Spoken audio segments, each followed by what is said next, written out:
Daenerys stood at the prow of the modest ship gliding through the waters off Slaver's Bay, the sea wind warm on her cheeks and her silver-gold hair fluttering around her face. It had taken her countless breaths, her entire journey across the sea, to realize a single profound truth. She wanted to end the cycle of bloodshed that had haunted her family's name for centuries. The salt air stung, but it was a cleansing sting, like the kind that came from tears or from the knowledge of one's own failings. She remembered too well the whip marks across the backs of men and women she had freed, the blood on her hands from the battles she had fought to liberate them, and the dream of retribution for the treachery that had befallen House Targaryen. Now, she was coming to believe there might be another way. She leaned over the railing just enough to see her reflection shifting on the turquoise surface, the bright sky behind her like a backdrop in a distorted mirror. She saw no dragon's shadow looming behind her face, nothing but her own mortal features, the faint wrinkles at the corners of her eyes from sleepless nights, the paleness born of stress and doubt, the fierce pride that resided like a hidden ember in her violet gaze. She drew in a sharp breath, thinking of her dragons, her children, now soaring somewhere beyond the city's horizon. They had already begun to trust her new approach. She could feel it in the way Drogon's roar was no longer quite so filled with anger and impatience. She could almost sense him approving of her softer resolve, as if somehow the fiercest of the three recognized the virtue in tempered fury. She did not come to this decision lightly. She had been the breaker of chains and the mother of dragons, and for all the love that name inspired, it had also sparked fear in men's hearts. She remembered the great masters in Meereen and Astapor who had quaked at the mention of her arrival. She had told herself that was necessary, that fear was the only language slavers understood. And perhaps it was true in those first raw days. But the scarred city that remained, for all her successes, had not healed. She looked to the horizon and could see the jagged outline of Meereen's towers, a reminder of what she had tried to build. The city's violence had seeped beneath the ground and lingered like a poison. The sons of the Harpy, the endless power struggles. Her victories in the city had forced her to question how far dragons and fire could get her in a world so saturated with mistrust. She had conquered with the best of intentions, but the cost lingered in the bitter air. She exhaled and turned, stepping away from the prow, letting the sun warm her shoulders. Ser Barristan Selmy stood not far behind her, hands folded. His white hair was streaked with a few lines of gold in the late afternoon light, and his face was a reflection of both stoicism and a fatherly affection that had grown since he had come to serve her. She nodded to him, remembering the words they had exchanged the night before, when he told her that some men could be swayed by honor rather than force, that it was better to inspire loyalty than to coerce obedience. He had revealed stories of her father's court, of how Aerys had grown mad with suspicion and bloodthirst, and how, once, there had still been glimmers of hope for diplomacy even in the darkest days. "I'll do it differently," Daenerys had promised him then, her voice trembling yet firm. "I cannot repeat my father's madness. I want them to see me not as a conqueror, but as someone worth following." Now, the day had come for her to begin proving that. Her ships, once prepared for war, had been repurposed to carry not just soldiers, but supplies and gifts. Grain for starving villages, healers and medicines, trade goods that she hoped would open lines of conversation rather than columns of marching troops. Dario Naharis, leaning easily against the main mast, lifted a curious brow when he noticed she and Barristan were in quiet conference. The Tyroshi Sellsword had once believed unshakably in taking what one wanted by might.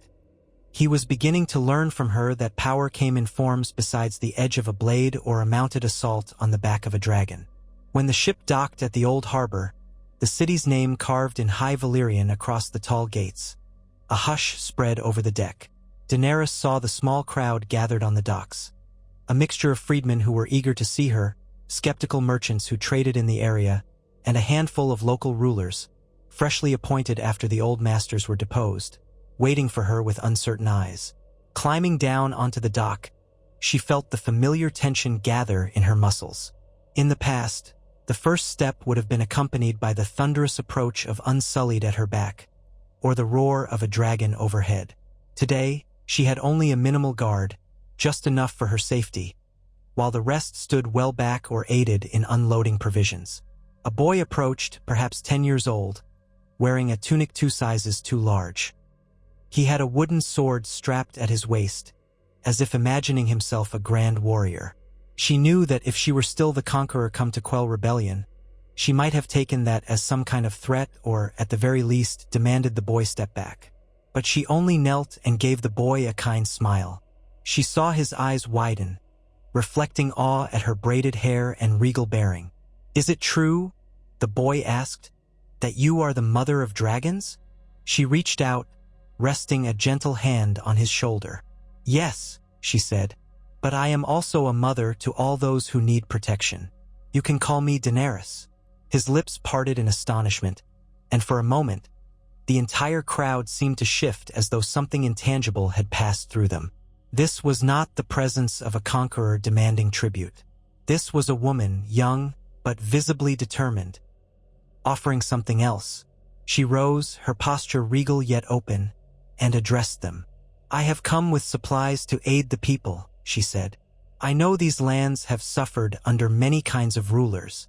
I do not wish to be your ruler, not in the sense you are used to. I wish to bring peace and prosperity, and to do that, I need your help. We must build together." Dario, arms folded over his chest, did not cheer or clap, but a faint smile tugged at his lips as he studied her. She could sense his skepticism. A woman who had once been unstoppable in battle was now seeking to negotiate and parley. But he had pledged his life to her, and he had grown to love her for her vision as well as her undeniable power. He would let her lead, and only time would test whether her ideals could endure. The local rulers approached, formal greetings exchanged, though Daenerys could see in their eyes the flicker of relief that she had come without thousands of unsullied.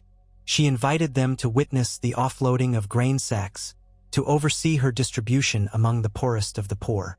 Together, they began a conversation, halting at first but persistent, about how to establish fair trade routes between Meereen and other cities still languishing in the old ways of slave markets and oppression. By evening, they had a framework of an agreement. No slaves would pass through their ports, no fighting pits would be opened without the guaranteed safety and consent of those who chose to participate, and a portion of taxes would be set aside for rebuilding the war-torn districts. It was not a perfect solution. It was a beginning. That night, Daenerys lay in a makeshift bed within a refurbished palace chamber overlooking the bay. She did not dream of battles or conquest. Instead, her dreams were of quiet roads and farmland, of children smiling in the sun, of dragons perched atop tall spires as guardians, not weapons. She woke at dawn feeling more rested than she had in weeks. She moved to the window, watching the sunrise in a blaze of gold and orange across the sky. Meereen's walls, scarred with old siege marks, seemed softer in that light. She could see the Unsullied patrolling with calm discipline, noticed that no mobs had broken out in the night. She heard no distant screams or the clang of steel. Perhaps, she mused, the city was beginning to truly heal. Yet her heart was far from content. Her destiny had always pulled her westward, toward Westeros. She knew that, eventually, she must return to the Seven Kingdoms to claim her birthright, or, at least, find some resolution to that inheritance. But what was she to do there, if she did not bring fire and blood? She did not want to seat herself on the Iron Throne by the same old means that had torn kingdoms apart for centuries. She would have to invent a new way forward, in a land that might well greet her name with fear or scorn. The name Targaryen was not so easily separated from images of dragons scorching armies in the field of fire. It might prove even more difficult to make her case to the lords and ladies of Westeros than it had been to the freed slaves of Essos. Could she find allies in the great houses, or was she doomed to face the same cycle of betrayal that had haunted her father and brother? She opened the window wide, letting the sea breeze wash over her. The gulls cried overhead, circling the ships in the harbor. In the courtyard below, Missandei, graceful, wise beyond her years, was already busy organizing a group of scribes and workers. They would translate the new trade agreements into multiple languages and dispatch them to the local city officials. Missandei looked up, spotted Daenerys at the window, and lifted a hand in greeting. Daenerys smiled in return, warmed by the sight of someone who believed in her so purely. By midday, she had summoned her closest advisors, Barristan, Dario, Grey Worm, Missandei, and a handful of trusted locals, around a wide wooden table in a spacious courtyard. The sun was high, and they took shelter beneath a canopy, fresh fruit and cups of cool water laid out for refreshment. It was a far cry from the war councils Daenerys had held in the past, which brimmed with strategies for sieges, cavalry placements, and the timing of ambushes. This time, parchments were spread before them detailing trade routes, labor laws, cultural differences that needed bridging. The city was still raw from its upheavals, and she wanted a lasting peace in Slaver's Bay before she turned her eyes beyond. Dario tapped a finger on a particular line in the parchment. "My queen, you know how precarious this agreement is. Those who once grew rich from slaves won't just accept this new normal. They'll look for ways around the laws. They'll bribe officials, hire mercenaries to smuggle the enslaved in smaller ports." Barristan nodded gravely. "Dario speaks true. We must remain vigilant. Diplomacy doesn't mean naivety, Your Grace. There will be unscrupulous men who still see profit in the old ways." Daenerys folded her hands. "I'm not naive. We must show them not just that we have the will to punish slavers, but that the new path can also be profitable. That is how we'll persuade the merchants who only speak in terms of coin. If it's more valuable to remain on our good side, they will. If we strengthen ties with other free cities, if we encourage them to invest here, the slavers will lose their foothold. And if they refuse, then we enforce our laws." She paused, remembering well the ruthless decisions she'd had to make in the past. One did not get named the breaker of chains through gentle suggestions alone. Yet she hoped to avoid the extremes. Mass crucifixions, the shocking displays of power that had once forced compliance through terror. She did not wish to become a monster. She could rule with authority but not savagery. Grey Worm, silent until then, spoke up quietly. "Unsullied are loyal, Your Grace. We will protect your new laws. We will protect your people."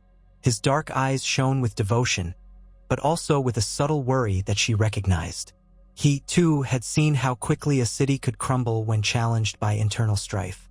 His men were well-trained, but they were not many, and the old masters had ways of inciting rebellions in the dark corners of the world.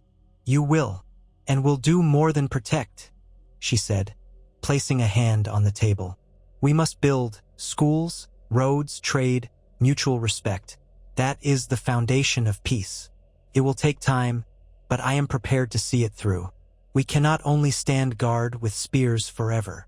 After the meeting, Daenerys walked through the city with a small retinue. She insisted on walking rather than being carried in a palanquin or riding a horse, which stunned the locals. To them, a queen was meant to remain aloof, above the common streets. But Daenerys wanted to look upon the faces of the people she claimed to serve. The sun beat down on the dusty roads. She saw stalls selling fish, fruit, and grain. She passed an alley where beggars gathered, some with amputated limbs from the harsh punishments once dealt by the masters. She stopped before them, ignoring the alarmed glances of her guards, and knelt to speak with an older woman who was missing her right hand. "What is your name?" Daenerys asked softly. The woman squinted up at her. "I was once called Raza," she rasped. "Then I was called a useless cur. Now I suppose I am Raza again if I wish." Daenerys felt a tightening in her chest at that statement. How simply freedom could be lost and reclaimed. "What do you want, Raza?" The woman hesitated. Then she said, "I want a roof over my head, some bread and water. My daughter, if she still lives, was taken by a master to a place I do not know. Perhaps I want hope, though I do not know what form that hope takes."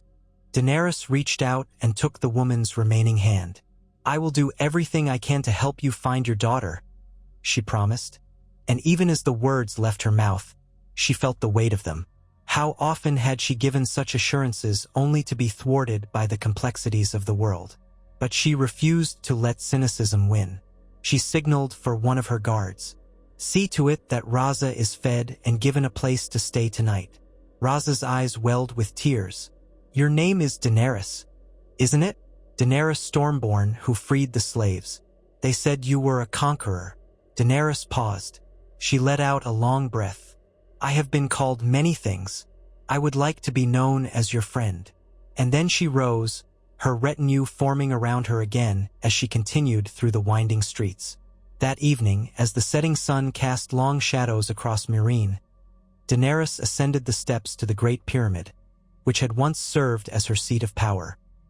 Now, it housed not only her own quarters but offices for the city's council, a fledgling assembly of once enslaved and once free men and women who strove to govern justly.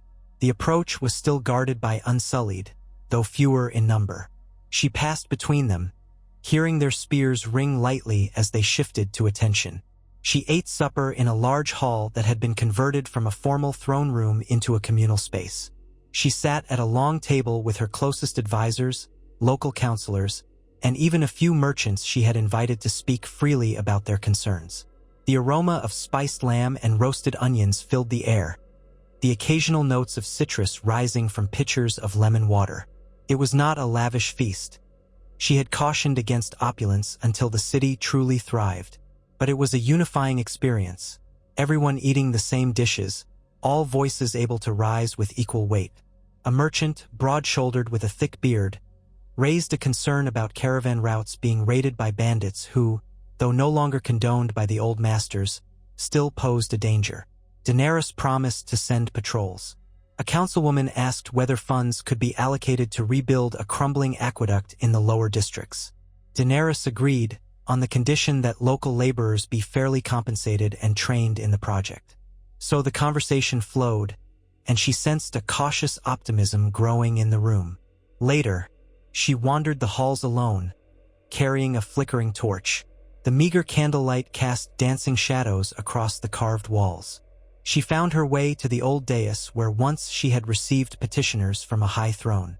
Now the dais was empty save for the old seat. She ran her hand along the armrest, the carved dragons entwined there. She remembered the day she first sat upon it, how she felt both confident and unsure, a conqueror by necessity, enthralled by her own power, yet weighed down by the knowledge that every decree, every punishment, every show of might carried consequences for thousands of lives. Gently, she traced her fingers over a small chip in the stone near a dragon's claw, likely caused by some act of violence or a previous occupant's anger. She thought of her father, the Mad King, and how that legacy had nearly destroyed any hope of House Targaryen being welcomed as fair rulers. She thought of Viserys, her brother, who had yearned for the throne and ended up with gold poured over his head. How ambition, when fueled by fear, had led to humiliation and demise. She bowed her head, letting out a slow breath. She spoke quietly, as though to a phantom. "I will not be him. I will not be any of them. I will be something new." The words settled like a vow in her heart, and the flickering torchlight painted her expression with determination. The next days flowed like a newly turned tide. News spread that Daenerys Targaryen was attempting a different kind of rule, a gentler approach. Merchants who once feared her dragons came to see if there was profit to be made in this new arrangement. Freedmen volunteered to help distribute rations to the poorest neighborhoods, inspired by the Queen's own personal gestures of compassion. Some of the old guard from Yunkai and Astapor, as expected, tried to stir dissent, perhaps hoping to prove that strength could only be maintained through terror. But the combined vigilance of Grey Worm's Unsullied, the blossoming city guard, and the calm persuasion of Daenerys' council prevailed, at least for the moment. In the midst of all this, Daenerys continued to feed and house her dragons on the outskirts of the city, in a specially constructed enclosure that allowed them to come and go as they pleased. She often visited them, not in armor or with the whip of a dragon rider, but quietly, letting them sense her presence. Drogon was still the largest, black scales shimmering in the sun, eyes as fierce as the forging fires of Valyria. Rhaegal and Viserion lingered close, more comfortable in her company than they'd been in the uncertain times. She would speak to them in High Valyrian, describing her new vision, as if they understood more than just the tone of her voice. Sometimes Drogon would tilt his massive head, exhale a puff of smoke through his nostrils, as though acknowledging her words. She liked to imagine the three of them as watchers over the city, harbingers of protection, not destruction. She realized, though, that as Meereen stabilized, the call of Westeros loomed louder in her mind. She summoned her advisors one late afternoon to discuss the matter, the sky outside painted with rosy clouds.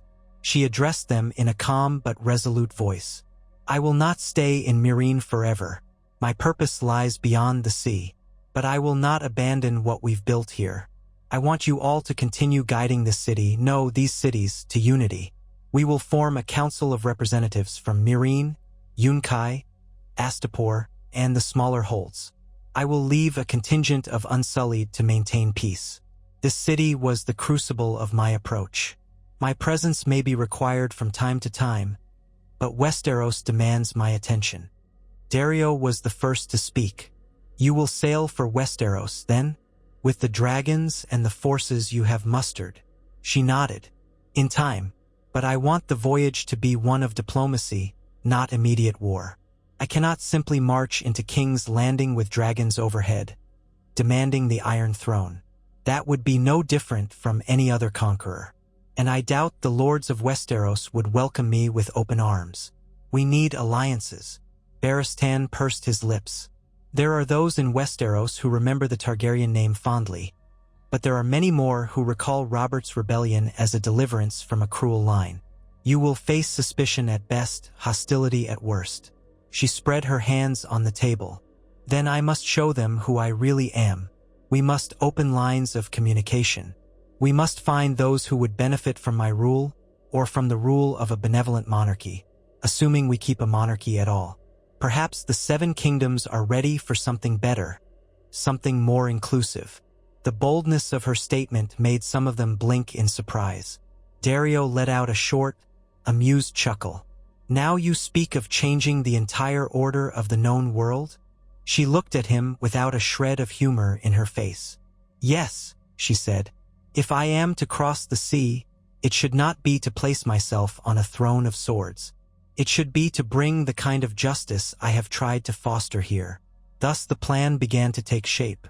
Missandei and Barristan labored long hours, drafting letters to the noblest houses across the narrow sea. The Starks in the north, the Arryns in the Vale, the Lannisters in the west, the Tyrells in the Reach, and so forth. Each letter would be different, carefully worded to address each region's concerns, to invite them to parley rather than provoke them with threats. They would be delivered by trusted couriers, bearing Daenerys' seal but also carrying small tokens of goodwill. A forged silver ornament from Meereen's finest smiths, or perhaps seeds of exotic plants that could be grown in Westeros. Daenerys also penned personal messages, acknowledging the tragedies of the past, the errors of her father's reign. She wrote, humbly, that she wished to chart a new course for her house and for the realm. Before she dispatched them, she read each letter aloud to her council, ensuring the language was neither weak nor domineering. Diplomacy, she reminded herself, was as delicate as the workings of a craftsman's loom. Threads of sincerity, strength, humility, and hope all woven together. If done properly, it could yield a tapestry of peace. If done poorly, it unraveled into mistrust and war. Within a fortnight, the letters were on their way by ship, along with envoys carrying her personal assurances. The fleet that had once been readied for invasion was partly repurposed, vessels set aside for trade and diplomacy. Daenerys kept some war galleys as escorts. She was not foolish enough to leave herself defenseless, but the overall message was clear. She was not crossing the narrow sea as her ancestor Aegon the Conqueror had done, with the singular aim of subjugation. Weeks passed as she awaited responses, her heart pounding with each returning vessel. Some houses did not respond at all, which she took as a sign of quiet defiance or careful patience. Others, surprisingly, offered tentative words of welcome or at least curiosity about her intentions. A few were more forceful in their replies, accusing her of trying to usurp a crown that Robert Baratheon and subsequent kings had secured. Yet no open threats came, no declarations of war. It was a start. At last, Daenerys made her final arrangements for departure. She chose to bring a small band of trusted advisors. Barristan, Missandei, Dario, and a cadre of Unsullied for security. Grey Worm would remain behind to continue overseeing the city guard. A council of local leaders would govern Meereen in her absence, with instructions on how to communicate with her swiftly if chaos threatened to erupt again. She spent her final day walking the streets, saying her goodbyes, promising that she would return if the people truly needed her. Many doubted that a queen could keep such a promise once she had sailed across the world, but the light in Daenerys's eyes was genuine. She had lived too many lives in her short years to dismiss the needs of those who had become her first loyal subjects. As she boarded her flagship, named the Silver Dawn, she caught sight of Raza, that older woman with one hand, in the crowd by the docks. The woman clung to a younger figure, her daughter, found by a city guard and reunited with her mother. Daenerys smiled, a lump forming in her throat. That, at least, was one triumph she could carry in her heart. She raised her hand in silent farewell. Then the sails unfurled, and the wind caught them, driving the vessel forward toward the open sea and the unknown shores of her birthright. The voyage across the narrow sea was calmer than she expected. She spent hours on deck, leaning against the railing, gazing at the undulating waves that stretched like an endless field of shifting sapphire. Nights were chilly, filled with the haunting calls of seabirds and the glow of stars that reminded her of the vastness of the world. She thought of Drogo, her first husband, and the promise she had once made to cross the poisoned water to claim what was rightfully hers. She thought of the child she had lost, the heartbreak that had fueled her fierceness. She still bore those scars, but now they guided her with empathy rather than vengeance. After many days at sea, the coast of Westeros emerged in the distance, a dark line against the horizon, slowly taking shape as the wind pressed onward. At dawn, they approached the mouth of the Blackwater Bay, the waves turning murky green beneath a sky that had become overcast. Daenerys felt a flutter in her stomach. This was her homeland, the place she had fled as an infant in her mother's arms. It looked foreboding, but also strangely serene in that early morning light. One of her warships sailed ahead, its banners waving a white flag alongside the three-headed dragon of House Targaryen. They hoped to signal peaceful intentions to the watchful eyes that would surely spot them from the shore and from high towers.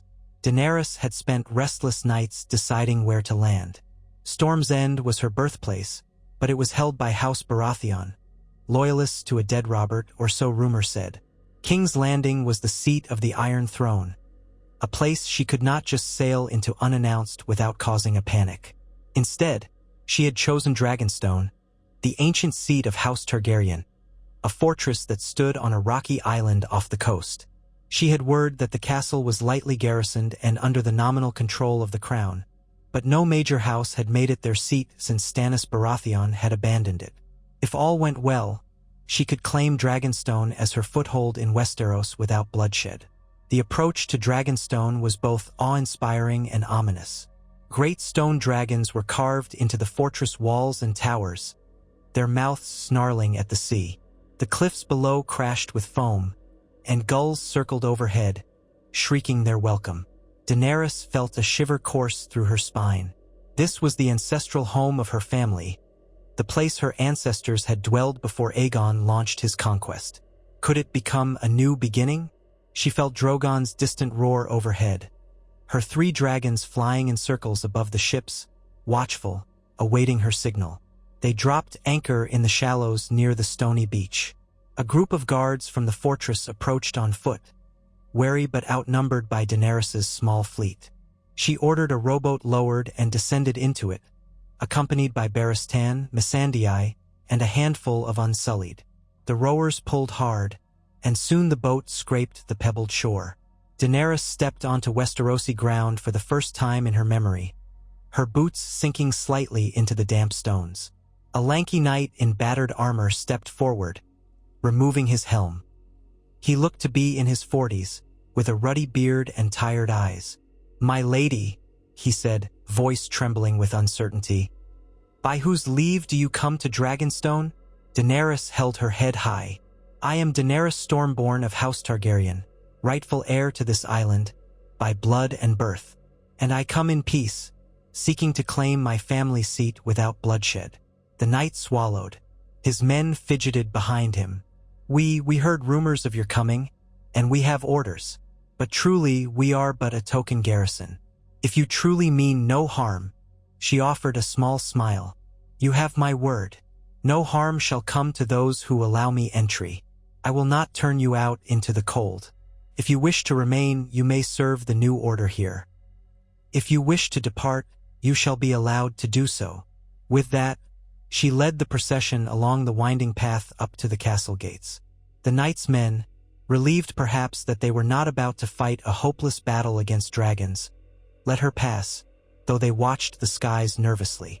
Before long, Daenerys stood in the great courtyard of Dragonstone, the basalt walls looming around her, the carved gargoyles looking down like silent judges.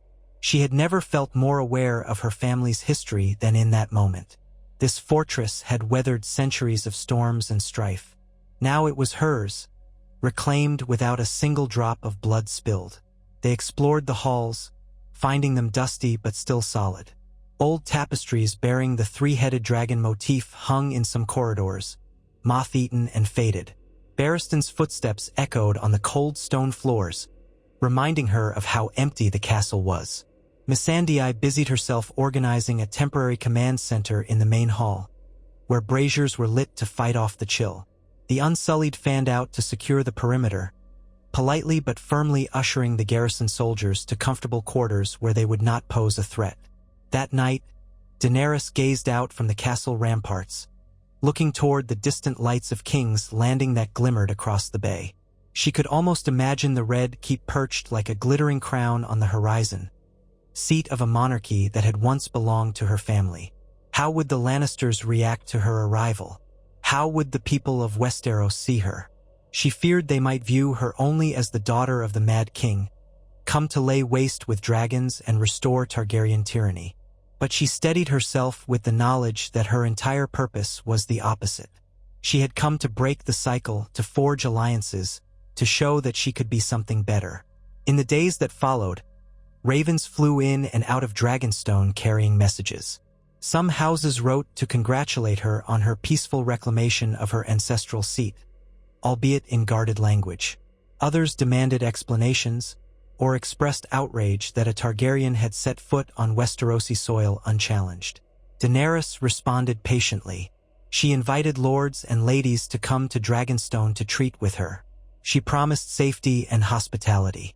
She wrote again of her vision, a realm where the old prejudices and cruelties could be undone, where the Targaryen name would not be a source of dread, but a banner under which all could unite.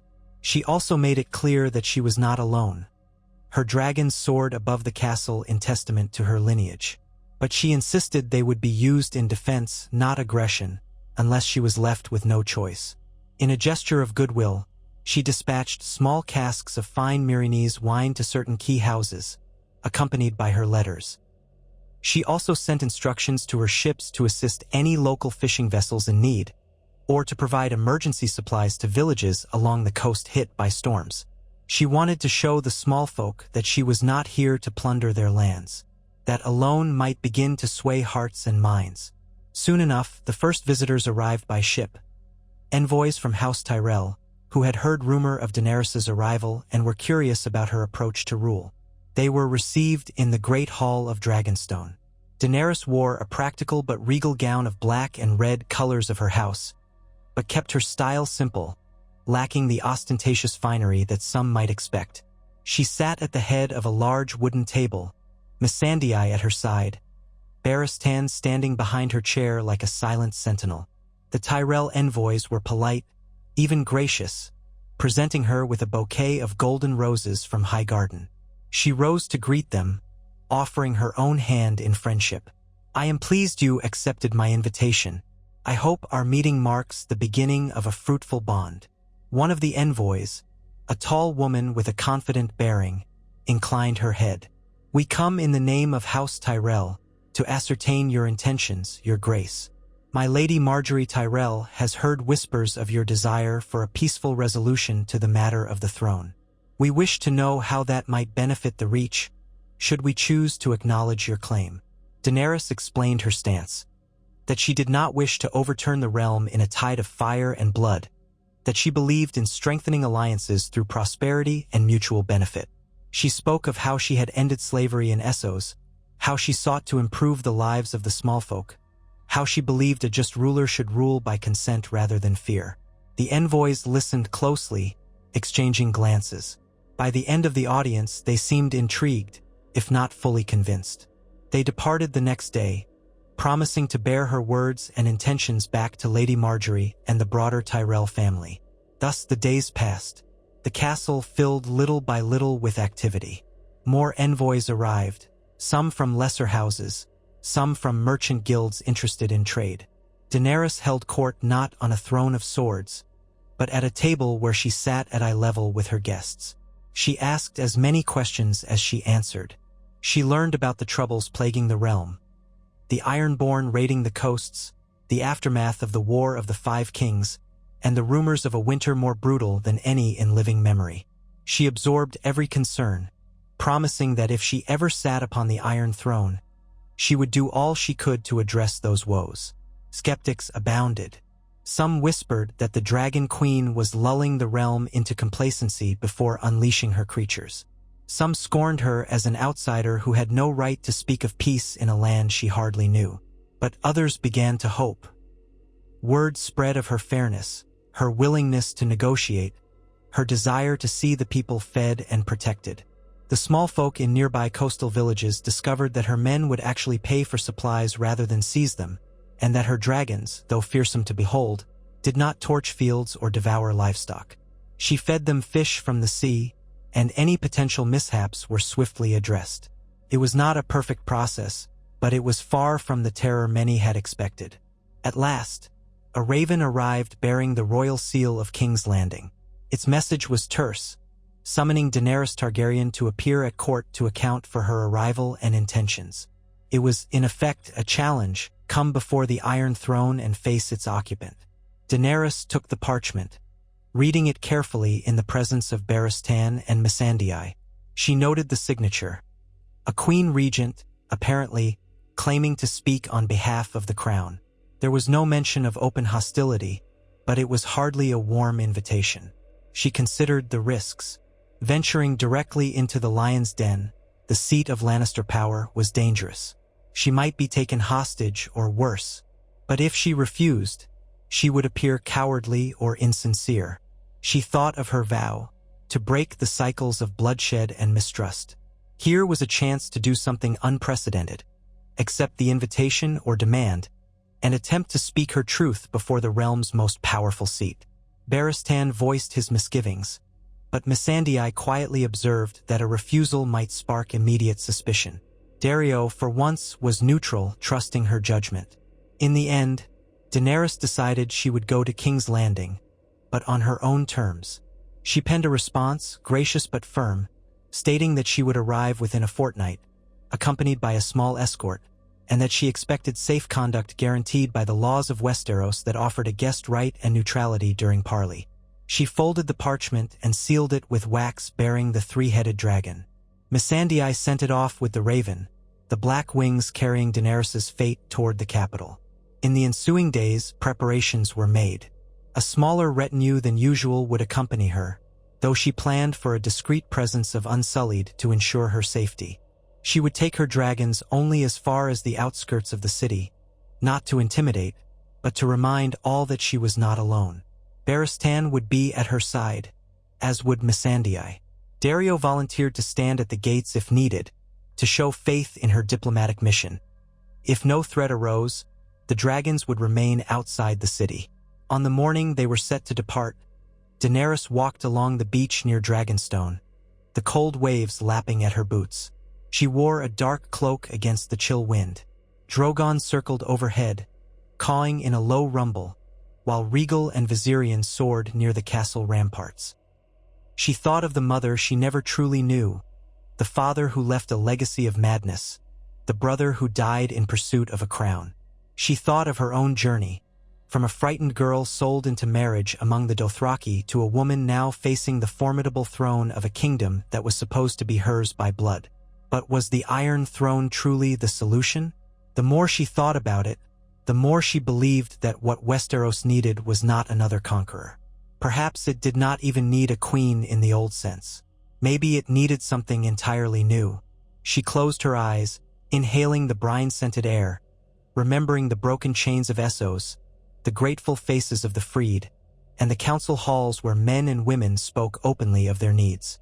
That was the model she wanted to bring, if only the lords and ladies of Westeros would open their minds to change.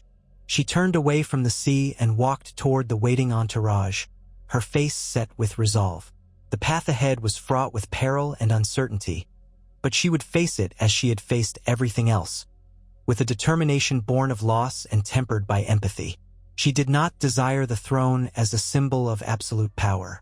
She desired a realm in which no one need fear the ring of a slaver's whip or the tyranny of an unrestrained monarch. And perhaps, if the fates allowed, she would find that realm or help shape it, through words instead of swords, and through understanding instead of fire. Thus began Daenerys Targaryen's delicate dance of diplomacy in Westeros, a realm torn by old loyalties, fresh wounds, and warring ambitions. She carried her heritage with pride, but she refused to let it define her destiny in blood. No, she would use every ounce of her strength, her compassion, and her cunning to forge a new future. And if the dragons soared overhead, letting their roars echo across the hills, it was not a herald of conquest but a promise that, for once, House Targaryen would stand for life instead of death. They set off at dawn, riding a small caravan of carriages and wagons along the Rose Road, a route that would eventually veer toward King's Landing.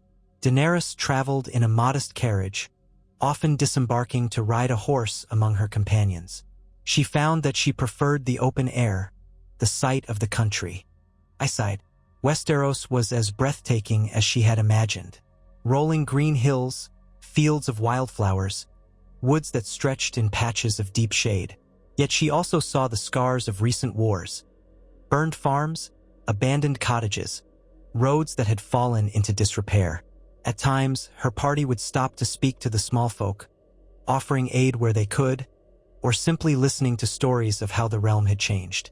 Many recognized her name or her sigil, reacting with a mixture of awe and dread.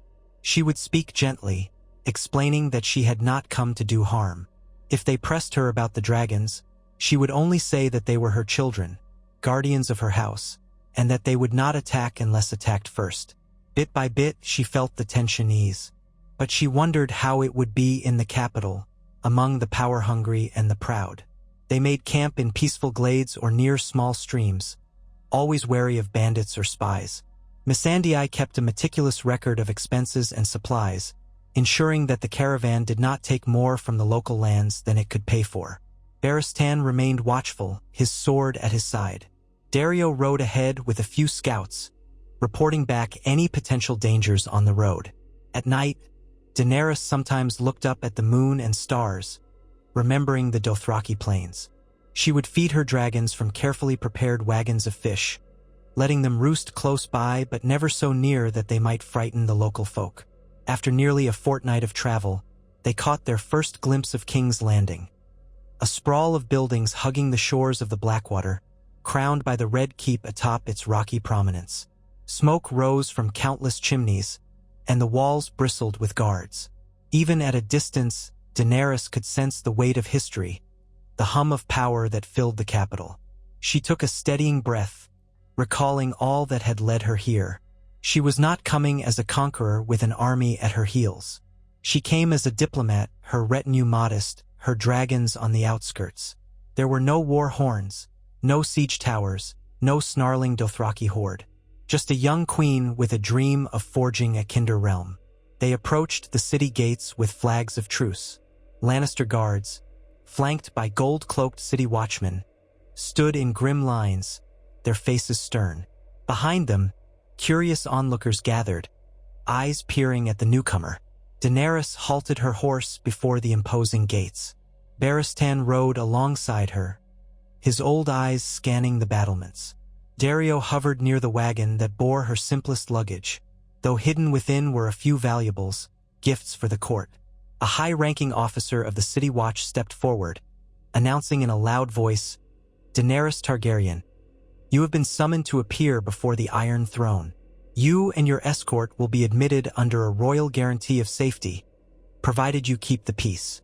She nodded, her throat suddenly dry. "We come in peace. I accept these terms." The gates swung open, and Daenerys led her company into King's Landing. The streets were narrower than she expected, lined with tall, cramped buildings that leaned over the roadway. The smell was a mixture of human sweat, tanneries, cook fires, and rotting refuse. People crowded to watch, pressing against walls and each other to catch a glimpse of the legendary Dragon Queen. Some pointed or whispered, others jeered, clearly not trusting a Targaryen. A few cheered softly, perhaps remembering tales of better times under certain Targaryen kings. She kept her head high, her posture unyielding, but she did not sneer or act aloof. She tried to greet the people with a slight nod or a gentle smile when she could. She wanted them to see her not as a distant threat, but as a human being, flesh and blood, who had come to them with the best of intentions. The caravan made its way to the Red Keep, the fortress walls towering above them. They were ushered inside, directed to a courtyard where the horses and wagons could be stabled. Daenerys dismounted, taking a moment to smooth her traveling cloak. She could feel her heart pounding. This was it, the seat of power, the place where the Mad King had once ruled, where so many battles had been plotted and so many intrigues hatched. She drew a steadying breath and motioned for Barristan, Missandei, and Daario to follow. A group of Lannister guards led them into the keep. Long corridors, red stone arches, torches flickering against the gloom. She passed the throne room's great doors, polished to a shine, guarded by still more soldiers. With a heave, they pulled the doors open, revealing the grand hall and, at the far end, the Iron Throne itself. A twisted mass of swords hammered together, a seat that promised both power and torment to those who dared to claim it. Flanking the throne were Lannister sigils, and standing beside it was the Queen Regent herself, Cersei Lannister, regal in black and gold, her hair shorn close. Her eyes burned with a cold curiosity. Daenerys advanced across the hall's marble floor, her footsteps echoing. A hush fell over the assembled courtiers. She could feel their stares, 100 daggers of suspicion.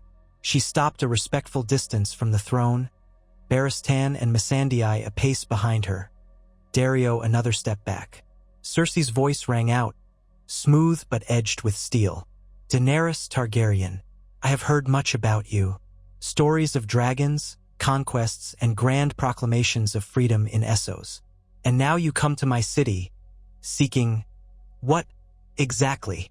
Daenerys inclined her head, her voice steady. "I come seeking dialogue, your grace. I have no desire to lay waste to King's Landing.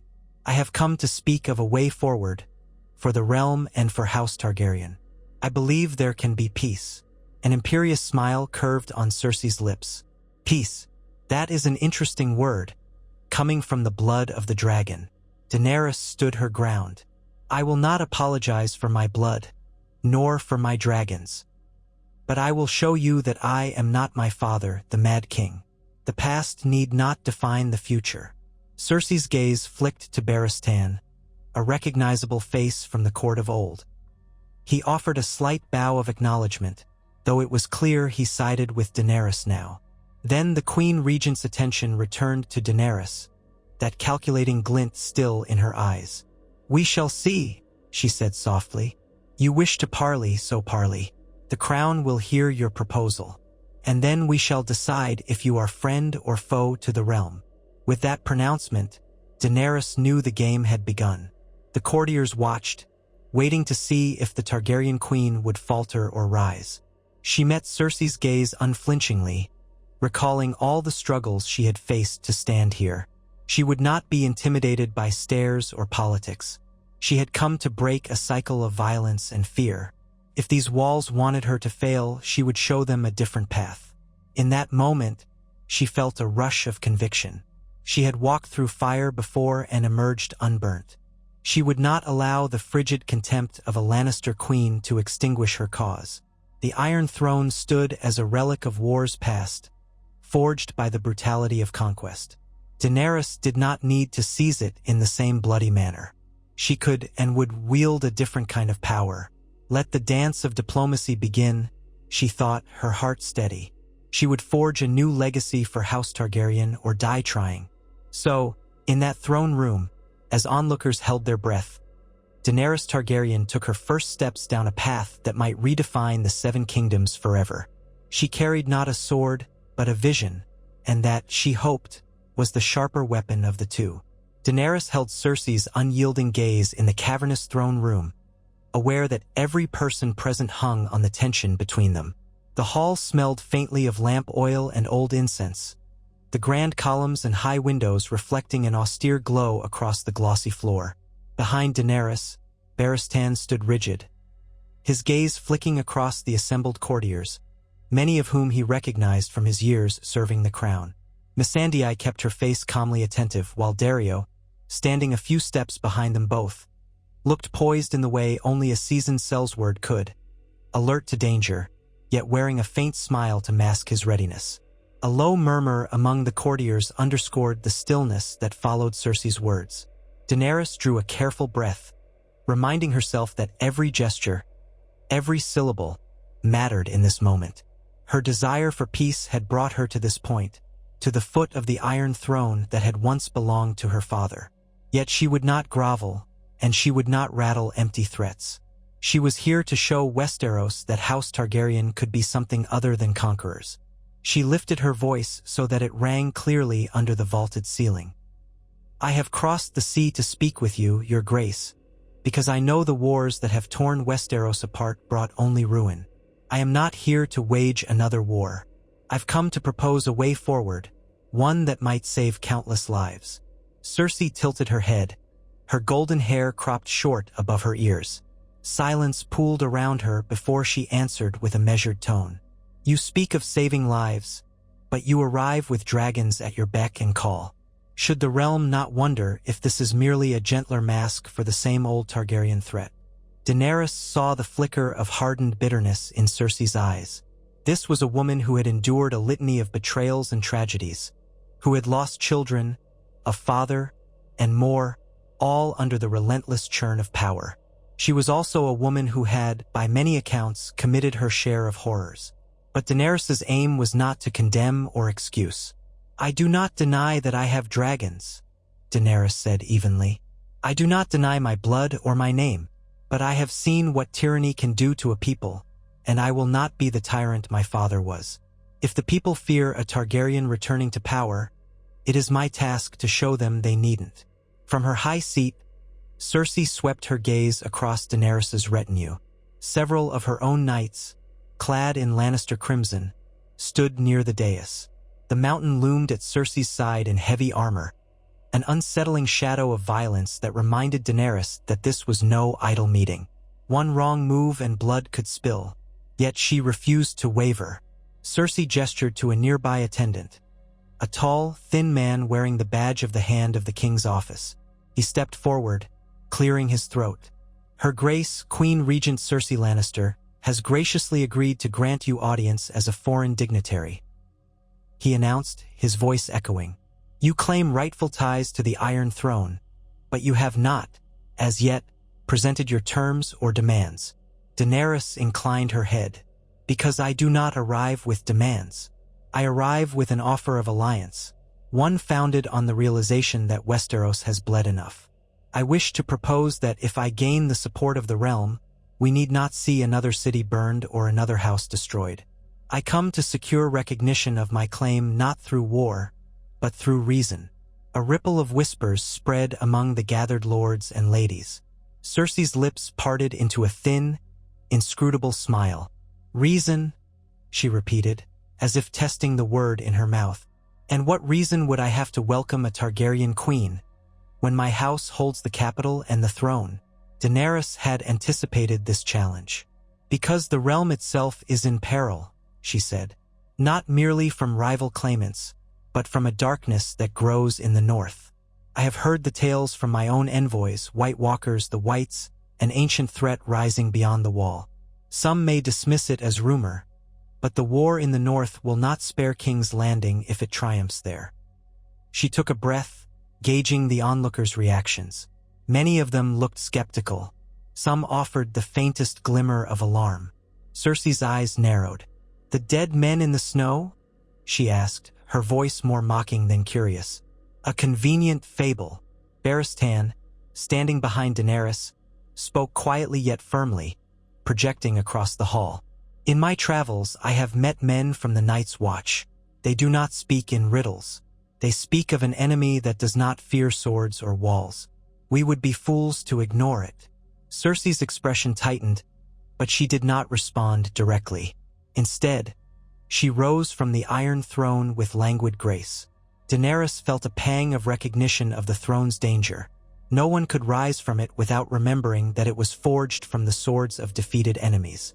Cersei descended the steps and stopped a pace away from Daenerys, head tilted ever so slightly upward to meet Daenerys's gaze. "If you were anyone else," she murmured, "I might call your warnings of undead armies the ramblings of a delusional mind. But you do have your dragons, creatures out of legend, thought impossible until you brought them into this world. Perhaps the North's nightmare is no less fanciful. But let us set aside walking corpses. Let us discuss the reality of politics." She took one more step, her black skirts whispering across the floor. "If you plan to claim the Iron Throne, then you are my rival. If you plan to rule peacefully, then you are still a threat to my own place. Explain how you think this alliance is to work." Daenerys's pulse beat in her ears. She knew that making an ally of Cersei Lannister might be impossible. But if she could at least forestall open war, it might give the realm time to unite against the threat in the north. "I propose a truce," she said. "No hostilities between us. No sabotage or sabotage by proxy. I will remain at Dragonstone, or wherever is deemed acceptable, and open negotiations with the great houses of Westeros. In return, I ask that you focus your resources not on crushing any who might support me, but on aiding the realm itself. If the rumors from the north prove true, we will have to stand together. Once that threat is ended, let the realm's lords decide whom they will follow." A soft gasp came from somewhere in the hall. Daenerys was, in effect, suggesting that a great council or public consensus could determine the next monarchy, a radical notion. Cersei's mouth curved in a cold, near sneer. "You would risk the outcome of your entire birthright on the fickle loyalties of Westerosi lords?" Daenerys glanced at Barristan, recalling the man's stories of how her father's tyranny had lost him the entire realm. She remembered Meereen, the chaos that followed her attempts to impose rule without local support. "I've learned that forced loyalty yields only rebellion and resentment," Daenerys answered. "A just ruler must earn loyalty. I am prepared to earn it." Silence pressed like a weight over the gathering. From the corner of her eye, Daenerys saw Dario's cautious grin. The Sellsword had once believed conquest was the only currency of power. Even he seemed impressed by her conviction to try something different here. Missandei's expression remained serene, but her hand lightly touched the chain at her neck, no longer a slave's collar, but a symbol of her post as translator and advisor. Cersei folded her hands at her waist. "And if I refuse?" Daenerys met her gaze without flinching. "Then you risk a war that could spread from the north to the very gates of the city. If the threat of the dead is real, ignoring it will not make it vanish. My dragons alone will not stop it. We need the combined forces of all Westeros if we are to survive. If you do not believe in the threat, then you still risk my supporters among the lords who value a different kind of rule. If you strike first, you become the aggressor, and the realm is already weary of war." Cersei's face was stone. Neither acceptance nor outright refusal showed there, only a carefully measured neutrality. At last, she turned her head slightly toward the man who had introduced himself as her hand, though he had yet to give a name to the room. "Summon the small council," Cersei commanded. "We will discuss this matter further." She paused, letting the words hover. Then, with a dismissive flick of her fingers, she looked at Daenerys. "I will grant you quarters in the Red Keep for the duration of these talks. Under guard, of course. You and your trusted companions." Daenerys heard the subtle menace in those final words. Nevertheless, She inclined her head in agreement. "I appreciate your hospitality." Cersei turned and strode back toward the throne. "I have much to consider. We will speak again soon, Daenerys Targaryen. For now, you will be escorted to rooms befitting an honored guest." She gave no further acknowledgement, reclaiming her seat of power as if it were an afterthought. Daenerys exhaled, relieved that no immediate aggression had erupted. The guard captain stepped forward to guide her and her retinue out of the throne room, down a series of corridors that twisted through the fortress. As they walked, Barristan let out a quiet breath. "That could have gone far worse," he murmured. "I expected her to threaten you then and there."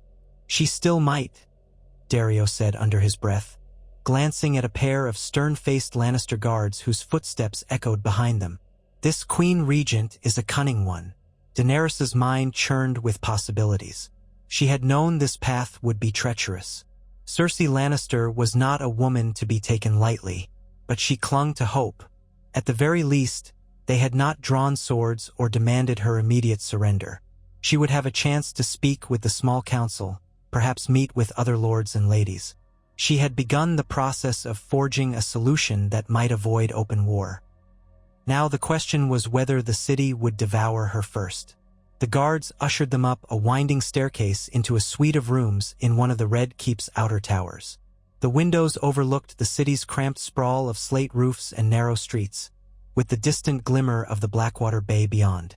Inside, the chambers were appointed with fine furniture, a large bed, and a table spread with fresh fruit and wine. Yet the windows had iron shutters, and the door locked from the outside as soon as the guards left. It was a gilded cage. Dario went to the window and rested a hand on the sill, the evening light revealing a slight tension in his posture. "If they wanted to kill us, they could have done it by now. But this place is a trap. We'd have to fight our way out if something goes wrong." Barristan nodded, pacing a few steps. "Her Grace should not be left alone at any point. We must remain cautious." Daenerys surveyed her surroundings. "I expected no less," she said quietly. "We have to proceed carefully. For now, I'm just grateful we can speak to the council." She dismissed Dario and Barristan to a neighboring chamber so that she could wash away the dust of the road. Missandei helped her remove her travel-worn garments. At a wash basin, Daenerys cupped cool water in her hands and splashed it over her face. The tension she'd held in the throne room began to seep out of her shoulders, though not entirely. She caught sight of herself in a polished bronze mirror. Her silver-gold hair in disarray from the journey, the faint lines of worry at the corners of her mouth. Missandei, deft-fingered, began to brush and rebraid Daenerys's hair. The gentle tug of the comb was soothing. "They are frightened of you," she said softly. "Frightened of the dragons, yes, but perhaps more so of the idea that someone might truly want to change the old ways." Daenerys thought of her experiences in Meereen. Even after she freed the slaves, many had clung to their chains in spirit, uncertain how to live without them. Change frightened P.O.P. Lou, just as dragons frighten them. "I only hope we can show them that change does not have to mean chaos," Daenerys replied. "Though, from what I've seen, chaos often befalls those who resist reason." Night fell, painting the Red Keep's corridors in wavering torchlight. Servants arrived with a modest supper: roast duck, a sharp cheese, fresh bread, and a thick stew that steamed in a covered bowl. Daenerys insisted that Dario and Barristan eat with her and Missandei in the outer chamber, wanting to plan their next steps. She eyed the food warily but, at length, began to eat. Poison was always a risk, yet if Cersei wanted her dead, there were swifter ways. Barristan took a careful sip from his wine cup, then placed it down. "The small council will be full of Cersei's allies, or those who fear her. We cannot expect an ally among them." Dario wiped at his mouth with a napkin. "All we need is for them to accept a truce, or at least remain neutral while we reach out to the rest of the realm. The real test is whether House Tyrell, House Martell, House Stark, or the other great houses will respond to your call for unity." Daenerys recalled the letters she had sent from Dragonstone to various lords, and the envoys who had visited. So many had indicated caution or skepticism, though some, like the Tyrells, seemed open to negotiation. Word might still be traveling north, east, west, carried by swift couriers on horseback and by ship. But forging those alliances would take time. Time she might not have if Cersei decided to act first. She rose from the table, restless, and walked to the narrow window slit. Below, she could see the flicker of street torches. King's Landing glowed like embers in a vast hearth. She wondered about the people sleeping behind those walls, living in cramped alleyways or struggling in wealthy enclaves. None of them wanted another war, but how many understood the deeper threat creeping down from beyond the wall? Turning back to her companions, she spoke quietly. "We'll accept the meeting with the small council. We'll be straightforward. We have nothing to hide. Let them see that I'm not here with an army ready to storm the city. I have only a small retinue, and I want them to know I mean peace." Dario gave a slight shrug. "Peace is a tricky word around here, but I'll stand behind you." With that, they ended the evening on a note of guarded resolve. Daenerys retired to the bedchamber. She did not sleep easily. The Red Keep was filled with old ghosts, the memory of her father haunting every corridor, the cries of the dying from Robert's rebellion echoing in the stones. She dreamed of dragons circling a looming spire of swords, uncertain whether they should unleash flame or fold their wings. Morning arrived in a haze of dawn light. A servant brought word that the small council was convened and would receive her in the council chamber. Daenerys, dressed in a subdued gown of black cloth with red embroidery at the sleeves, enough to show her house colors without flaunting wealth or intimidation. She pinned back her braids and, with Barristan and Missandei at her side, followed a pair of gold-cloaked guards through the winding halls. They arrived at a large wooden door bound by iron. The guard knocked, and an attendant ushered them in. The council chamber was dominated by a long table ringed with carved chairs. Tall windows admitted pale light. At the head sat Cersei, wearing a black gown that echoed Daenerys's in color, her collar embroidered with the golden lion of House Lannister. Standing behind her, as looming and silent as a gargoyle, was the Mountain in his plate armor. Opposite Cersei were several figures Daenerys recognized from descriptions. Qyburn, a man of calm, unsettling demeanor rumored to dabble in forbidden arts. A short, aging lord with watery eyes who must be the master of coin. And a slender woman of uncertain birth wearing a small brooch shaped like a key, likely master of whisperers. None of them rose to greet Daenerys. Cersei merely inclined her head, a regal motion meant to reinforce her dominance in this setting. Daenerys stepped forward, keeping her posture upright, and said, "Thank you for receiving me, Your Grace." Cersei gestured to an empty chair near the midpoint of the table. "Sit, if you will. We have much to discuss." Daenerys moved to the seat, Barristan standing at her right shoulder, Missandei behind her left. She noticed the subtle tension in each council member's face. They likely wondered if she had some trick or hidden dagger. She had no illusions. A single wave of Cersei's hand could summon more guards. But she would not let fear control her. Cersei's voice was smooth. "We heard your proposal in the throne room. You speak of peace, of alliances, of a threat from the north. We wish to know more. Start with the threat. Convince us why the crown should divert its attention from more immediate challenges. Rebellious lords, unrest, finances, and focus on an alleged army of the dead." Daenerys drew a breath. "North of the wall, there are creatures called White Walkers. They command the dead themselves. The stories from the Night's Watch are consistent. These beings have awakened after centuries. They are no mere legend. If they continue south, they will bring an endless winter and an army of whites." Qyburn, his face nearly colorless in the morning light, leaned forward slightly. "Have you seen these creatures yourself, Your Grace?" Daenerys met his calculating eyes. "I have not, but I have spoken with men who have. I trust Ser Barristan can also attest to hearing the same accounts from the Night's Watch and from loyal Northmen." Qyburn's thin lips twitched in a semblance of a smile. "From my own correspondences, I've heard mention of whites and other such phenomena. But we do not have conclusive proof." Cersei raised a hand, cutting him off. "We are not here to debate the realm's ghost stories. What I want to know is, If this threat is real, how do you propose we face it? You mentioned forging alliances. Alliances with whom? You, who name yourself queen, would have us ally with our potential usurper. Daenerys held her gaze. If the threat is real, we have no choice but to unite. I offer a truce. I will not press my claim by force for as long as we cooperate to confront the threat in the north. If I learn it was false or exaggerated, then the matter dissolves, and we return to negotiations. But I do not believe it is false. The slender woman in the corner, the presumed master of whisperers, spoke for the first time. Her voice was low and careful. Your Grace, we have heard from certain ravens out of the north. Rumors that the king in the north, Jon Snow, has encountered these undead. He is calling for aid. He even says that dragonfire might be key to defeating them. Daenerys felt a spark of recognition at the name. She had heard something of Jon Snow, the illegitimate son of Ned Stark, now apparently king in the north after the War of the Five Kings. She had even sent a letter to Winterfell, but had yet to receive a reply. She pressed her lips together. If King Jon Snow has indeed seen them, that is further proof. Cersei's gaze flicked to the master of whisperers. And how reliable are these rumors? The woman gave a tiny shrug. Uncertain, Your Grace, but there's enough chatter to suggest the North believes it wholeheartedly. Cersei turned her attention back to Daenerys.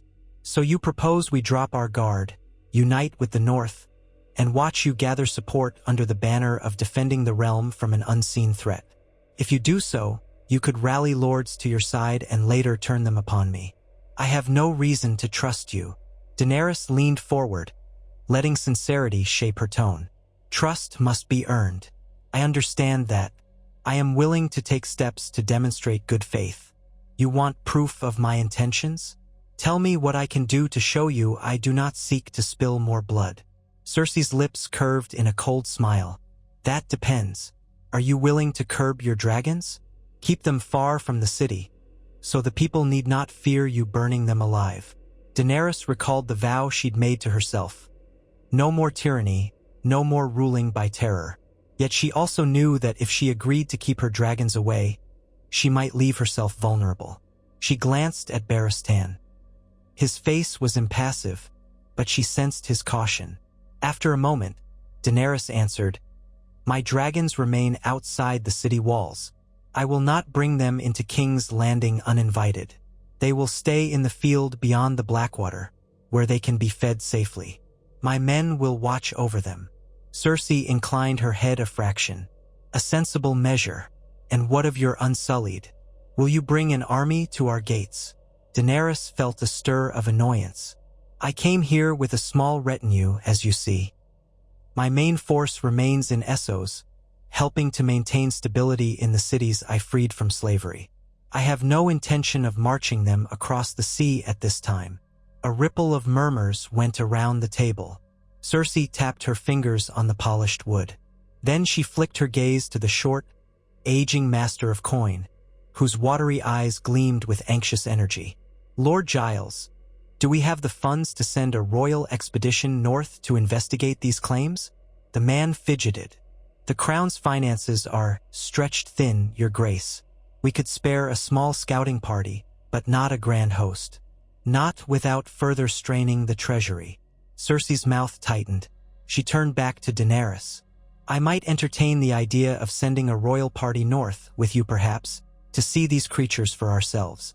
If there is proof, then we may discuss a formal truce. Would you be willing to undertake such a journey? The notion unsettled Daenerys. Venturing that far north would remove her from King's Landing, and from the watchful presence of her dragons, unless she flew them there. Yet, if that was what it took to convince the realm of the danger, she might not have a choice. She hesitated only a moment. Yes, but I will need time to prepare. My men, my dragons, they cannot simply vanish. I must ensure they're tended to.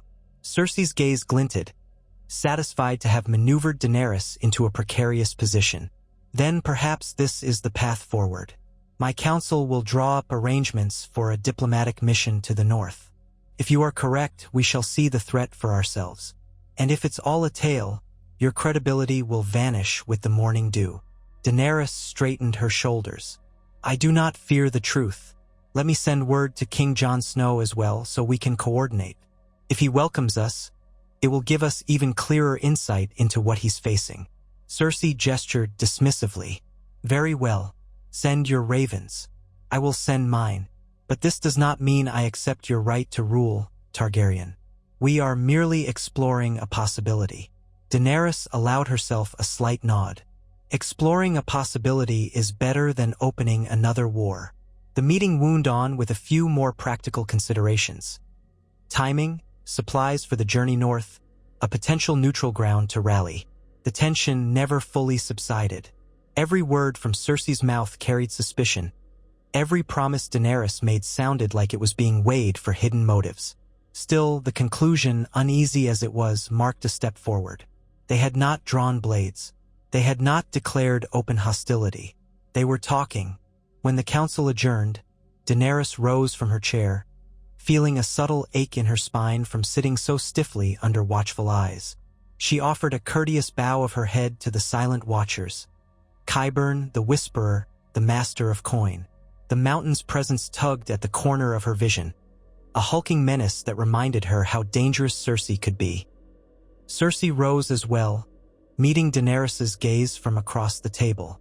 You may return to your chambers, she said. I will send word when next we meet. Daenerys did not miss the tone of command. She kept her own voice even. Thank you, Your Grace. Escorted by gold cloaks, she and her companions left the chamber. They moved through the corridors, silent until the guards withdrew at the door to Daenerys's assigned suite. Once alone, Daario let out a low whistle. She's clever, that one. Offering a so-called expedition north accomplishes many things at once. Takes you away from here, away from your dragons, and puts you in a perilous journey if the stories of the undead are true. Barristan frowned, his white beard bristling. Are you certain you want to go? It could be a ploy to see you lost or killed in the far reaches of the realm. Daenerys sank onto a carved wooden chair near the window. I know, she murmured. But if this is the only way to convince the realm that the threat is real, then I must do it. If I do nothing, the lords might dismiss me as a fearmonger. And if this threat is as dire as the Night's Watch says, we need the entire kingdom united. That includes Cersei. Daario paced to the window slit, peering through as he tended to do. So we sail or ride north. What of our dragons? Are they to follow by air? Daenerys pressed her lips together. They can fly, of course, but I must ensure they'll be safe. I'll likely bring at least one with me, perhaps Drogon. He's the largest and the one I trust most in a battle. If anything goes wrong, I'd rather not be defenseless in the face of the dead, or in the face of any betrayal. Barristan inclined his head. That may be wise. Though even one dragon can be fearsome, many lords in the north might view it as a threat to their own safety. We'll have to proceed carefully. Missandei spoke quietly from her place by the table. Your Grace, you must also consider that King Jon Snow and his bannermen have their own pride. They might not welcome a dragon that could level their keeps. They remember too well what happened when Targaryens used dragons in Westeros. Daenerys sighed, rubbing her temples.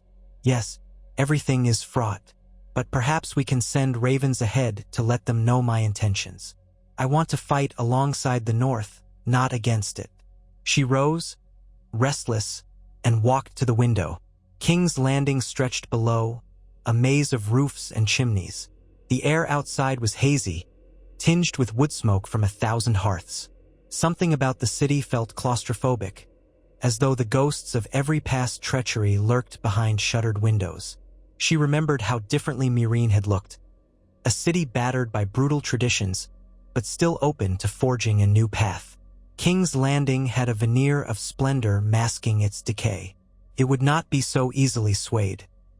They spent the rest of the day drafting letters, which Missandei carefully composed to King Jon Snow, inviting him to meet Daenerys and the royal party from King's Landing. They wrote of the proposed expedition north, requesting safe passage, explaining, if he would believe it, that Cersei Lannister was at least willing to investigate the threat. Missandei's quill scratched on parchment while Daario lounged by the window, Barristan stood sentinel at the door, and Daenerys paced in thought. At dusk, the letters were sealed and handed off to a page who promised to see them delivered to the Red Keep's rookery. With that, there was little to do but wait. The faint hope lingered that King Jon's response might come swiftly. But the north was far, and even ravens took time. Days passed, each morning bringing a new session of negotiation with the small council. The arrangement for the northern expedition was hammered out in excruciating detail. How many wagons, how many guards, how many knights would accompany? Cersei insisted that her own soldiers would protect the interests of the crown, while Daenerys argued that she needed some of her own people as well. In the end, they settled on a mixed retinue. A few Lannister knights under oath to keep the peace, a handful of Daenerys's personal guard from Essos, and the Queen Regent's designated envoys, presumably to gather intelligence along the way. Daenerys found herself tested at every juncture. Cersei's barbed remarks never ceased, each day sowing doubt about whether Daenerys truly believed in the threat or was simply stalling. Some on the council seemed marginally sympathetic. Others were outright hostile, questioning why they should commit any resources to a rumored apocalypse. All the while, Daenerys was mindful of the precarious position she occupied. A guest in the capital, reliant on the goodwill of a woman who might at any moment decide that the realm was better off without another Targaryen. At night, the dreams returned. She would see a glacial wasteland under a sky of swirling snow, with ghostly figures moving just beyond the edge of sight. Or she would see kings landing in flames, her dragons raging overhead, the city's bells tolling a frantic alarm. Each time, she woke with her heart hammering, unsure which future was more likely if her diplomacy failed. During those days, the people of King's Landing gradually grew accustomed to the notion that Daenerys Targaryen was in the city. Rumors swirled through the streets. Some claimed she was locked in the dungeons. Others said she had come to burn Cersei alive. A few told stories of her beauty and mercy, speaking of how she freed slaves in distant lands. Daenerys took occasional escorted walks through the Red Keep's courtyards, always with guards, always under watch.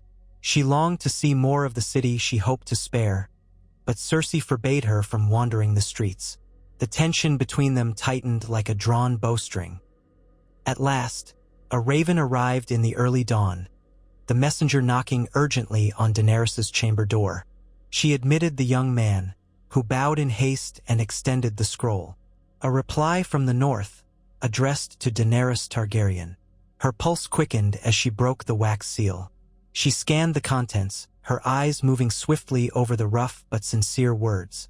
Jon Snow wrote that he had received her previous messages and that, if the crown was truly willing to acknowledge the threat, he welcomed any delegation, herself included, to see the situation firsthand. He described the preparations being made to defend the north, the hardships his people already faced, and his hope that if Daenerys Targaryen's dragons could indeed help, it might turn the tide in a war that otherwise seemed hopeless. He ended with a simple, stark plea: "Come and see." Daenerys read the final line aloud to Barristan, Missandei, and Daario. He calls it a war that otherwise seemed hopeless. That speaks volumes. He must have seen these creatures himself. Daario crossed his arms. So the king in the north is sincere. That at least is promising. But what of Cersei? Daenerys set the scroll on the table. We'll show this to the small council. If they insist on seeing the threat, we have our invitation. Let's see if Cersei still honors the arrangement or if she finds a way to delay. That morning, the council convened again, Cersei seated at the head of the table, her black and gold gown emphasizing her authority. Daenerys offered Jon Snow's letter, reading it aloud. The council members listened in silence. Qyburn's features were unreadable. The Master of Whisperers watched Daenerys carefully, and Lord Giles fiddled with a pen in anxious agitation. Cersei's expression was clipped and cool. So, the bastard of Winterfell indeed calls himself king in the north, and you trust his word? He might be weaving tales to gather southern aid. Daenerys forced a calm tone. He has as much reason to lie as you or I, but everything in his letter sounds consistent with other reports. Even your Master of Whisperers has indicated. The North believes in this threat. Cersei drummed her fingers on the table. The The slight click of her nails on the wood echoed. "Very well. Then we will proceed. The sooner we expose whatever is or is not happening in the north, the sooner the realm can move on from this farce." Daenerys inclined her head. "I am ready. I will bring my retinue, including Ser Barristan, Missandei, and Dario Naharis. I ask leave to have Drogon accompany me. The other 2 dragons will remain outside the city, watched by my men. I won't leave them entirely behind." At the mention of Drogon, the mountain shifted almost imperceptibly, as though uneasy. Cersei pressed her lips together in distaste. "1 dragon is enough.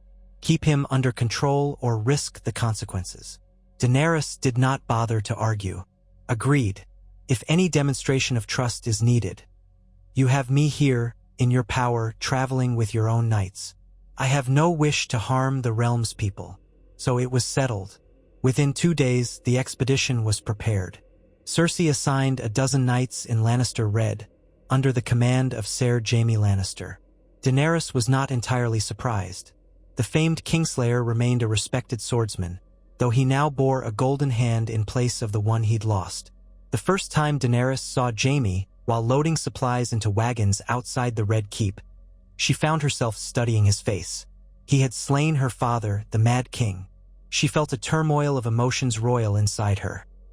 Anger at the memory of her father's murder, gratitude that it might have prevented the burning of King's Landing, sadness at how twisted the realm's history had become.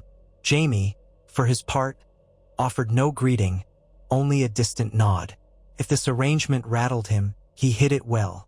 Drogon arrived before dawn on the 2nd day, black wings cutting across a sky tinted with the first hints of sunrise.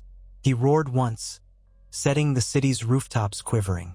The gold cloaks on the walls tensed, some aiming bows, though no arrow was loosed without direct order. Daenerys walked calmly to the clearing outside the gates, where a makeshift pen had been constructed for the dragons. Rhaegal and Viserion remained behind, penned for safety, while Drogon landed on a rocky outcrop that overlooked the bay. Daenerys ran her hand along his massive flank, whispering soothing words in Valyrian. She could sense his tension in this unfamiliar land, the city's noises and strange smells unsettling him. "Fly with me north," she murmured, resting her forehead against his scaled side. "We do this not to conquer, but to protect." Drogon let out a low rumble, as if acknowledging her reassurance. She pressed her hand over his warm scales, inhaling the sulphurous scent that always clung to him. Part of her feared for his safety, traveling so near the seat of Lannister power. But she could not face the unknown alone. She needed his presence as much as he might need hers. By midday, the column moved out through the city gates. A modest train of wagons bearing supplies, horses for the knights, and a large cart for the Lannister retinue's gear. Daenerys rode at the front on a pale mare, flanked by Barristan and Dario. Missandei rode in a small carriage, poring over maps. Jaime Lannister led his knights near the middle, quiet and watchful. Drogon soared overhead, a dark silhouette against the pale sky, occasionally swooping lower as though to reassure himself that Daenerys was still below. Citizens crowded along the streets, staring in hushed awe, or in some cases, crying out warnings. The presence of a dragon, even one, was enough to unnerve the throngs. Daenerys kept her spine straight, her expression composed, determined to radiate calm. This was no triumphant procession. It was a tentative journey into the unknown. Yet the eyes of King's Landing would forever remember the sight of a Targaryen leading a dragon out of their city, not in flames, but in uneasy partnership with the Lannister Guard. They passed the outskirts and followed the King's Road north, the same road that countless armies and travelers had taken through the centuries. The land gradually shifted from cultivated fields to rolling hills. Occasionally, they passed a village or hamlet. Word of the traveling dragons spread quickly, so they were often met with a mix of fear and curiosity. Jaime maintained a polite, if distant, demeanor toward Daenerys. At one evening camp, as the sky turned gold with sunset, he approached her by the campfire. His armor gleamed in the dying light, and the golden hand at his side was an ever-present reminder of the price he had paid in war. "Your Grace," he said, inclining his head, "I trust your men are finding sufficient space for the dragon to feed?" Daenerys glanced toward the slope where Drogon had settled, devouring a few deer that had been hunted earlier. "We have enough for now. Thank you for asking." He nodded, and for a moment neither spoke. The crackle of the fire filled the silence. Then he let out a breath, eyes flicking to the sky. "I did not expect to be escorting a Targaryen queen north in my lifetime," he remarked, "much less doing so to investigate an ancient threat. My father would have found the notion laughable." Daenerys studied him, thinking of the day the Lannisters overthrew her father. "Your father helped topple House Targaryen. Now here we are, sharing a fire." He offered a wry smile. "War makes for strange alliances, but I have no wish to start a new conflict if it can be avoided." He hesitated, then added, "My father was many things, but cautious above all else. If there truly is a threat in the north, Tywin Lannister would have wanted to know its nature before dismissing it. Perhaps there is reason in what we do now." Daenerys inclined her head. "There is reason, Ser Jaime. I only hope we discover the truth soon enough." He gave her a curt nod and took his leave, stepping away into the gathering dusk. Daenerys exhaled, reflecting on how the realm's old grievances reverberated in every conversation. Yet she also saw that Jaime Lannister, for all he had done, might be more open-minded than his sister when it came to facing the unknown. Days turned into weeks as they journeyed farther north. The air grew cooler, the nights sharper. The fields gave way to wilder stretches of land, forests thick with pine. Occasional storms drenched the caravan in cold rain, turning the roads to sludge. Drogon adapted to the changing skies, though the colder air seemed to make him more restless and prone to sudden flights. Each evening, Daenerys or Daario would ensure that fresh game was hunted or purchased from local trappers to feed him. The column passed through the Riverlands, where the aftermath of the War of the Five Kings still scarred the countryside. Burned farms, half-rebuilt holdfasts, locals who wore weariness in their expressions like a permanent shadow. A few recognized Daenerys' sigil or glimpsed Drogon overhead, but no hostility erupted, only wariness and occasional awe. Jaime's knights kept a close guard, and Daenerys' small retinue did their best to reassure the small folk that no harm would befall them. One twilight, just before the caravan set camp, riders approached under a banner bearing the direwolf of House Stark. Daenerys tensed, uncertain whether they came as allies or with some other intent. Jaime ordered his men to a defensive formation, while Daario and Barristan prepared to meet them. But the riders halted at a respectful distance, calling out that they were sent by King Jon Snow to guide the party north. Relief mingled with caution in Daenerys' chest. If they were truly loyal to Jon Snow, it meant he was serious about welcoming them. The northern riders, men hardened by a cold land, eyed the Lannister colors warily, but they did not provoke a fight. One introduced himself as a trusted bannerman of House Stark and said they would lead the expedition along a safer route through certain mountain passes. Daenerys welcomed their guidance. Anything that lessened travel time or avoided trouble was an advantage. As they pressed on, the nights grew colder still, and the group began to see frost along the edges of streams at dawn. Daenerys often wore a cloak of thick wool over her riding leathers, though even that sometimes felt insufficient in the chill. Drogon, for his part, seemed unbothered by the cold, his internal furnace warding off the biting air. At last, after many days of travel, they beheld the distant silhouette of Winterfell, a formidable castle of gray stone, set upon rising terrain. Smoke curled from its chimneys, and the surrounding lands showed signs of recent fortification. Wooden palisades erected, trenches dug. Clearly, the north was preparing for war. Daenerys saw watchtowers manned by archers, and the gates bristled with spears. The approach felt tense. Even so, the banner of the direwolf fluttered in the wind, a stark sign of northern resilience. Jon Snow awaited them in the courtyard, flanked by a handful of northern lords and knights. He was taller than Daenerys had expected, lean, with dark hair that framed a solemn face. His cloak, made of heavy fur, draped over his shoulders, and he radiated the quiet intensity of a man who had already borne too many burdens. As Daenerys dismounted, Drogon flew overhead, casting a massive shadow across the yard. Northern soldiers stepped back, some gripping their weapons in alarm. Daenerys lifted a hand, calming Drogon with a soft call in Valyrian. He landed beyond the walls, on a patch of open ground, shaking the earth with the impact. It was as close as she dared bring him to these wary hosts. Jon Snow stepped forward. He glanced at the red and gold Lannister sigils on Jaime's men but showed no outward hostility. His breath steamed in the cold air as he spoke, voice measured. "Welcome to Winterfell, Daenerys Targaryen." His gaze flicked briefly to her companions. "Ser Barristan Selmy, I recognize you from tales. Dario Naharis, Missandei of Noth." Then he regarded Jaime with guarded politeness. "Ser Jaime Lannister." Jaime bowed stiffly. "King Jon." Daenerys came closer, offering a small nod in greeting. "Thank you for hosting us, King Jon. We come on a mission of peace and discovery. The threat you face, the threat all of Westeros may face, is what brought us here." Jon's eyes were dark, reflecting worry and resolve. "I appreciate your willingness to see for yourselves. My people are preparing as best we can, but we need all the help we can get."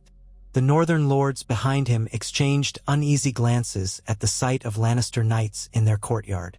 One older lord with grizzled hair and a missing ear muttered something about southern ambitions, and another spat on the ground at the mention of King's Landing.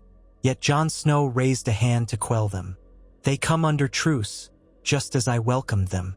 Let us not forget that the enemy does not care for our titles or our feuds." Daenerys felt a flicker of respect for Jon's ability to command his men's restraint. She saw they trusted him not just because of his name but because of his deeds. She recalled what she had read in his letters, how he had faced horrors at the Wall, how he'd been chosen as Lord Commander before being named king in the north.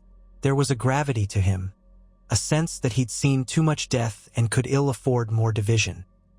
He led the party into the great hall of Winterfell, where the fire in the hearth blazed bright, offering warmth that was welcome after the frigid ride. Servants bustled about with trays of hot mulled wine and sturdy bread. Daenerys removed her gloves, letting the heat return feeling to her fingers. Around them, northern courtiers stood, silent watchers of this unprecedented gathering. Jon Snow turned to Daenerys, his voice lower now that they were out of the wind. "I'll show you what we've discovered. We have scouts returning from beyond the wall with reports. There have been sightings of the army of the dead, movements that draw nearer each day." Daenerys nodded, bracing herself. "We came all this way to see proof. If there is any means by which we can help, I intend to do it." Jaime's knights lingered near the entrance, uncertain how to proceed. Ser Jaime himself stepped forward, removing his gloves. "We represent Queen Regent Cersei Lannister's interest. We are here to confirm the threat. I don't suppose you have a white in your dungeons for demonstration." His tone held a hint of sarcasm, but Daenerys sensed he, too, needed tangible evidence. Jon's mouth twitched in a ghost of a smile. "Not exactly, though we have run-ins enough with the dead to know they don't willingly remain captured. But we do have reports, survivors' accounts, and we have a reason to believe the Night King pushes south." "Night King?" Daenerys echoed softly, recalling only brief mentions in ancient texts she had studied. The name sent a cold prickle along her spine, as though winter itself had coiled around her. Jon gestured to a large table near the hearth where a rough map was spread. The map showed the north, the wall, and markings in charcoal that indicated sightings of whites, places where attacks had occurred. He pointed to a spot well north of Eastwatch by the sea. "We lost contact with several wildling villages here.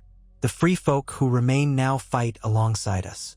They sent a raven, detailing an army of hundreds, perhaps thousands of the dead. We have a rough estimate that they could reach the wall within weeks, if not sooner." Daenerys studied the map, Barristan at her side. Dario exhaled a sharp breath, a rare sign of unease from the usually confident Sells-word. Missandei listened intently, her hands clasped. She raised her eyes from the map to Jon. Thousands of the dead. The living have never faced such a foe in recent memory. Fire is the only thing we know that truly halts whites and White Walkers. Jon gave a curt nod. That and dragonglass. We've been mining what we can from the hills on Dragonstone. But we need more. And we need allies. His gaze shifted to Jaime, who stood across the table. If King's Landing can provide men, supplies, or at least refrain from attacking the north while we face this enemy, that would help. Jaime's face was grave. I will send a report back to the capital. Cersei agreed to investigate, not to commit our forces.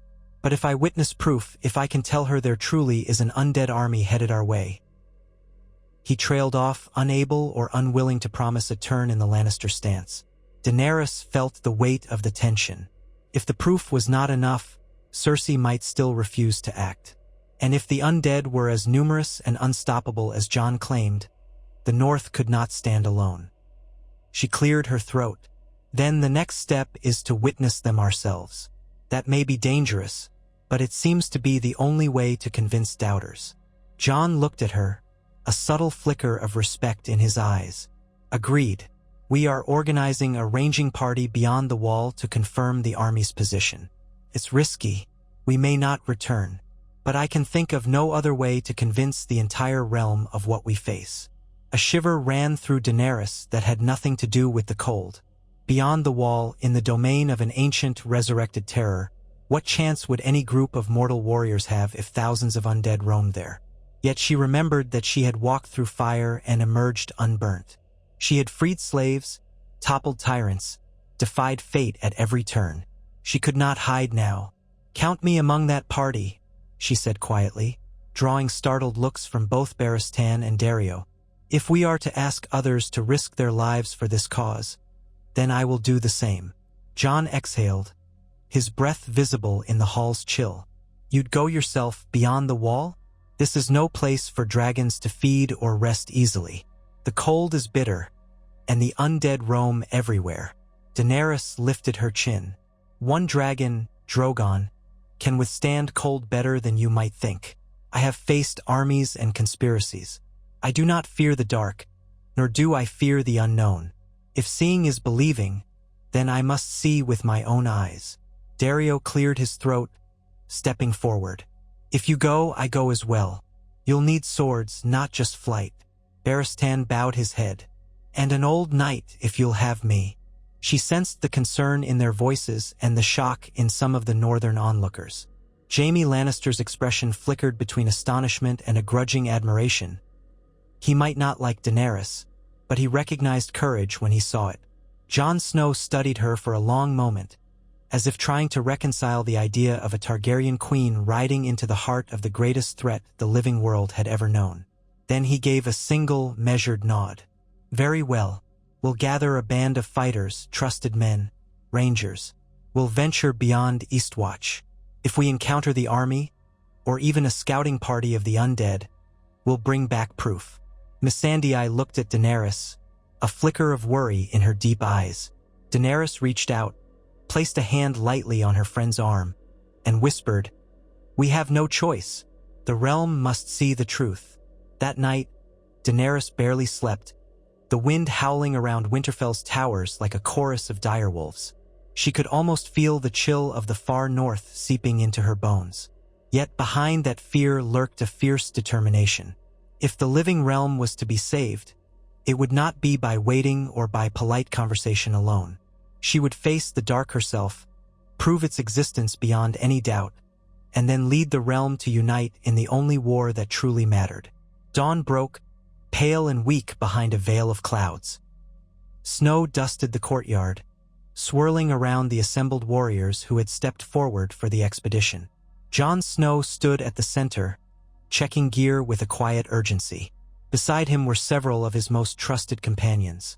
A large man with a thick red beard, a dour brother of the Night's Watch, and a handful of northern knights. Jaime Lannister insisted on coming, despite the misgivings of his men. Daario, Barristan, and a small number of Daenerys's guard were prepared as well. Drogon swooped overhead, landing just outside the walls in a cloud of snow and disturbed air. The watchers on the battlements held their breaths. To see a dragon in the north was a sight that belonged more to ancient sagas than to any living memory. Daenerys, wrapped in a heavy fur cloak over her riding leathers, strode toward Drogon. The wind whipped strands of her silver-gold hair across her face. She turned once, meeting Jon Snow's eyes. He nodded in understanding, as if acknowledging the shared burden they were about to bear. She climbed onto Drogon's back, gripping the ridges of his scales. He let out a low rumble, steam issuing from his nostrils in the frigid air. Daario and Barristan led their horses, while Jaime and the northern warriors did the same. The plan was to journey first to Eastwatch by the Sea, the easternmost fort of the Night's Watch, and from there proceed beyond the wall on foot or horseback. Drogon could scout overhead, but the terrain might not allow him to land easily in the icy wastelands. As the party filed out of Winterfell's gates, they left behind the uneasy gazes of the northern lords. Missandei remained at Winterfell to coordinate messages and preserve a safe haven in case everything went awry. Snow fell steadily, layering the ground in a white hush. Daenerys felt the cold sting her cheeks, but Drogon's body heat radiated through her cloak. They traveled for days, the land growing bleaker the farther north they went. Trees became sparse. Frozen lakes glimmered under weak sunlight. The wind never ceased its mournful cry. Keijo, Nally, they camped in half-ruined keeps or sheltered hollows, huddling around meager fires. The gloom weighed on everyone, even Daario, who normally cracked jokes to ease tension. Now he said little, scanning the distance with cautious eyes. Jaime's expression grew grimmer with each league, as though a part of him still could not believe what they were doing. At last, the wall rose into view, a colossal barrier of ice and stone that stretched across the horizon. Its sheer size stole Daenerys's breath. She had heard tales of it, but none captured the raw magnitude of the thing. As they approached Eastwatch by the Sea, the wind off the shivering sea lashed them with gusts of stinging ice crystals. The fort itself stood perched at the edge of the world, battered by waves and howling storms. Jon led them inside, the gates opening for the king in the north. The garrison welcomed them with wary respect, though most had never seen a dragon in their lives. Drogon roosted on a nearby cliffside, letting out a challenging roar toward the bleak ocean. Daenerys felt a pang of concern for him. He was far from the warm sands of Essos, or even the mild climate of King's Landing. But he had endured across the wastes of the Red Waste when he was younger. He would endure this as well for her sake. Jon gathered them all in the fort's courtyard. The men of the Night's Watch had prepared thick cloaks and furs. Sledges and sure-footed garrons awaited them for the journey beyond the wall. It felt as if they were preparing for a campaign into the realm of nightmares. The air crackled with tension. Jon faced the group. "We'll head north by northeast." The Free Folk patrols reported undead sightings near the frozen shore. "If we find even a small group, we'll do our best to capture one white. That might be all we need to prove the threat to the realm. But remember, every step beyond the wall is perilous. Stay close, watch for each other, and do not underestimate the cold." Daenerys dismounted from Drogon's back, stepping across the icy ground to stand near Jon. She saw the uncertainty in the eyes of the watchers. Here was a queen stepping beyond the greatest barrier in Westeros, risking her life for what she believed in. She only hoped that in doing so, she was not leading them all to doom. Barristan bowed his head slightly. "Your Grace, are you ready?" She lifted her chin. "I was born amidst storm and salt. I have walked through fire. I will face the cold as well." Jon pulled his fur-lined hood over his dark curls, glancing again at Jaime, who tested his sword arm, metal fingers flexing awkwardly against the hilt. Daario checked his knives and winked at Daenerys with forced bravado. The red-bearded wildling, Tormund Jon had called him, slapped his chest and let out a wolfish grin, itching for a fight. Then, in the swirling snow, they crossed through the ancient gate, leaving the wall behind. Daenerys cast one last glance at Drogon. instructing him in soft Valyrian to stay near the fortress if he could, or follow them overhead if the winds allowed. He roared once more, a challenge to the oncoming darkness, and she felt her heart stir with mingled fear and pride. Beyond the wall, the world became an endless expanse of white and gray. The wind keened, the cold bit deep. They traversed ridges of ice and snow, their horses sinking to their knees in drifts. Frozen rivers and bleak hills rolled on for leagues. Sometimes they passed skeletal remains of trees or old watchposts that had collapsed long ago. Daenerys found herself leaning into the memories of warmth, of the blazing sun in Essos, of the hot sands of the Red Waste, to steel her resolve. Everywhere she looked, she was reminded that this land belonged to a merciless winter and the dead that lurked within it. For 2 days they saw no sign of undead, just the unbroken hush of the frozen north. On the 3rd day, the wind carried faint echoes, moans or distant howls. It was hard to say. Tension prickled among the group. They pressed on, weapons drawn, scanning every white hill and shadowed hollow. Late in the afternoon, when the sun was hidden behind ash-gray clouds, they crested a ridge overlooking a shallow valley. There, Daenerys saw movement, dark shapes shambling amid the swirling snow. Her heart lurched. Jon raised a hand, silently signaling everyone to halt. The shapes moved in clusters, staggering across the ice. Some were humanoid, others resembled animals twisted into horrific forms. A hush fell over the group. This was no rumor, no myth. Dozens, if not more, of undead forms shambled across the valley. Daenerys's breath caught in her throat. Their flesh was frozen and rotted, eyes pale and dead. The whites, it was real beyond question. Barristan gripped his sword. Daario cursed softly.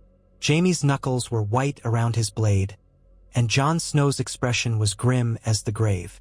Tormund let out a tense growl, spitting onto the snow. Daenerys felt a cold sweat on her brow. This, she realized, was the threat that threatened to swallow the realm. Even now, she could imagine them marching south in an unending horde, unstoppable save by fire or dragonglass. A deeper terror gnawed at her. What if even a dragon's fire was not enough? Jon turned to the group, speaking in a harsh whisper. "We take one. If we can isolate a single white and bring it back, that may be enough." The plan was simple in theory. Lure a small group away, destroy most of them, and keep one white trapped or chained. Yet, as they began to descend the ridge, Daenerys felt the raw danger pressing in. If the entire horde noticed them, they would be overrun. The undead did not tire. They knew no fear. She followed close behind Jon and Daario, her heart pounding. Their steps crunched on the icy ground. Ahead, the whites continued to shamble. The wind shifted, carrying the party's scent toward the dead. Suddenly, one of the undead figures jerked its head up, empty eyes fixing on them. A ragged moan escaped its ruined mouth. In a chain reaction, the rest turned, their attention snapping to living prey. Before Daenerys could utter a word, the first wave of whites rushed forward with a speed that defied their broken forms. Jon shouted for the others to hold formation. Swords, axes, and dragonglass-dipped spears met decaying flesh in a cacophony of shrieks. Daenerys could scarcely believe how many there were. The plan to capture one was overshadowed by the immediate struggle to survive. Daario slashed at a white's neck, severing its head, only for its body to keep clawing at him until he stomped it down.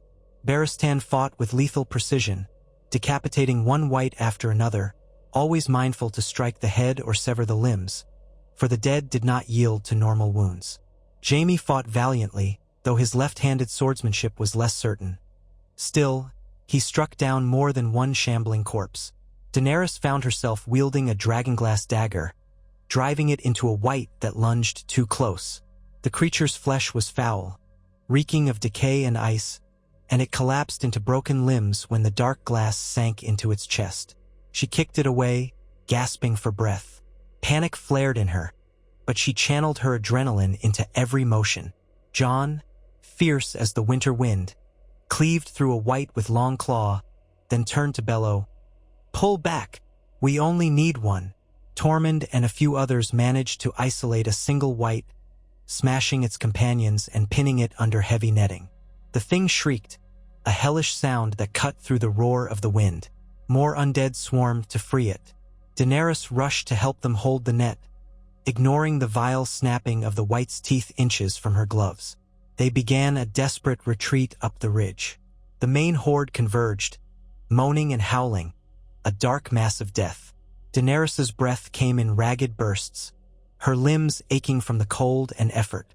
Someone screamed, a northern warrior, dragged down by a cluster of whites. Jon roared in anguish, but there was no saving him. The living had to retreat or be overwhelmed.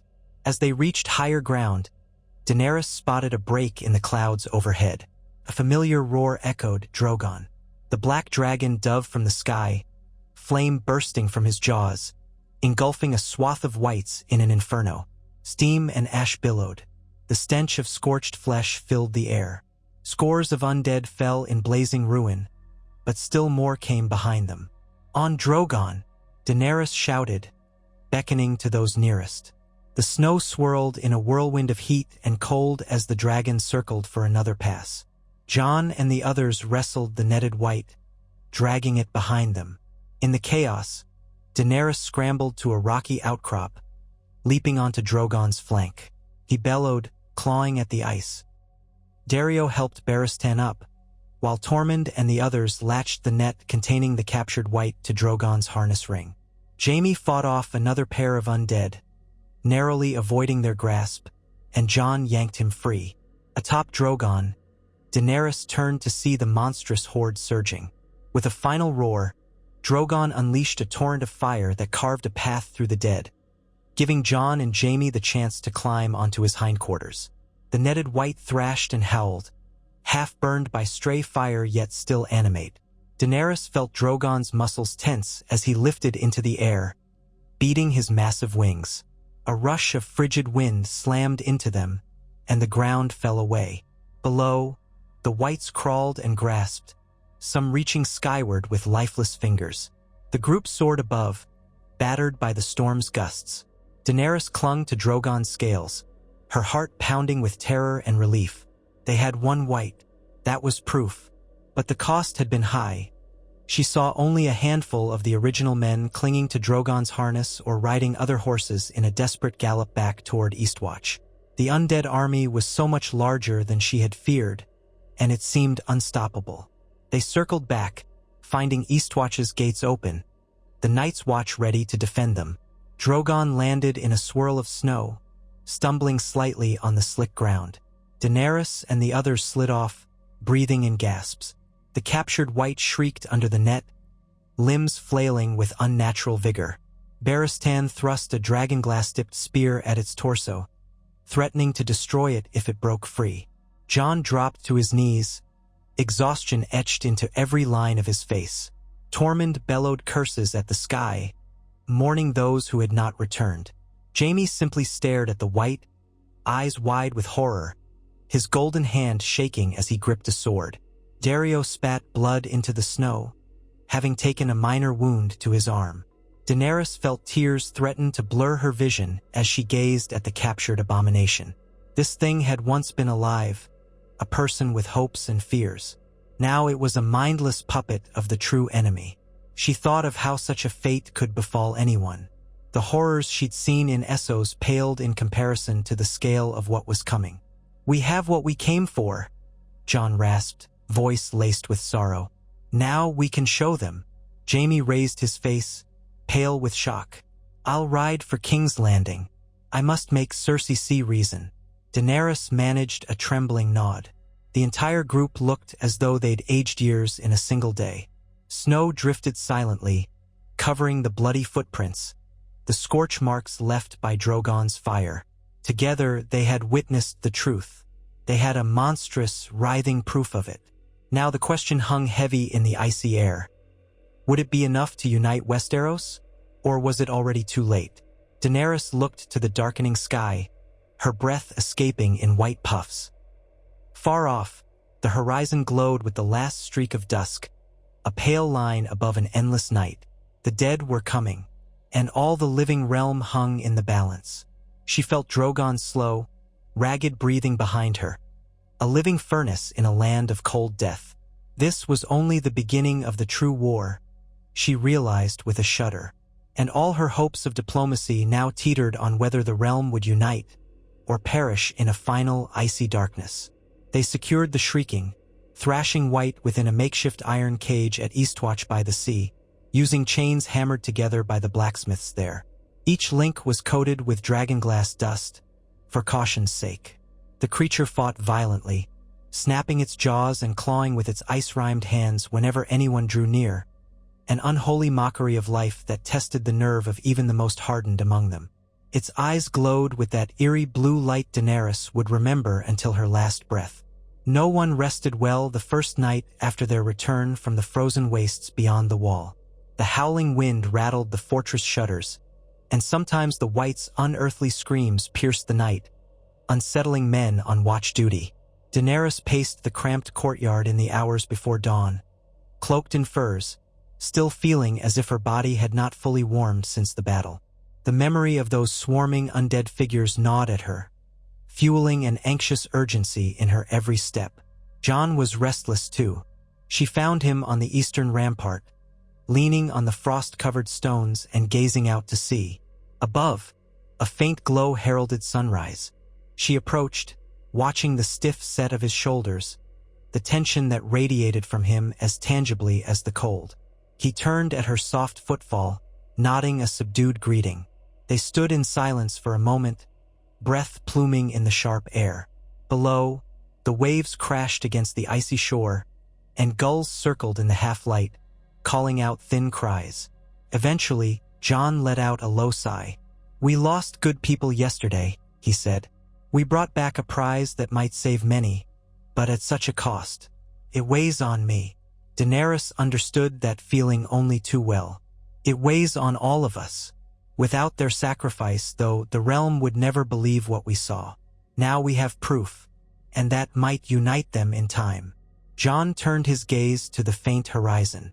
The thin line of light against the steel-gray water illuminated the worry in his eyes. Will it be enough? We both know how men cling to their pride, their feuds. Even a living corpse might not unite them. But we have no choice except to try. She nodded, wishing she could speak words that guaranteed success. But there were no guarantees now, only the knowledge that the dead advanced every day, and that if the living failed to band together, all would be lost. "We'll bring the White south," she said, voice firm, "and show them. After that, I can only hope that all proud hearts are softened by the truth." A moment later, footsteps crunched behind them on the frosty walkway. Jaime Lannister emerged, hugging a thick black cloak around his shoulders. His breath fogged with every exhale. The lines of worry on his face looked deeper than ever, as though he had aged several years in just these days. When he saw Daenerys and Jon, he inclined his head respectfully. "Your Graces," he said, an edge of formality in his tone. He glanced out over the sea. "I've seen enough. I'm riding south as soon as we can arrange it. Cersei must hear this from me personally, and see the proof with her own eyes." Daenerys could see the steely determination in him. For all the blood on Jaime's hands, there was no mistaking his sincerity when it came to trying to avert an apocalypse. "You think she'll listen?" she asked quietly. Jaime's expression flickered, his breath hitching in the cold. "I think she'll try to find the advantage in it, no matter what. But even Cersei can't be so blind as to dismiss that." He nodded toward the direction of the courtyard where the caged White still moaned and rattled its chains. "I can't imagine anyone seeing that thing and claiming it's a hoax."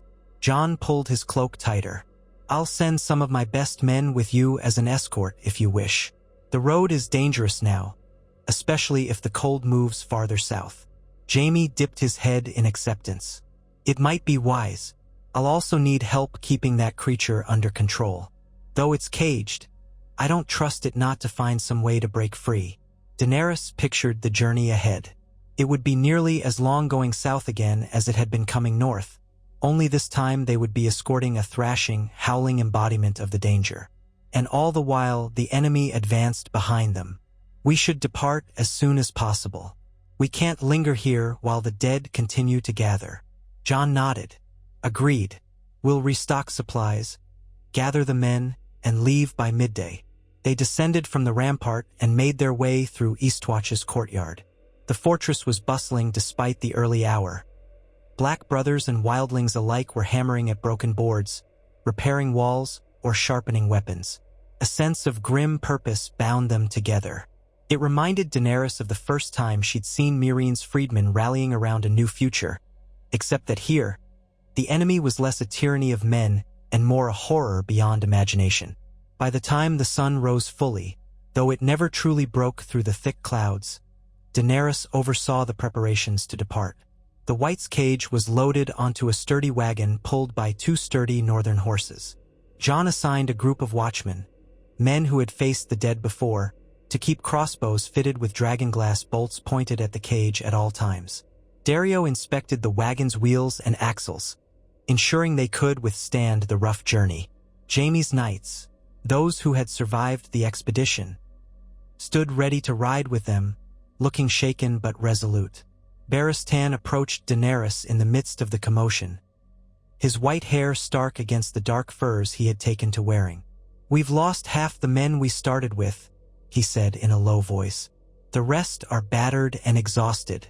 Are we certain we should bring them south again so soon?" She looked into the old knight's eyes, seeing the concern that sprang from genuine care for her well-being. "We have no choice," she said gently. "If we delay, who knows what the dead might do in the meantime, or what Cersei might assume about our intentions. Every day counts." She paused, then added, "You're welcome to remain here, Ser Barristan, if you believe it best. You've earned your rest." He shook his head. "My place is with you, your grace, until the end if need be." She managed a slight smile, grateful for the loyalty he had shown her. "Then come, we ride together." They set forth by midday, the wind cutting across the coastline like a blade. Daenerys flew overhead on Drogon for a stretch, scanning the horizon to ensure no stray groups of whites trailed them. The rest of the group rode or marched below, forming a tight column with the wagon in the center. Jon rode at the head, conferring with Jaime. Daario took up the rear, scanning for threats. Tormund Giantsbane traveled with them a short distance before splitting off, intending to return to his fellow freefolk and coordinate defenses closer to the wall. The journey south along the eastern roads was grueling in its own way. Though the chill lessened with each passing league, the tension never lifted. The White's eerie moans drifted from beneath the wagon's tarp, sometimes silenced by a guard's strike of dragonglass against the cage. The horses spooked whenever the wind carried the creature's foul smell. At night, they camped in small enclaves or abandoned farms, setting watches in pairs and building large fires that burned until dawn. Daenerys found herself longing for the warmer climes of Dragonstone, even the near-tropical nights of Meereen, as the cold nights seeped into her bones. During one such encampment in the dismal gloom of twilight, Daenerys' foe, Nd herself alone beside Drogon at the edge of the camp. The dragon had discovered a small rocky outcropping to perch upon, far enough to keep the horses calm. She laid a hand on his massive flank, feeling the steady heat of his body. He rumbled softly, a hint of concern in that guttural note, as if he could sense her weariness. "You must wonder what we're doing, coming to this frozen land," she murmured in Valyrian, stroking the ridges of his scales. He shifted his great head to peer at her with one dark, red-flecked eye. "But you've seen the horrors beyond that wall. We have to stop it. You and I, and the rest of these men." Drogon exhaled a warm breath, which condensed in the frigid air. Somehow it was comforting. She leaned her head against his flank, letting the tension ease from her limbs momentarily. The day's battles, both literal and diplomatic, felt like they had stretched on for ages. A soft footstep sounded behind her. She turned to see Jon, cloaked in sable and gray, stepping gingerly across the rocky ground. He paused at a respectful distance, eyeing Drogon with caution. "He won't bite," Daenerys said, a faint trace of humor in her voice, though she kept her tone quiet to avoid startling Drogon. Not unless provoked. Jon took a hesitant step forward, the firelight from the camp throwing a dancing glow on his features. Drogon shifted slightly, but he did not react with hostility, merely regarded Jon with that reptilian intensity. Then he turned his head away, as if deciding the newcomer was neither a threat nor a meal. Jon closed the distance between him and Daenerys, exhaling in relief. "I thought I'd check on you. It's been a harsh day." She nodded, letting her gaze drift across the bleak landscape. "It will only get harsher when we reach King's Landing. If your southern lords and ladies are anything like Cersei, we'll have to fight every step of the way to convince them." Jon's eyes flickered in the half-light, an echo of sadness there. "I know, but we have no other choice." He hesitated, then added quietly, "I heard from Tormund before he left. He said more whites have been sighted west of Castle Black. They seem to be spreading out. It might be a tactic to confuse us or to probe our defenses."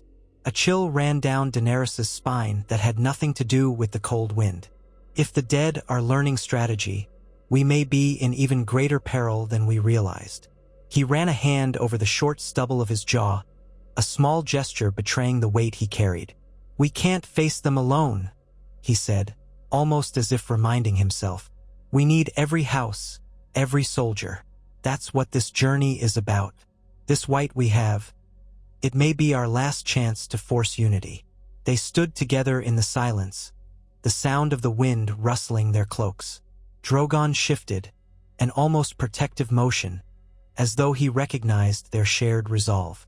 For a moment, Daenerys felt a strange sense of companionship with Jon, a man who had grown up in a different world, who bore a legacy that was complicated and unacknowledged, yet who seemed to share her burden and her moral compass. She did not voice this thought, but the feeling lingered as they returned to the campfires. The next days brought them past the neck, where the wetlands gave way to flatter lands. Although the weather turned milder compared to the frigid north, it was still winter. Frost rimed the edges of the wetlands each morning, and a gray gloom hung over the sky. The party pressed on, Jaime occasionally sending riders ahead to scout for any sign of bandits or, more unnervingly, whites. There were none, though they came upon a few deserted hamlets. The small folk had evidently fled south, rumors of an encroaching terror fueling their exodus. A quiet sense of dread followed the caravan like a shadow. At last, they reached the region once known for being the seat of House Tully, the Riverlands. Now it was a patchwork of reconstruction and lingering scars from the War of the Five Kings. Burned-out farms and half-destroyed keeps dotted the landscape. Daenerys found it disheartening, a reminder that men had done so much damage to each other already, and yet a far worse threat loomed on the horizon. Still, they encountered travelers on the road. Displaced peasants pushing carts of meager belongings, wandering hedge knights, the occasional merchant bravely attempting to reach the markets of King's Landing. The white screeches often caused these wayfarers to recoil or flee. Daenerys ordered the guards to keep the cage covered unless they needed to feed the creature a chunk of raw meat. Some claimed whites did not truly need sustenance, but it kept the thing from going completely inert or losing its ability to thrash about. Each day, the men assigned to watch it prayed the cage would hold. Late one afternoon, as they neared the Red Fork River, Jon and Daenerys rode side by side at the head of the column. Daario rode slightly behind, scanning the terrain for threats. Jaime was further ahead, guiding them along an old but serviceable road. Barristan kept watch near the wagon. The sky was overcast again, and a light drizzle dampened the earth, making the road slick. They came upon a crossroads marked by a mossy stone post. A group of ragged refugees had set up a crude encampment nearby, around the skeleton of a burned inn. When they saw the approaching column of knights and a dragon overhead, they shrank back, eyes wide with either fear or faint hope that these travelers might offer protection. A few children peered out from behind the scorched doorframe. Jon slowed his horse, glancing at Daenerys. "We might see if they know of any trouble on the road ahead." She nodded, and the pair rode forward with Daario and a couple of guards. A thin, middle-aged woman in tattered homespun stepped forward, trembling slightly as she bowed her head. Her eyes flicked warily to Daenerys' Targaryen colors, then to Jon's direwolf sigil. "Begging your pardon, my lords, my lady," she stammered. "We've had no trouble from bandits in these parts for near a fortnight now, but the rains have come early. We have little food or coin. If you could spare anything." Her voice trailed off as she noticed the wagon behind them, the faint screeching from beneath the tarp. The woman's face paled. "What is that?" Daenerys forced a small, reassuring smile she did not truly feel. "Something dangerous, locked away. You have nothing to fear from it as long as you keep your distance." Then she softened her tone. "We can spare some bread and salt, perhaps a few blankets. Dario, see to it." Dario nodded, dismounting to fetch provisions. The woman's eyes filled with tears of relief, and she called over a few others from the encampment to help carry the supplies. One old man touched Jon's stirrup in gratitude. "Bless you, my lord," he said hoarsely. "For we have children here, and the nights grow colder. The roads are filled with ghosts. Some speak of walking corpses in the north. Is it true?" Jon exchanged a glance with Daenerys. "Aye, it is, but we're doing what we can to protect the realm." The old man bowed shakily. "Gods be good. Then we shall keep you in our prayers. Go with the Seven's blessing, or whatever gods watch over us these days." Daenerys nodded in silent acknowledgement, her heart heavy. It reminded her of Essos, where she'd seen so many displaced, hungry, hopeless. War had stolen homes and lives on both continents. And now came a threat that did not simply take land or coin. It took life itself and twisted it into an eternal mockery. They pressed on. Each passing hour brought them closer to King's Landing. When they finally reached the rolling plains that spread out before the capital, Daenerys recognized a faint sense of dread in her own stomach. She remembered the last time she had gone there as a diplomat, forging uneasy accords with Cersei.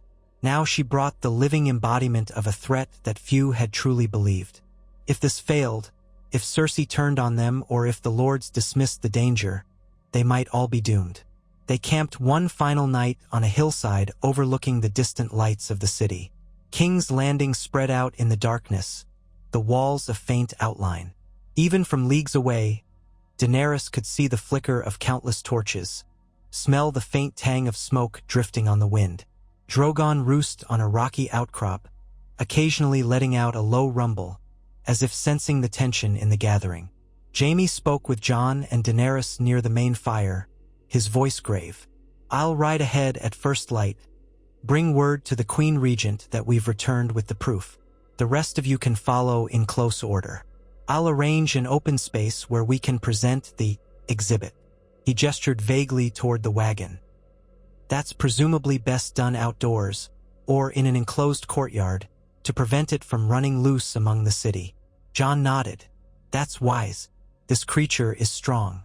It took more than a few men to subdue it, and if it escapes, gods help anyone it bites." A hush settled over the three.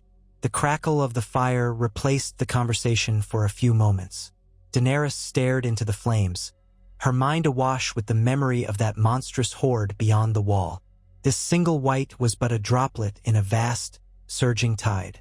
She could only pray that seeing it would be enough to convince the southern powers to unite. The next morning dawned cold and gray.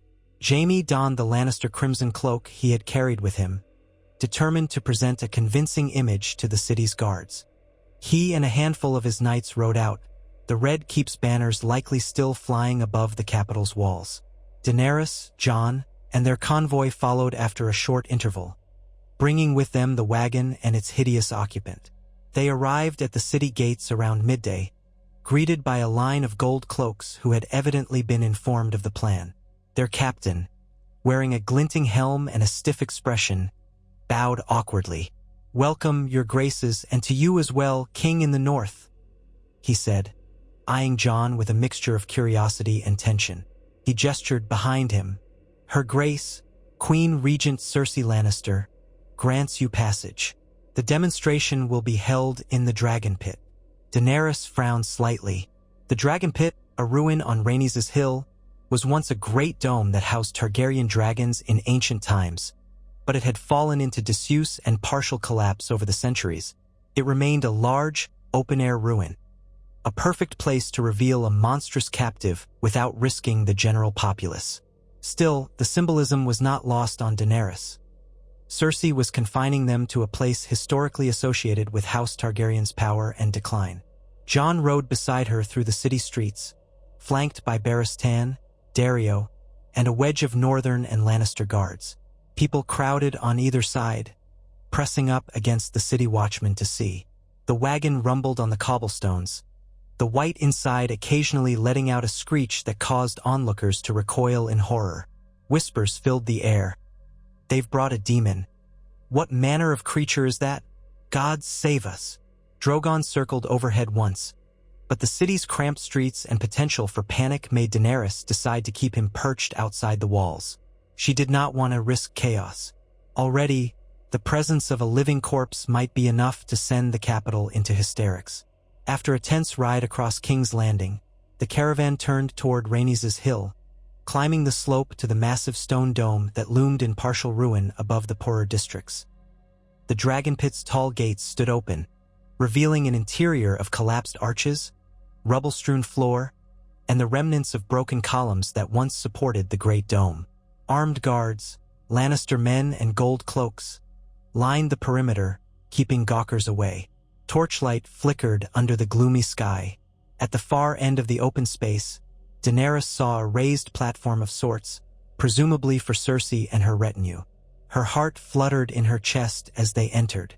The place had a haunting majesty, the ghost of ancient grandeur that once housed the might of her ancestors' dragons. She wondered how many Targaryen monarchs had walked here in centuries past, overseeing creatures that were rumored to be large enough to overshadow the entire city. But the echoes of that power were faint now, the stone vaults broken, the glory reduced to a shell. Awaiting them stood Cersei Lannister in a finely tailored gown of black and gold, her cropped hair making her look severe and unyielding. At her side was Qyburn, his pale face betraying a perverse curiosity. A cluster of courtiers and guards flanked them, including the Master of Whisperers and the Master of Coin. The mountain stood behind Cersei like a statue of menace, clad in ominous black armor.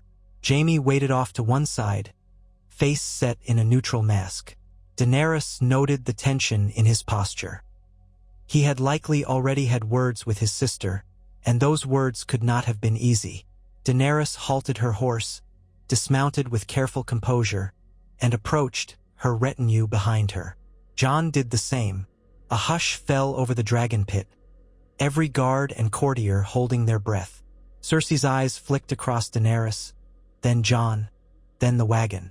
At length, she spoke, her voice echoing slightly in the vast ruin. "You have returned, and you bring a curiosity, I see." Her eyes lingered on the covered cage, from which sporadic thumps and guttural sounds emerged. "Is this truly the living corpse you promised, or some trick?" Jon gestured sharply to the guards who handled the wagon. "Bring it forward." They did so, rolling it near the center of the space. The tarp covering it was stained with dark patches, residual filth from the white. The gold cloak stepped back, uneasy. Barristan, Dario, and a few of Jon's men circled around, weapons at the ready. Daenerys spoke up, her tone ringing with authority. "This is no trick. We captured it beyond the wall at great cost. It will show you the threat we face." Cersei's gaze flicked to Jaime, who nodded slightly, as if confirming the story's truth. Qyburn stepped closer, his eyes shining with a macabre fascination. Cersei lifted her chin. "Then show us." Dario gripped one corner of the tarp, grimacing. He glanced at Jon and Daenerys. When they both nodded, he yanked the cover away. The white was revealed in its cage, its flesh gray and half-rotten, with patches of black frost across its cheeks and arms. Immediately, it bellowed, lunging for the bars. The people assembled recoiled in horror, some crying out. Even the mountain tensed, though he remained silent. The white's eyes glowed with that impossible blue, and spittle flew from its snapping jaws. Cersei took an involuntary step backward, the color draining from her face. The stoic facade she wore cracked for just an instant, revealing genuine alarm. Qyburn's lips parted, enthralled.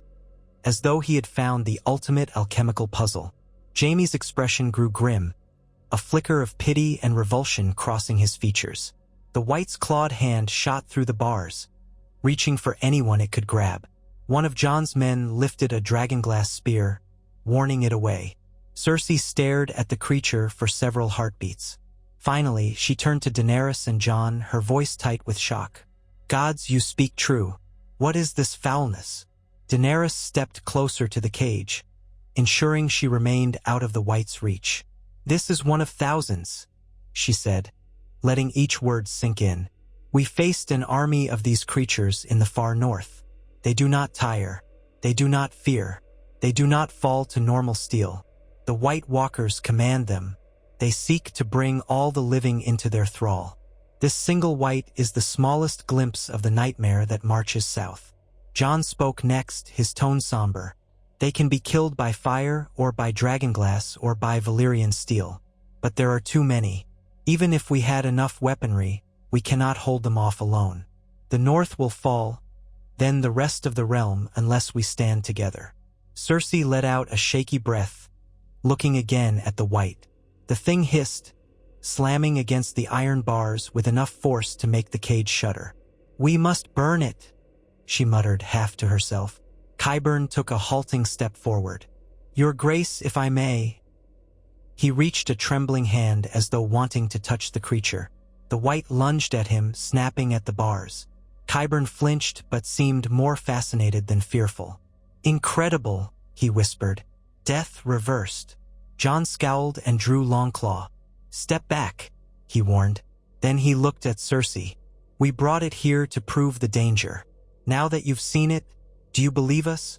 Cersei pressed her lips together in a thin line. Her face was still pale, but her eyes hardened with calculating thought. "I believe this is a real threat," she said at last. "Though it is unimaginable." She turned her gaze to Daenerys. "But what do you propose we do about it? The realm is still fractured by war. Trust is scarce." Daenerys met her gaze. "Put aside the feuds.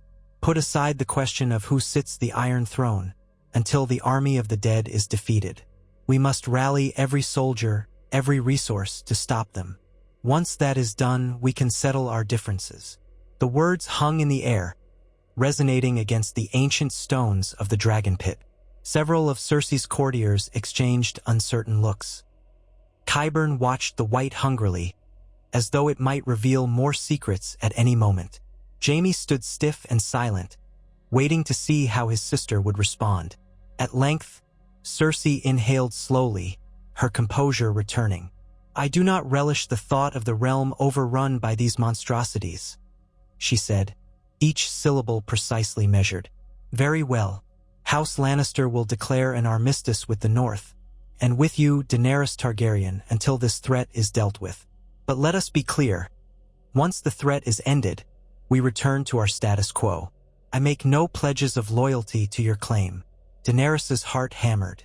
That was more than she dared hope for, but she also recognized how precarious Cersei's promise could be.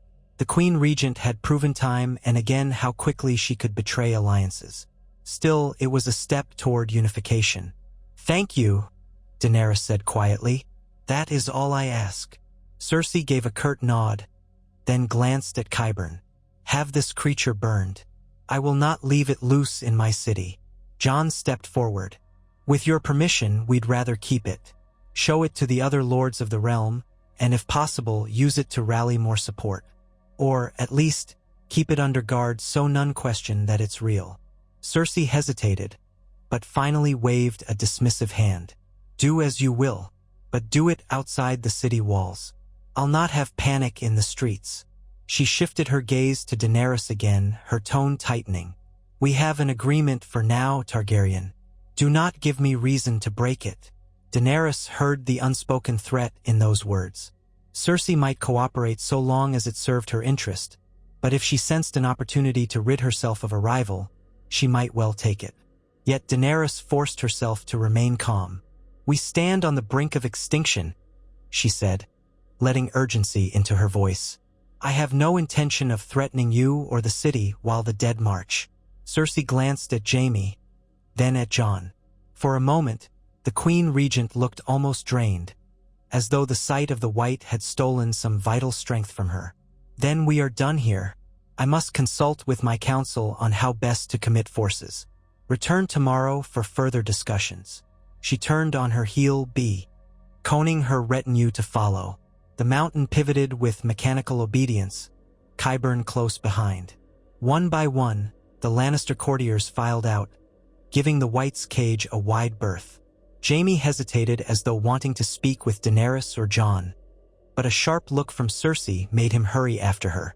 Soon, the only ones left in the dragon pit were Daenerys's party, Jon's northern men, a handful of gold cloaks, and the caged White itself, still rattling the bars. A ragged breath escaped Daenerys. She turned to Jon. Well, we have an armistice, at least for the moment. Jon exhaled, sheathing Longclaw. It's more than I expected, but less than we need. We must see if she truly commits forces or if this is all a pretense. Daario approached the cage, spitting on the ground near the White's snapping jaws. If she tries anything, perhaps we should leave this creature in her bedchamber, he muttered with grim humor. Barristan frowned, wiping sweat, born of tension more than heat, from his brow. I do not trust her. We've shown her the danger, but that won't stop her from seeking advantage. Daenerys nodded gravely. Then we must be vigilant. For now, let's do as she says. Keep the White outside the city. We can store it somewhere secure near the coastline. Then, tomorrow, we'll see what final word she gives us. They left the dragon pit with a sense of uneasy triumph. The demonstration had done its job, but this was only the first step in forging a true alliance. As they rode back through the city, the news traveled fast. Citizens whispered that the Dragon Queen and the King in the north had dragged a howling corpse into the old Targaryen dome, that the Queen Regent had quailed before it, that doomsday was upon them. Rumors grew wilder by the hour. By evening, as Daenerys and Jon made camp beyond the city walls, they could sense the city's agitation even from a distance. They found a barren stretch of ground near the Blackwater where their small host could pitch tents. Drogon rested on a rocky outcrop close to the shore again, occasionally uttering a low rumble at the city's lights. The wagon with the White remained guarded at all times. Now that they were close to civilization, it was even more important to keep it contained. If it broke loose, it could infect half of King's Landing in short order. Night fell with a chill wind off the sea. Daenerys, Jon, Barristan, and Daario gathered around a large brazier in Daenerys's tent, trying to warm their hands and share what little comfort they could. The cloth of the tent flapped in the gusts, and the salt tang clung to every breath. Daario broke the silence first. I suggest we keep a close watch on any Lannister approach. We don't want to wake up with a dagger in our backs. That queen is capable of anything. Barristan nodded, his white hair stirring in the draft. We'll set a double watch tonight. I'll take a shift myself. Jon stared into the coals. We've done what we can, he said quietly. What we saw beyond the wall, what we nearly died for, has been brought to them. Now it's in their hands to decide if they'll do the right thing. Daenerys studied his expression, seeing the fatigue etched there. She shared it. In her short life, she had faced warlords, slavers, and betrayal, but this felt different. An existential threat that overshadowed any ambition of a crown. And they were all so mortal, so fragile compared to the undead swarm. She closed her eyes briefly, summoning images of the freed slaves in Essos, of those who looked to her as a beacon of hope. If she could save them from an evil across the sea, then perhaps she could do the same here. But so much now rested on the goodwill of a woman who had scant reason to offer it. They retired late, each finding uneasy sleep in their bedrolls. The night passed without violence, though the wind occasionally carried the White's distant shrieks, a reminder of the monstrous truth. When dawn broke, a pale, watery sun shone through thinning clouds. Daenerys rose, feeling the stiffness in her limbs from restless sleep, and joined Jon outside. They exchanged a brief, grim greeting. Neither had illusions that this day would be easy. A messenger arrived from the city gates not long after sunrise, riding a chestnut horse that lathered with sweat. He bore a short scroll sealed with the Lannister lion. Daenerys broke the seal and read it quickly, frowning. Cersei wishes to meet us at the Red Keep. She says she has a proposition for how to proceed. Jon grunted. You think it's genuine? Daenerys handed him the scroll. We have to find out. That's all we can do. They reassembled the small column. Dario, Barristan, Jon, and a select group of northern men and Unsullied who had recently arrived by ship from Dragonstone for reinforcement. They left the White caged and guarded, uncertain whether they would need it again, but not wanting to bring it straight into the Red Keep without cause. Drogon soared over them briefly, then wheeled away to roost beyond the walls. His presence might provoke panic in the narrow streets. At the gates of the Red Keep, they were met by a contingent of gold cloaks who led them into the outer courtyard, then through the massive doors into the main hall. Daenerys remembered the place well. High columns, vaulted ceilings, and at the far end, the Iron Throne perched on a dais of cold steel. The throne itself was bathed in the glow of torches, giving it a sinister sheen. Cersei waited there, dressed in a tailored black gown with gold accents, her posture as rigid as the columns flanking her. Qyburn stood at her right, and Jaime at her left. The mountain loomed behind them. The courtiers were fewer in number than before. Perhaps some had fled the city in fear after witnessing the White. Or perhaps Cersei kept her inner circle to a minimum for secrecy. Daenerys walked forward, Jon Snow at her side. Together, they halted several paces from the foot of the dais, their retinue fanning out behind them. A hush filled the hall. The only sound was the faint rustle of clothing and the echo of footsteps on stone. Cersei inclined her head, though not in a bow, merely acknowledging them. You come once again, she said, and I have had a night to consider what we witnessed in the dragon pit. It left me uneasy. Jon's expression remained neutral. We all should be uneasy, Your Grace. This war we speak of spares no one.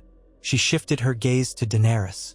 You ask that I commit my forces to the fight against the dead, that I set aside our quarrel over the Iron Throne until the threat is ended. Is that your final request? Daenerys nodded. Yes, if we do not unite, we perish. There will be no throne left to dispute, no houses to rule, nothing but the dead. Cersei pursed her lips, her eyes cold. I have decided that House Lannister will march north. I will summon our banners, gather our armies, and join you in the field to repel the undead. My condition is that once the threat is eliminated, you both must swear not to press any claim upon the Iron Throne by force. The realm will decide its future. Until then, you will grant us free passage, and neither side will harbor conspiracies to undermine the other. A murmur rippled through the hall. Even Jaime looked startled, as though he hadn't expected Cersei to commit so boldly. Daenerys felt a flicker of uncertainty. Was this genuine or another trap? Jon spoke before she could.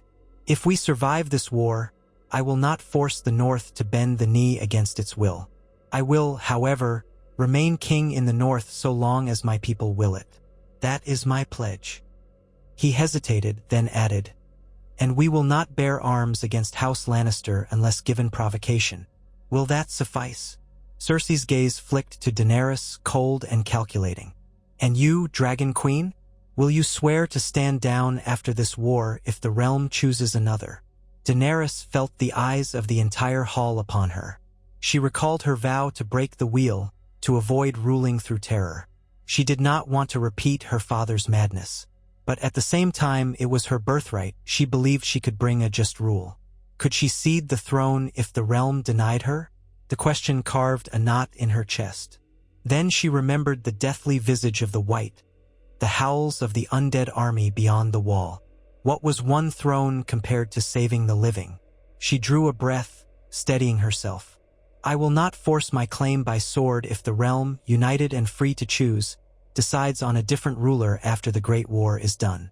I would prefer to earn the throne with the support of the people, not conquer it. Her words echoed in the hall. Cersei regarded her for a long, tense moment, the hush thick as graveyard fog. Finally, Cersei nodded just once, curtly. Then we have an accord. House Lannister will muster its forces and march north. I will not sabotage your efforts, and you will not sabotage mine." A collective exhale seemed to ripple through both retinues. Even Barristan blinked, relief mingling with caution in his expression. Dario raised an eyebrow, clearly skeptical. But the words were spoken.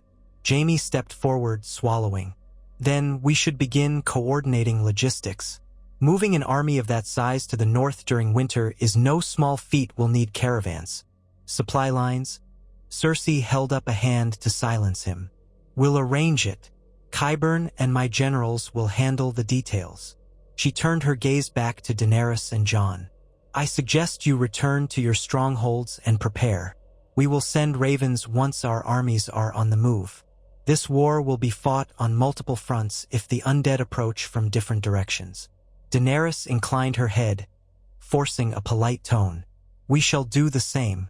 If you require more proof, the White remains under guard outside the city." Cersei's mouth tightened. "I need no further demonstrations. The memory of that thing is seared in my mind." She paused, her eyes darkening for a moment. "Now, I believe our business here is finished. Best that you and your men depart at once." Daenerys sensed the dismissal in those words. Yet the outcome was as good as she had dared hope. An alliance, at least on paper. She gave a final nod and turned away, Jon doing likewise. Their retinue followed them back through the hall, cautious in every step. The tension remained palpable, but there had been no sudden betrayal, no shower of crossbow bolts or unsheathed swords. They reached the courtyard, mounted their horses, and rode out of the Red Keep's gate. Only once they were safely beyond the city walls, the wagon with the White in tow, did Daenerys feel she could breathe freely. Jon slowed his horse beside hers, exchanging a glance. "It seems too easy," he said under his breath. "I know war is never easy, but for her to yield so much ground? She didn't demand an oath of fealty. She only asked we not attack her if the realm chooses otherwise." Dario, riding up on the other side, let out a quiet scoff. "She's up to something, that's certain.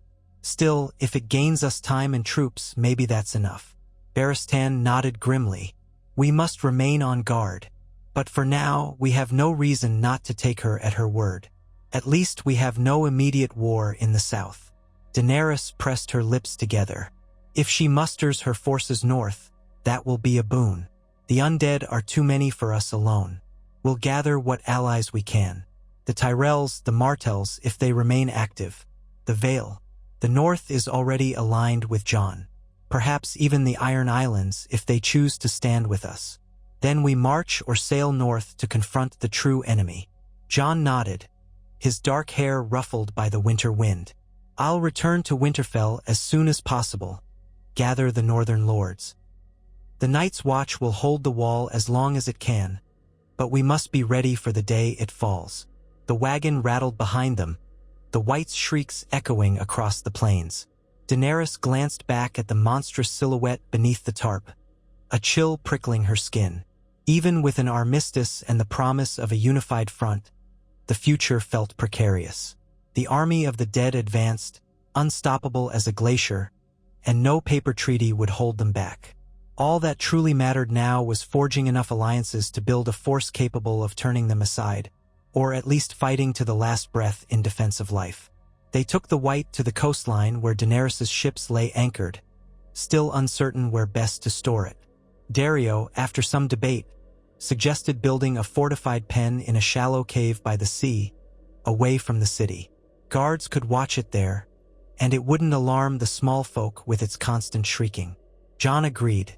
They left half a dozen men to keep the White under lock and key, well supplied with dragonglass weapons in case anything went awry. The creature would remain a ghastly testament to the threat at hand. Next came the question of how and when to depart. Jon insisted on returning to Winterfell as soon as possible, while Daenerys contemplated returning to Dragonstone to prepare her fleets for the eventual war.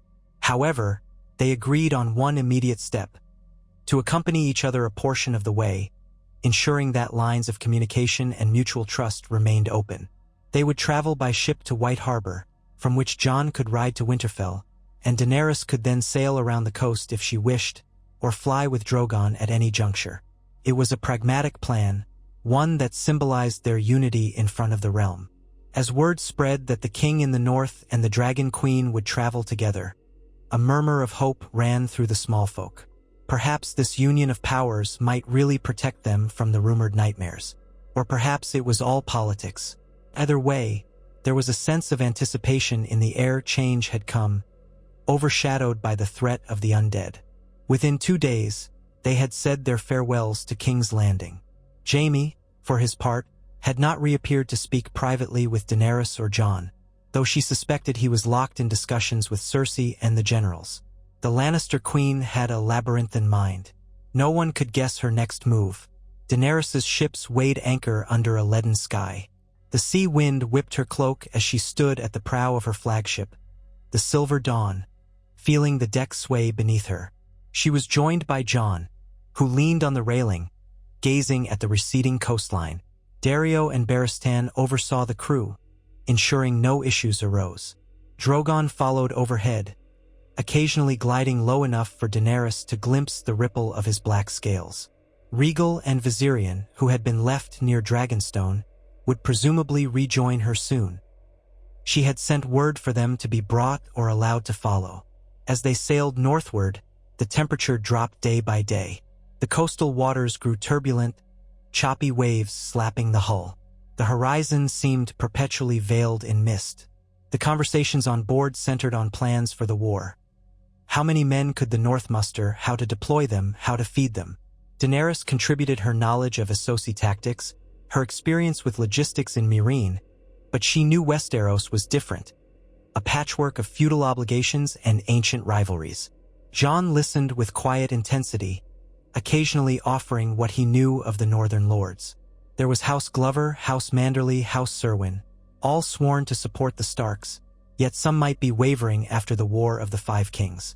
Resources were scarce in winter. Morale was fragile, especially if they learned that Lannister troops would march on northern soil, even under a banner of alliance. One night, with the sea calm and the moonlight streaming across the waves, Daenerys lingered on deck long after the crew had turned in. She gazed up at Drogon, a black silhouette against the starry sky, then out across the water. The reflection of moonlight made the surface glimmer like beaten silver. She felt more alone than she had in a long time. Despite being surrounded by allies, the enormity of the coming conflict weighed heavily. She heard soft footsteps. Turning, she saw Jon approach, a cloak wrapped around him. He paused a short distance away, uncertain if he was interrupting her solitude. She offered a faint smile, gesturing that he was welcome. He stepped up beside her, resting his forearms on the railing. "You're not sleeping either, I see," he said quietly. She shook her head. "My thoughts won't quiet. Every time I close my eyes, I see that army of the dead. Or I think of Cersei with her cunning eyes, planning who knows what. Or I picture the lords of Westeros refusing to set aside their grievances. It feels impossible." Jon nodded, his gaze on the dark horizon. "I feel the same. Every day I wonder if we're too late. If the dead are already upon the north. If my people will blame me for forging alliances with southern armies. If the past grudges and betrayals are too deep for us to unite." She took a slow breath, the salt air cold in her lungs. "Yet you keep going. Why?" A brief, wry smile tugged at his lips. "Because I have to. It doesn't matter if I'm afraid, or if it feels hopeless. People are counting on me, and I've already seen too much horror to give up now." She turned her face to the sea. "I freed slaves in Essos. I broke their chains, and in doing so, I saw how hope can take root in even the darkest places. I thought my destiny was to conquer Westeros, but now I see it was to learn how to lead in a different way. If we can save the realm, maybe we can build something better afterward." Jon's expression softened. The moonlight cast pale silver highlights on his dark hair. "I hope you're right," he said quietly. Then, after a moment, he added, "My father, Ned Stark, he always said that when winter comes, we must protect one another. That was the northern way. Maybe that's what we need now, across all the 7 kingdoms, to protect one another." Daenerys gazed at him, feeling an odd warmth despite the chill. There was something about Jon's quiet conviction that resonated with her own. She reached out and placed a hand over his on the rail, an impulsive gesture of solidarity. "Then let's do it," she said. "Let's protect them together." He blinked, looking down at her hand. A flicker of something crossed his features. Gratitude, perhaps, or a deeper feeling. He covered her hand with his other one gently, the calluses of a warrior's palm rough against her skin. She felt a subtle thrill, a sense that in this moment of fear and uncertainty, they were not alone. They lingered that way for a moment, the moonlight shimmering on the water, Drogon's distant roar echoing across the waves. Then they both let go, the moment passing, replaced by the awareness that dawn would bring fresh challenges. By the time they reached White Harbor, the largest port in the north, the sky was leaden with winter clouds. A thin layer of snow covered the docks and the city's rooftops. The banner of House Manderly, a merman holding a trident, fluttered in the stiff breeze. Jon disembarked first, greeted by Lord Wyman Manderly's steward, who bowed deeply and invited them to take shelter in the new castle. Daenerys followed, her dragons staying outside the city walls as arranged. No sense frightening the populace or damaging the harbor's structures. The steward explained that Lord Manderly was ill and confined to his chambers, but he welcomed Jon Snow and Daenerys Targaryen as honored guests. Daenerys found the new castle to be a serviceable fortress, though not grand by southern standards. The halls were drafty, and the tapestries battered by time. Still, it exuded a sense of northern resolve. They spent the day conferring with the Manderly Knights, who assured Jon of their loyalty. They discussed sending troops by sea to the Bay of Seals, or marching them overland toward Winterfell, but resources were tight. Daenerys offered some of the grain she had shipped from Essos, a gesture that earned cautious gratitude. The winter scarcity was dire. Every bushel of grain mattered. That night, gathered around a long wooden table near a roaring hearth, Daenerys and Jon finalized the next stage of their journey. He would ride to Winterfell, rally the northern lords, ensure the castles were manned, and begin training more men in the use of dragonglass weapons.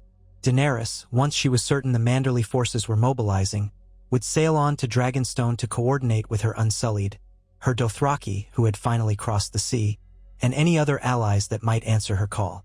When the time came, likely soon, they would converge near the Neck or even at Moat Cailin to prepare a unified defense.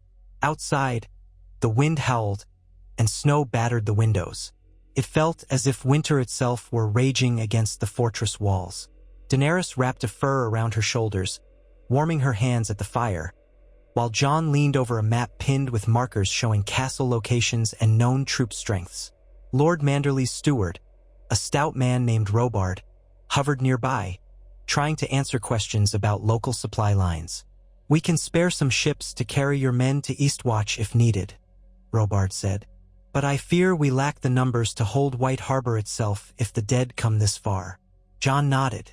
"The living can't be everywhere at once, but every stronghold might delay them by time.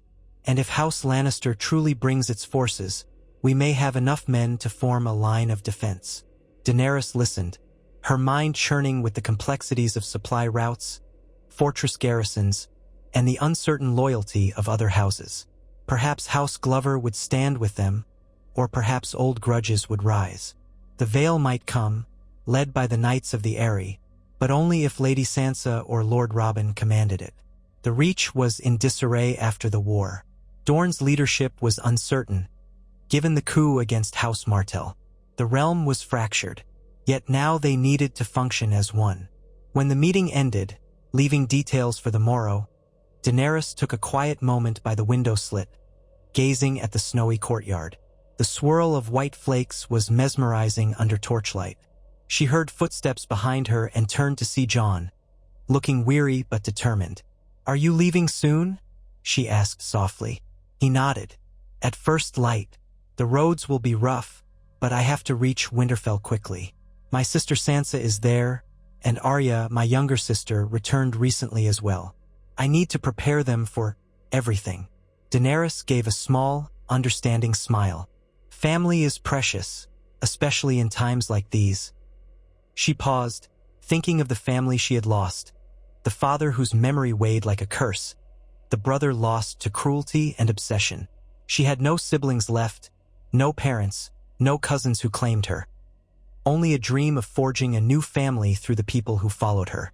Jon's expression softened, as though reading something in her eyes. Family can also be complicated, but yes, precious. He hesitated, then went on. I'll write to you as soon as we have news from the Northern Lords. How soon do you plan to sail for Dragonstone? Within 2 days, she replied.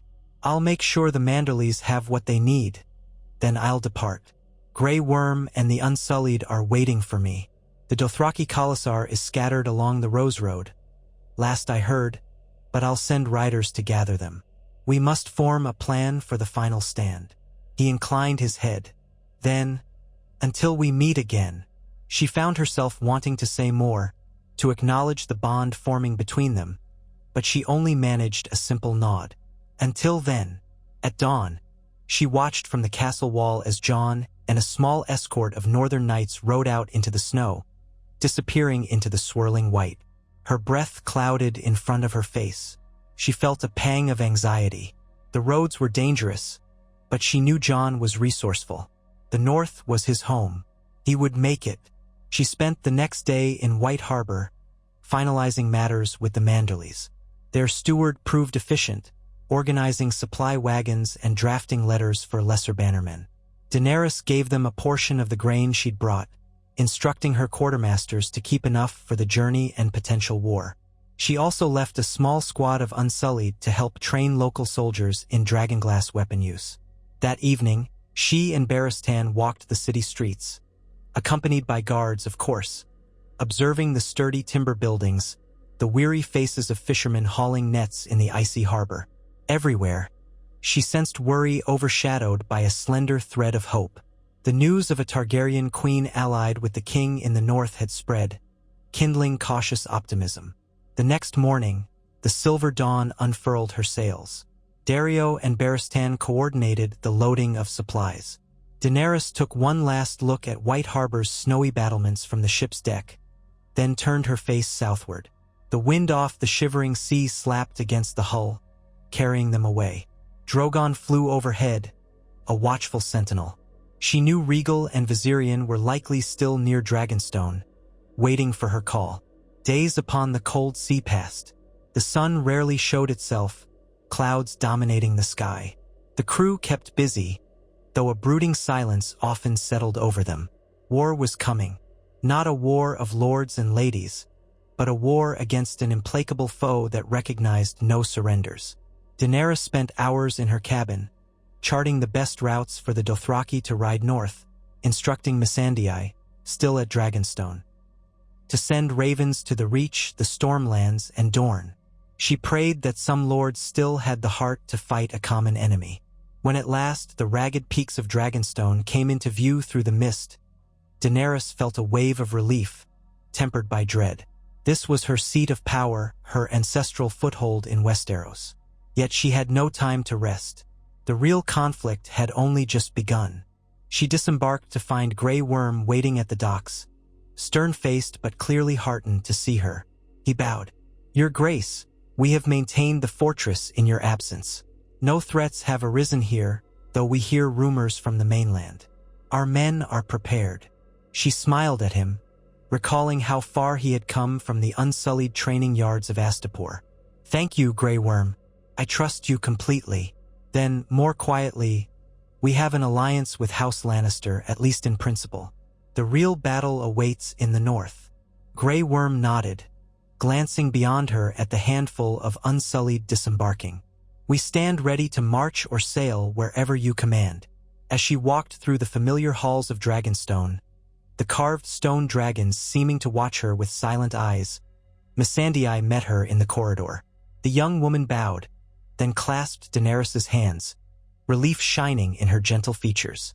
"My queen, you've returned safe. We heard rumors about the undead, about a wight in King's Landing. Is it true?"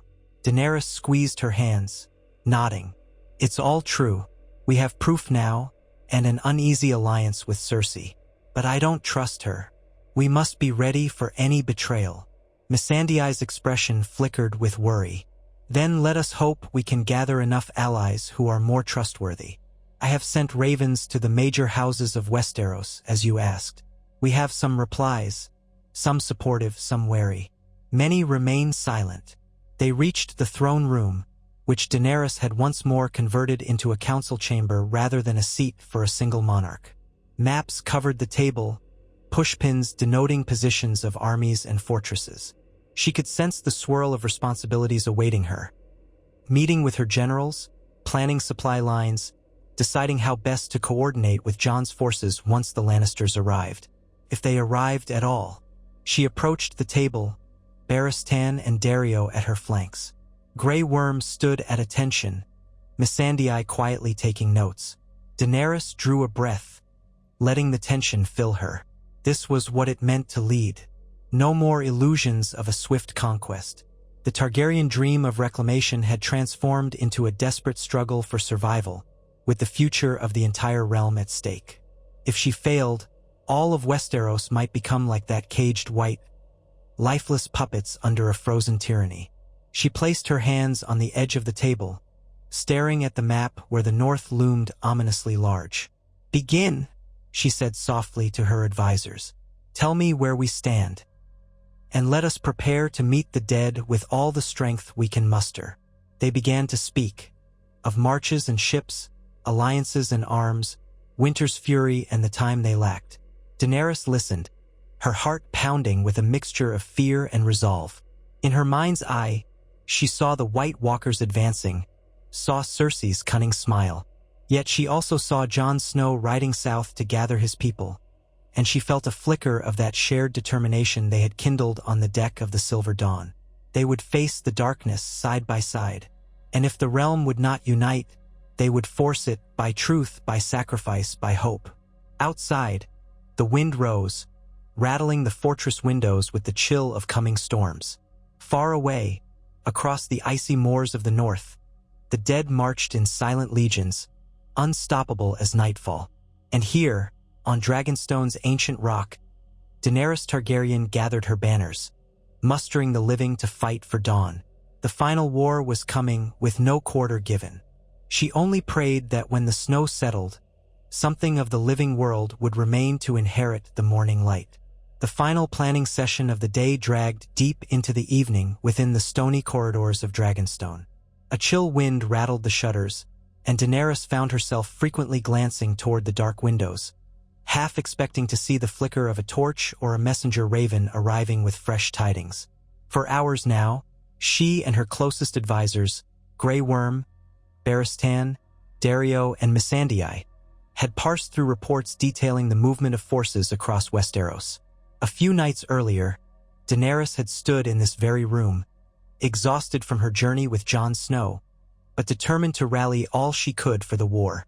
Now the swirl of parchment and anxious murmurs filled the air like the premonition of a coming storm.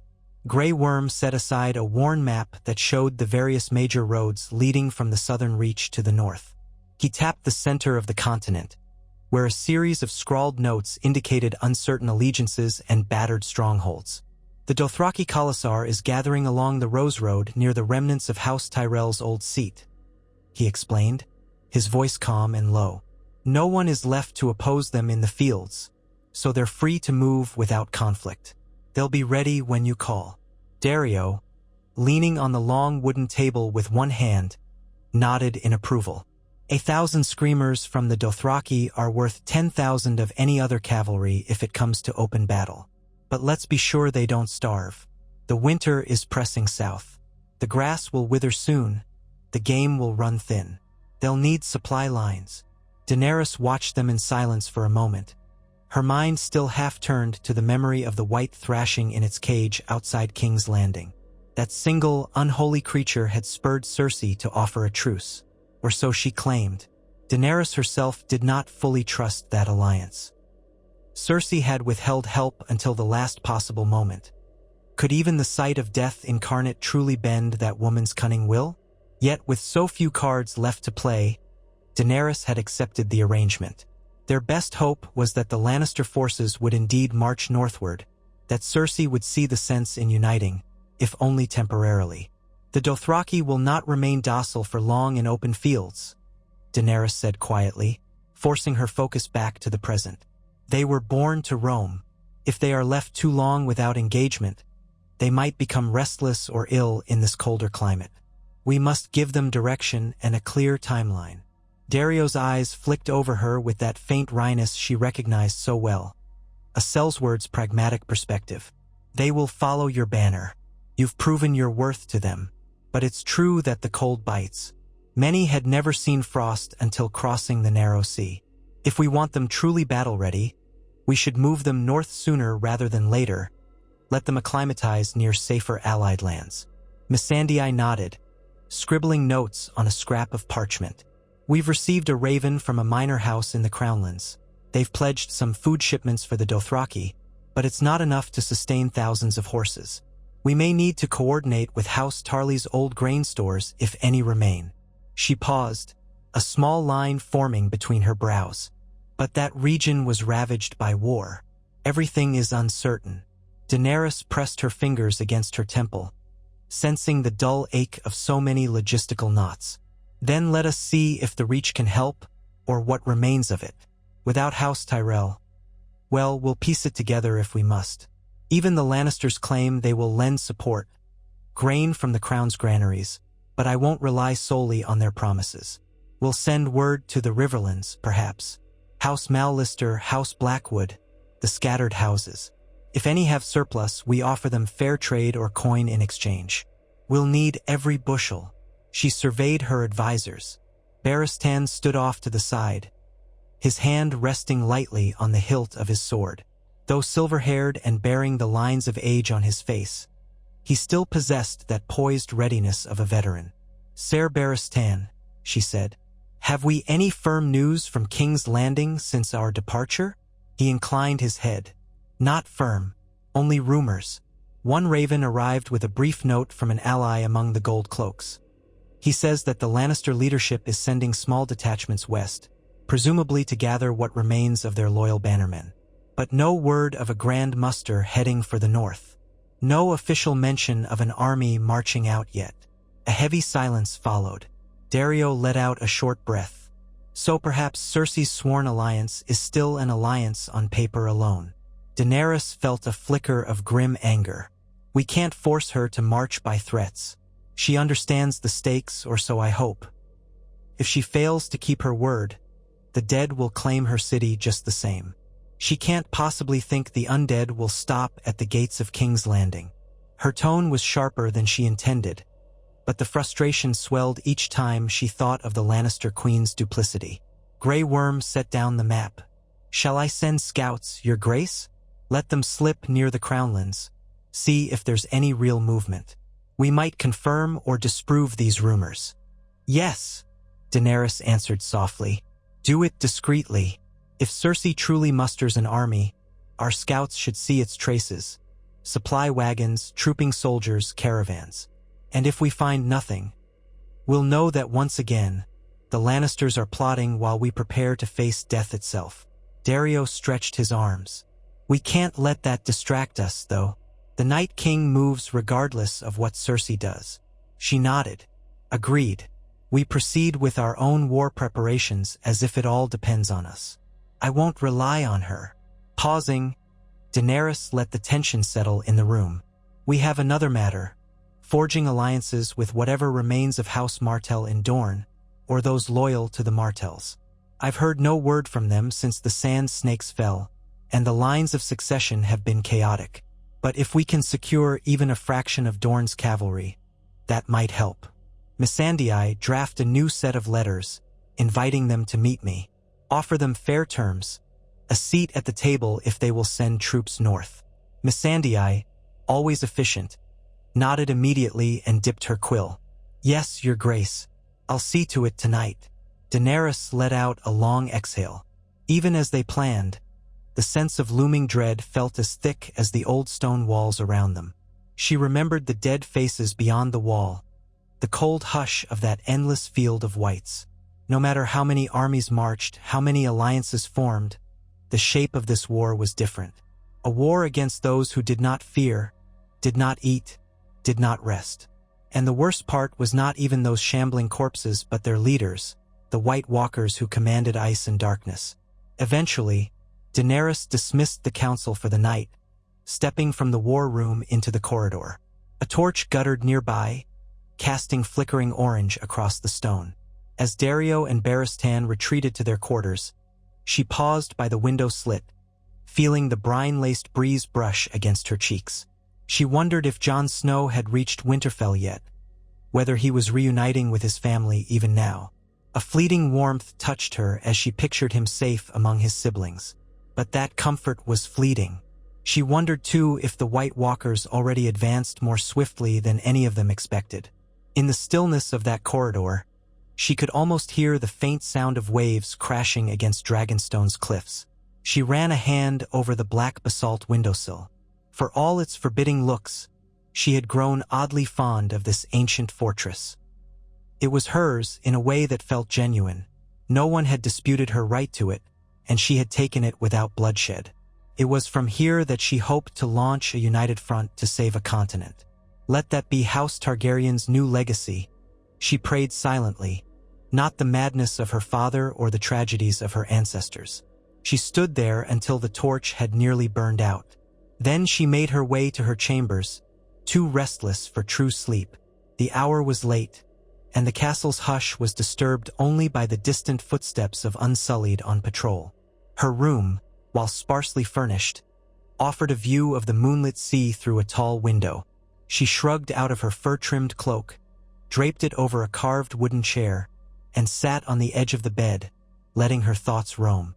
Images circled through her mind: the face of Jon Snow, earnest beneath the gloom of the north; the cunning gaze of Cersei Lannister as she beheld the White in the dragon pit; Tyrion Lannister, absent now but once her advisor, whose fate remained uncertain in the twists of politics; the swirl of Essosi colors from her earliest days as the breaker of chains. She thought of her dragons, Drogon and his siblings, who roost in the night wind, waiting for her call. She could ride them back into the skies at any moment, show Westeros that House Targaryen was not to be taken lightly. Yet all that power, all that flame, was dwarfed by the unstoppable tide of cold death creeping down from the far north. She dozed fitfully, rising at dawn with a headache and a stiff ache in her shoulders. Still, duty pulled her onward. A new day meant new tasks, new decisions. She broke her fast on bread and salted fish, then called for Missandei to read out fresh messages from the rookery. One was from the Vale. Lord Yohn Royce wrote that young Lord Robin Arryn remained uncertain about sending knights beyond the Aerys' safe heights.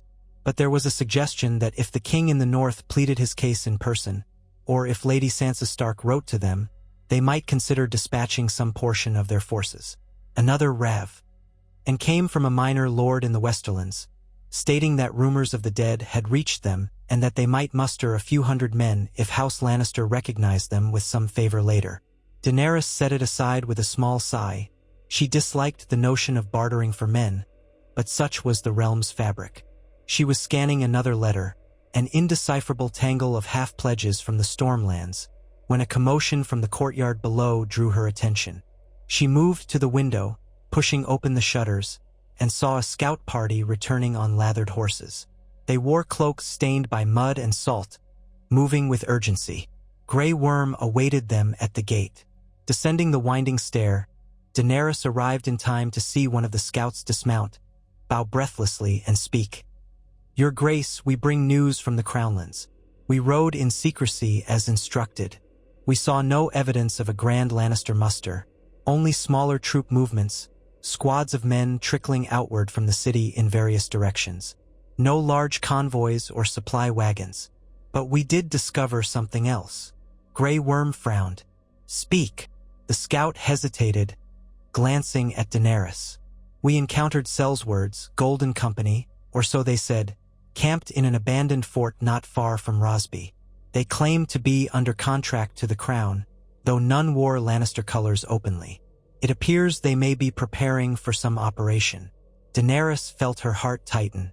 "The Golden Company is rumored to be among the most disciplined mercenaries in Essos," she said, recalling stories from her time across the narrow sea. Cersei must have hired them long before, or found a way to pay their steep price.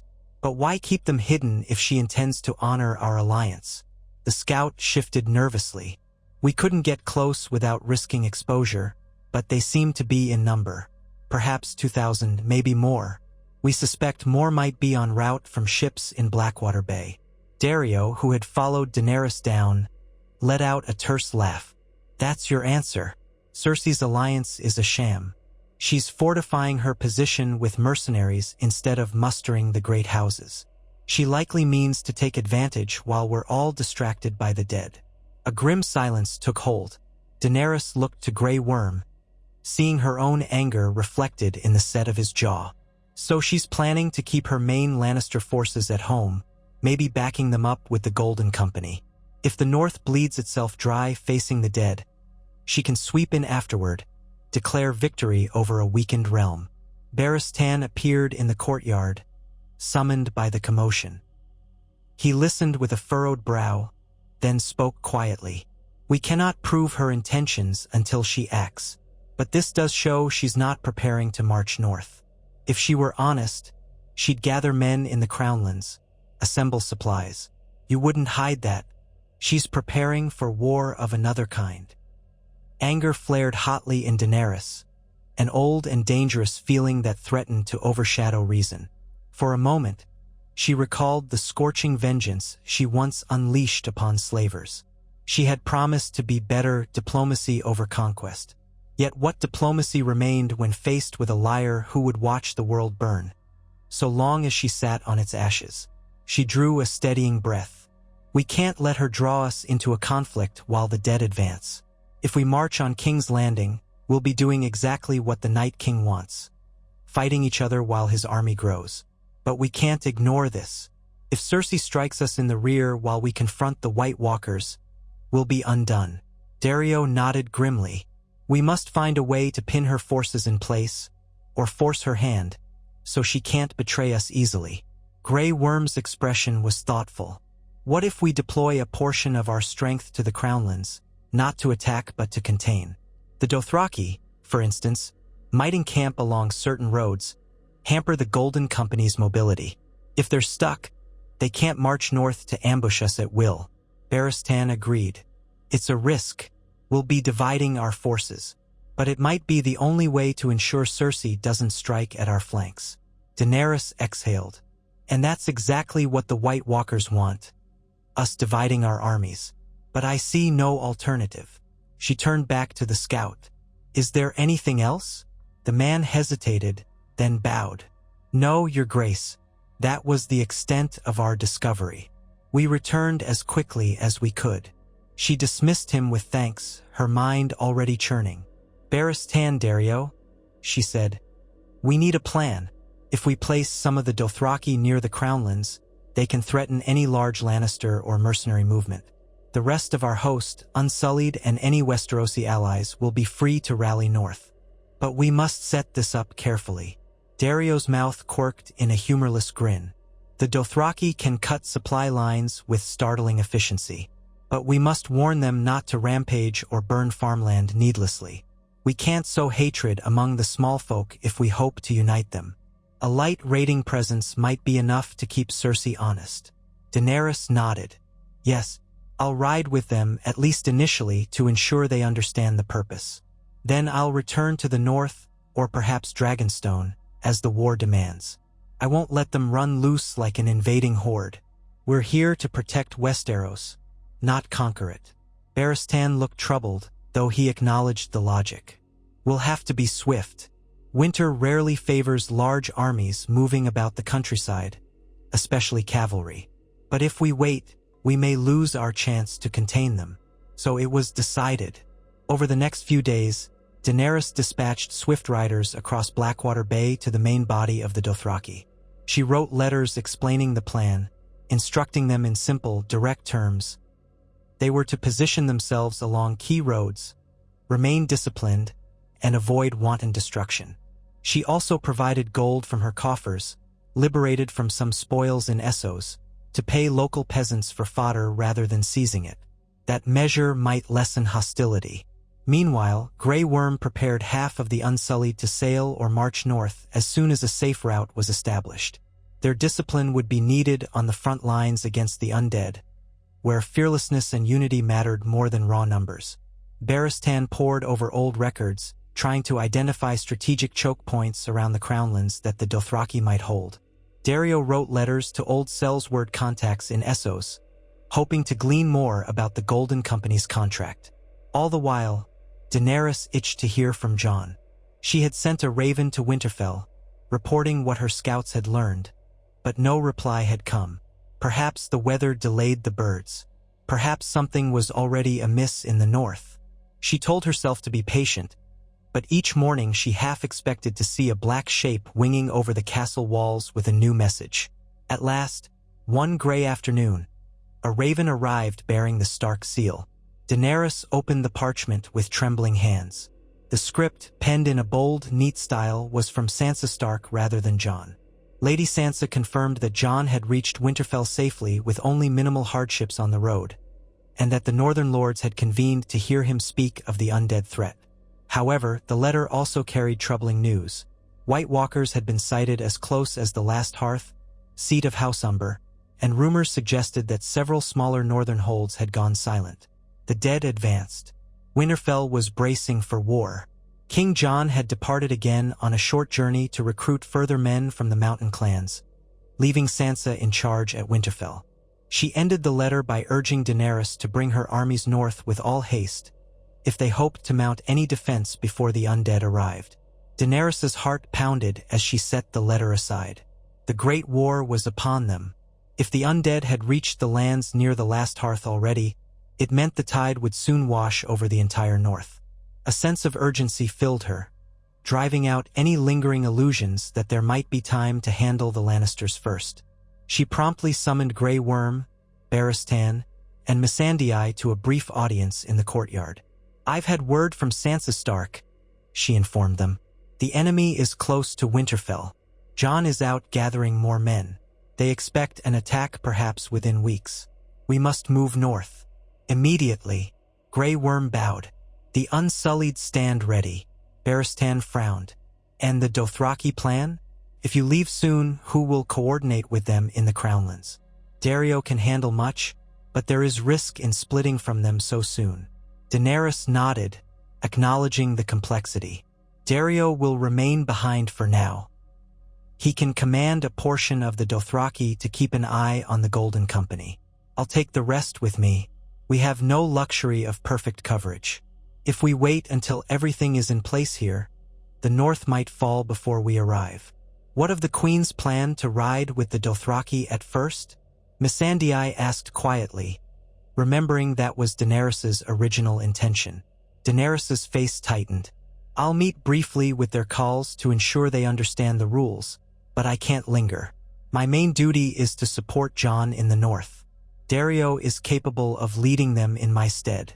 He knows the old ways and he knows what I want, no pillaging, no slaughter. I trust him, for better or worse." Barristan bowed his head. "Then you must sail soon." "Yes," she said, not missing the flicker of worry in his eyes. She turned to Missandei. "Draft a letter to Sansa. Let her know I'm coming with half the Unsullied and a large portion of the Dothraki. The rest will handle the Crownlands situation.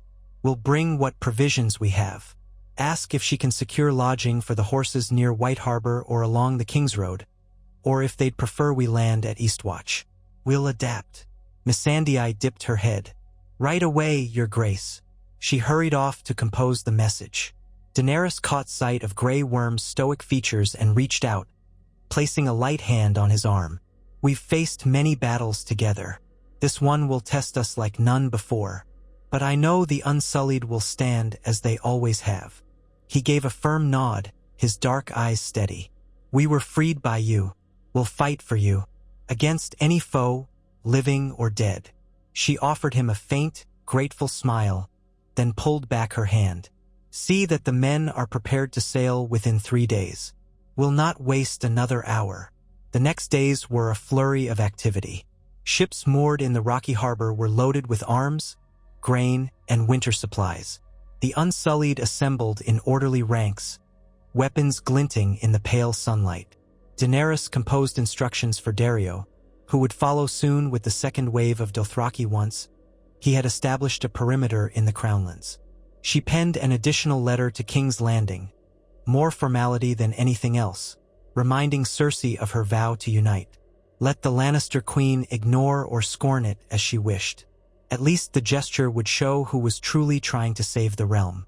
By the dawn of the third day, the tide was favorable, and Daenerys stood at the docks to watch the first of her ships sail out, carrying columns of Unsullied to the waiting horizon.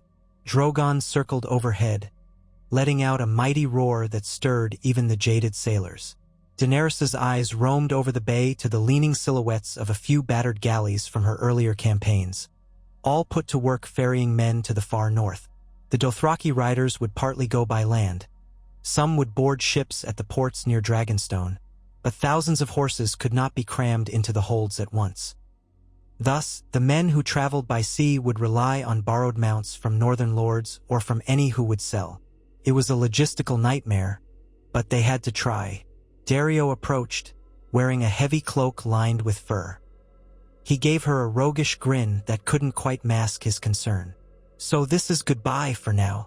She turned to him, taking in the curved blade at his hip, the confident set of his stance. Memories flickered of their past in Essos, a mixture of passion and war. "Yes," she said. "You'll watch the Crownlands. Keep the Dothraki from going feral or from scorning the local smallfolk. We can't afford more enemies."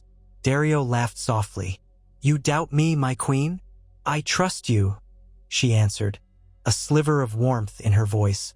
"But we both know how quickly battle lust can ignite among the Dothraki. If the Golden Company provokes them, hold them back as best you can.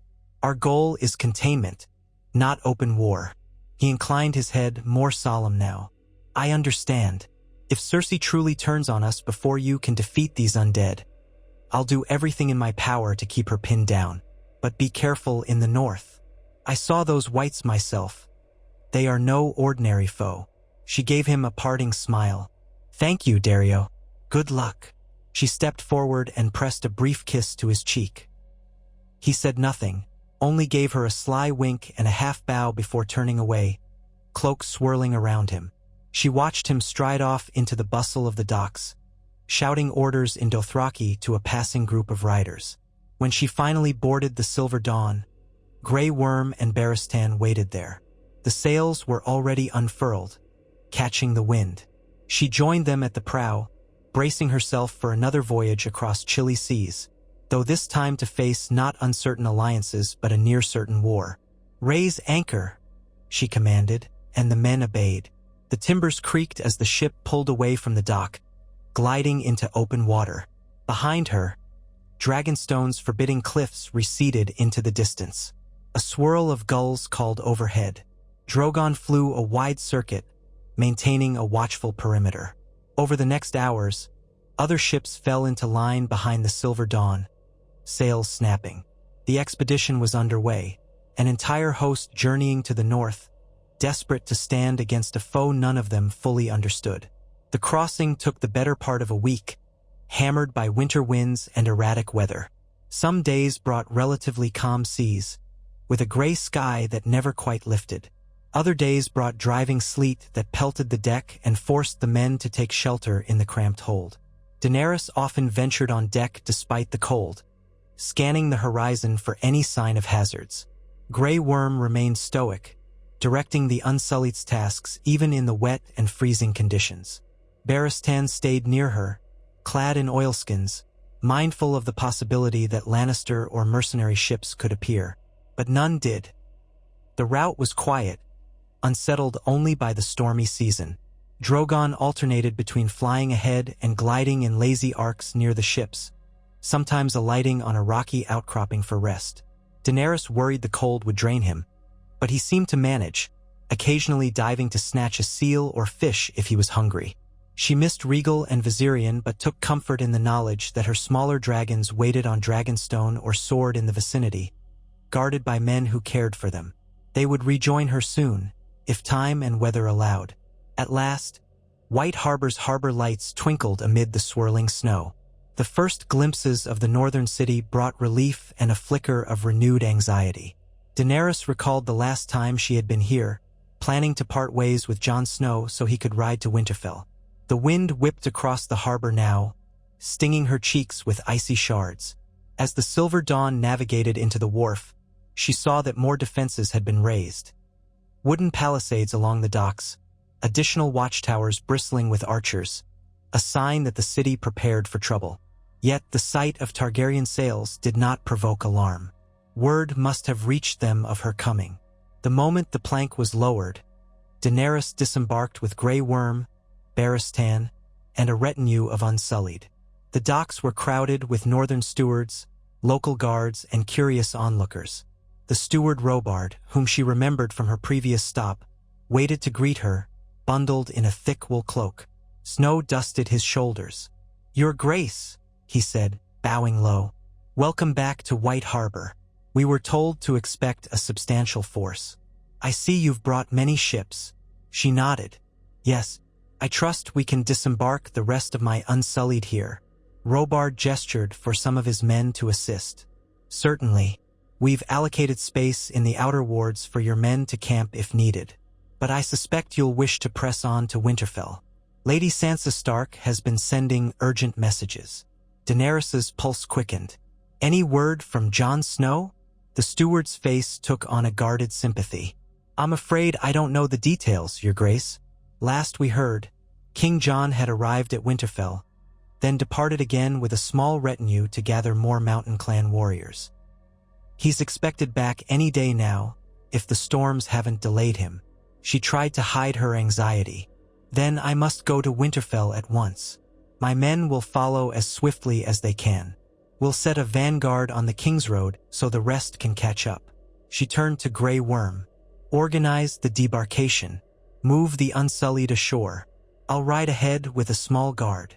Grey Worm bowed in acknowledgement, though concern flickered in his eyes. "As you wish, Your Grace, but we will come as soon as we can." Barristan stepped forward. "I'll ride with you." Daenerys glanced at him, grateful for his steadfast presence. "Yes, Ser Barristan. Let us set forth as soon as we secure horses." Word spread swiftly, and within an hour, Daenerys was mounted atop a sturdy northern gelding. Not as swift as the desert-bred horses of Essos, but reliable for winter roads. Barristan rode at her side, along with a dozen Unsullied who had basic riding skills, plus a few of White Harbor's guides. They left the city's gates behind, heading into the swirling snow of the open road. The sky was leaden, the daylight wan, as if the sun had lost its vigor. Daenerys pulled her cloak tighter, trying to steel herself against the wind. The journey toward Winterfell took 2 days in these conditions, slower than she would have liked. Drifts of snow sometimes forced detours, and at night they found shelter in small inns or watchtowers that had been repurposed for traveling soldiers. Everywhere they went, they saw signs of anxious readiness. Small folk stockpiling firewood, knights patrolled by men with dragonglass-dipped spears. The rumors of the undead had spread far. Daenerys found it equal parts tragic and heartening that common folk now believed, at least enough to try preparing. On the morning of the second day, they crested a gentle hill and glimpsed Winterfell in the distance. Smoke rose from the great chimneys, and the thick walls bristled with watchmen. The banner of the direwolf rippled in the wind above the gate. Daenerys felt a surge of odd relief. She had spent little time here, but it had become a focal point for the realm's hopes.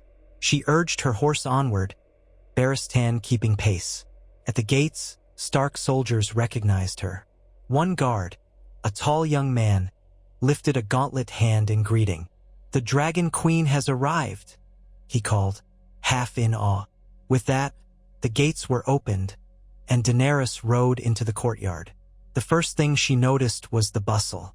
Wagons were parked around the yard, some loaded with what looked like boxes of dragonglass or fresh-forged weapons. Men in thick leathers carried crates of salted fish or barrels of grain. It seemed Winterfell was transforming into a fortress ready for siege. Grooms rushed to take the oar. Yes, Daenerys dismounted, wincing at the stiffness in her limbs, then scanned the yard. Sansa Stark stepped forward from the crowd, wrapped in a white fur cloak with her red hair braided neatly. She carried herself with a quiet dignity that had grown even since Daenerys last saw her. Behind her stood Arya Stark, a shorter young woman with keen gray eyes, wearing practical northern attire and a sword at her hip. Arya's expression was guarded but respectful. The two sisters approached, and Daenerys bowed her head in greeting. "Lady Sansa, Lady Arya," she said. "I came as soon as I could." Sansa offered a small, weary smile. "Thank you for coming. Winterfell stands ready to host you and your men. The threat grows daily, and we need all the help we can muster." Arya's eyes flicked over Daenerys's unsullied guard. "Have you truly brought thousands?" she asked with a note of genuine curiosity rather than scorn. Daenerys nodded. "They're en route, landing at White Harbor. More will arrive soon by land. The Dothraki, too. Enough to significantly reinforce the north." Sansa's shoulders eased a fraction. "I'm grateful. We may disagree on many things, but Jon spoke highly of you, and we can't deny we need the men. Please, let us talk inside where it's warmer. You must be chilled through." She gestured toward the entrance of the keep. Daenerys motioned for Barristan and a few guards to follow, while the rest saw to the horses. Together, they crossed the courtyard, ascended a flight of stone steps, and entered the great hall. The warmth struck Daenerys as soon as they stepped in, the large hearth blazing with logs. Servants bustled about, laying out fresh rushes and small tables. It was busier than she remembered, the hall crammed with crates of supplies stacked against the walls, men and women conferring in hurried voices. A hush fell as they recognized Daenerys' presence. Sansa guided Daenerys and Barristan to a smaller side chamber that offered more privacy. A table there bore a spread of bread, cheese, and hot mulled wine. The chamber's window looked out over the courtyard, but it was half-frosted, the light muted. Arya followed, leaning against the wall with her arms crossed, watchful but silent. "Please," Sansa said, "warm yourself. We have much to discuss. But first, how was your journey?" Daenerys accepted a cup of mulled wine from a serving girl, feeling the heat soothe her raw throat. "Long stormy seas, winter roads. But we encountered no trouble from the Lannisters, if that's what you mean." Sansa's gaze sharpened. "So Cersei hasn't marched her army north?" Daenerys let out a wry laugh. "No. In fact, scouts discovered she's hired the Golden Company to strengthen her hold on the Crownlands. It appears she does not intend to send significant forces our way." She lied. Arya muttered a curse under her breath. "I knew it. I told Sansa. Cersei doesn't keep her word. She's probably hoping the undead will wipe us out. Then she'll pick off what's left." Sansa placed her cup on the table with more force than she likely intended. "You've confirmed our worst suspicions, then. Jon staked our hopes on the armistice with her, but if she won't honor it, we're on our own." A flicker of anguish crossed her face. "I hope you'll tell Jon quickly. He needs to know." Daenerys nodded. "I plan to. Where is he now?" Sansa's expression grew troubled. "We've heard no word from him in a week. He rode out to the mountain clans to rally them. A few of our men returned, saying they parted ways with him after he visited the Glover lands. But the storms have been fierce, and ravens have not returned." A chill twisted Daenerys' stomach. "You think he might be in danger?" Arya shifted. "Jon can handle himself, but the north is harsh. If he was forced off the main roads, or if whites roam that far south." She swallowed, her gaze flickering with worry she tried to hide. "He could be delayed." Sansa's calm veneer cracked for an instant, revealing raw fear for her brother's fate. "Yes, delayed.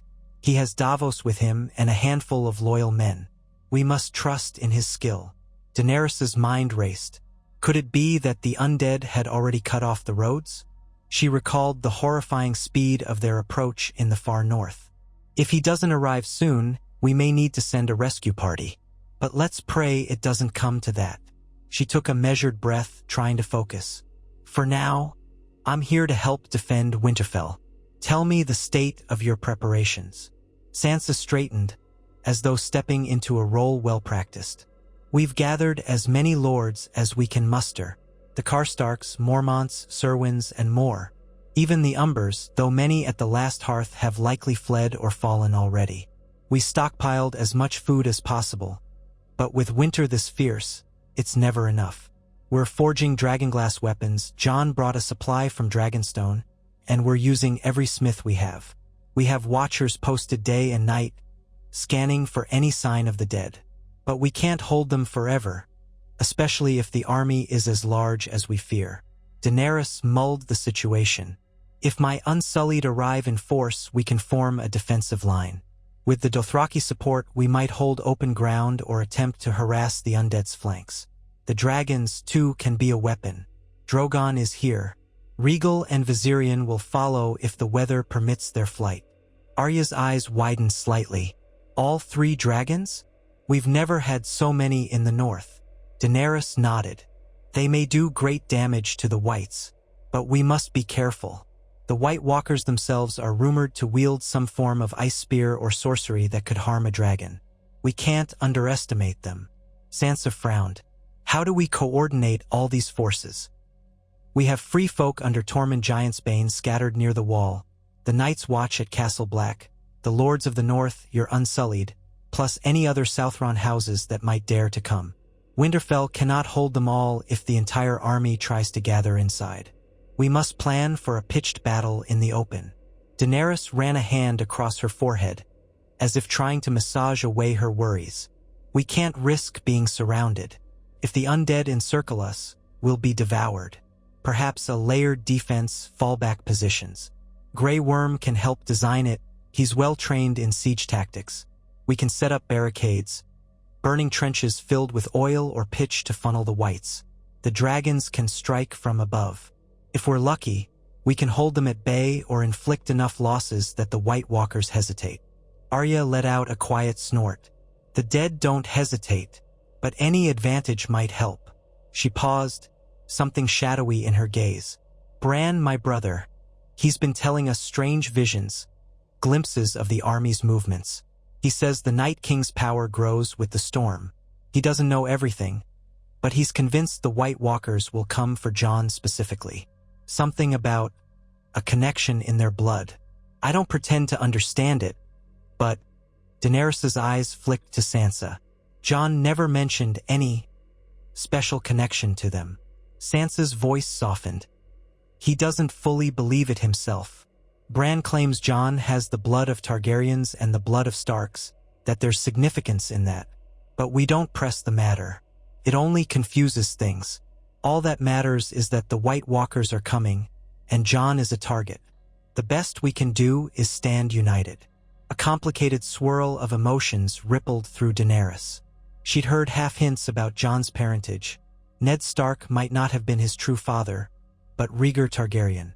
She had not pressed him on it, uncertain how to approach the subject without throwing everything into question. But the mention of it again from Sansa, from Bran's visions, felt like a pivot in her gut. Could it truly be that the rightful king in the north shared her own blood? The notion unsettled and intrigued her in equal measure. She pushed it aside for the moment. Survival mattered more than lineage right now. Barris Tan, who had stood quietly absorbing everything, stepped forward. Your Grace, Lady Sansa, might I suggest we convene a war council with the leading lords presently in Winterfell? We can share the intelligence we have, plan the best distribution of forces. Time is short. Sansa agreed. I'll call them together. Arya, will you fetch Bran? Even if his insights are cryptic, we can't ignore them. Arya nodded, pushing off the wall. Right away. She shot Daenerys a last, thoughtful look before slipping out the chamber door. Daenerys sipped her mulled wine, letting the warmth and spice fill her chest. She caught Sansa's eye. For a moment, both women shared a fragile sense of common purpose. They had started as uneasy acquaintances, Sansa suspicious of Daenerys' intentions, Daenerys aware of Sansa's protective nature over the north. But the threat of extinction had a way of forging solidarity. The swirl of old politics suddenly seemed trivial next to the swirl of undead that would devour them all if they did not stand fast. Thank you, Daenerys said softly. for trusting me enough to let me in. I know we come from different worlds, but I promise you, my men and I are here to defend your home, not take it." Sansa's lips quirked in a faint, rueful smile. "If we survive, maybe we can find some lasting peace between our houses. If we don't survive, well, at least we'll have tried together." Daenerys inclined her head in silent agreement, finishing the last of the wine. Beyond the window, the courtyard was still abuzz with men carrying supplies. It reminded her of the time she had prepared to besiege Meereen, only now the stakes were infinitely higher. She set the cup aside and waited, her breath slow and steady, for the war council to begin. Within the hour, the major northern lords had gathered in Winterfell's great hall, accompanied by a handful of knights and advisors. Snow whipped outside, making torches and braziers essential to keep the chill at bay. At the high table, Daenerys stood alongside Sansa, with Barristan at her right. Arya arrived with Bran in his wheeled chair, the strange, distant look in the boy's eyes suggesting he was half in another realm. Various lords formed a half-circle before them. Lord Glover, tall and grim. Lady Lyanna Mormont, fierce as ever despite her youth. Lord Serwyn, who nervously twisted his gloves in his hands. Others from lesser houses lined the edges. All wore thick furs or cloaks, their breath misting in the cold. Sansa raised a hand, quieting the hall. "My lords," she began, "we are gathered to discuss how best to defend the North and all Westeros against the army of the dead. As you know, Jon Snow is our king in the North, but he has not yet returned from the mountains. Until he does, I speak on his behalf. Today, we are joined by Daenerys Targaryen, the mother of dragons, who has come with her forces to assist in our defense." Daenerys felt the weight of many eyes upon her. Some gazes were polite, others wary, but a flicker of relief showed in many. She stepped forward. "I come bearing thousands of unsullied, renowned warriors disciplined in the face of any foe. I bring the Dothraki, fierce riders who will stand with me, and I have dragons. At least one is already present, patrolling the skies. The other two will follow if the weather allows them. I know some of you fear dragons, and I cannot blame you, but these are our weapons against a threat that does not die as normal men do." A low murmur rippled through the lords. Lyanna Mormont, so small but with a voice that commanded attention, squared her shoulders. "If the dead are truly at our doorstep, then we need all the help we can get. And if that help is dragons, so be it. House Mormont welcomes any who fight for the living." Lord Glover let out a rough sigh. But have we the means to feed so many foreign warriors? Winter has starved our stores as it is." Sansa cleared her throat. "We've stored what we could. Daenerys has brought ships carrying some supplies, and will attempt to source more from White Harbor. We ask each house to share what they can spare. These forces might be the difference between victory and defeat." Bran, seated near the high table, spoke in a quiet, eerie tone that hushed the hall. "It may not even be a matter of victory. Delaying them might be the best we can do. If the Night King is truly leading them, we need to consider how he's bested the three-eyed raven before. He is cunning. He seeks to tear us apart from within." Silence fell. Some of the lords looked unsettled by Bran's cryptic manner. Arya stood behind him protectively, jaw tense. Daenerys found herself unsettled too, but she steadied her voice. "Then we must plan for their approach, their scale. Sansa, you have watchers. Do we know how many whites or White Walkers are in the main host?"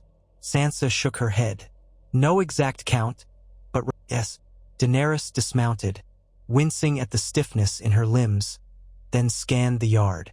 Sansa Stark stepped forward from the crowd, wrapped in a white fur cloak with her red hair braided neatly.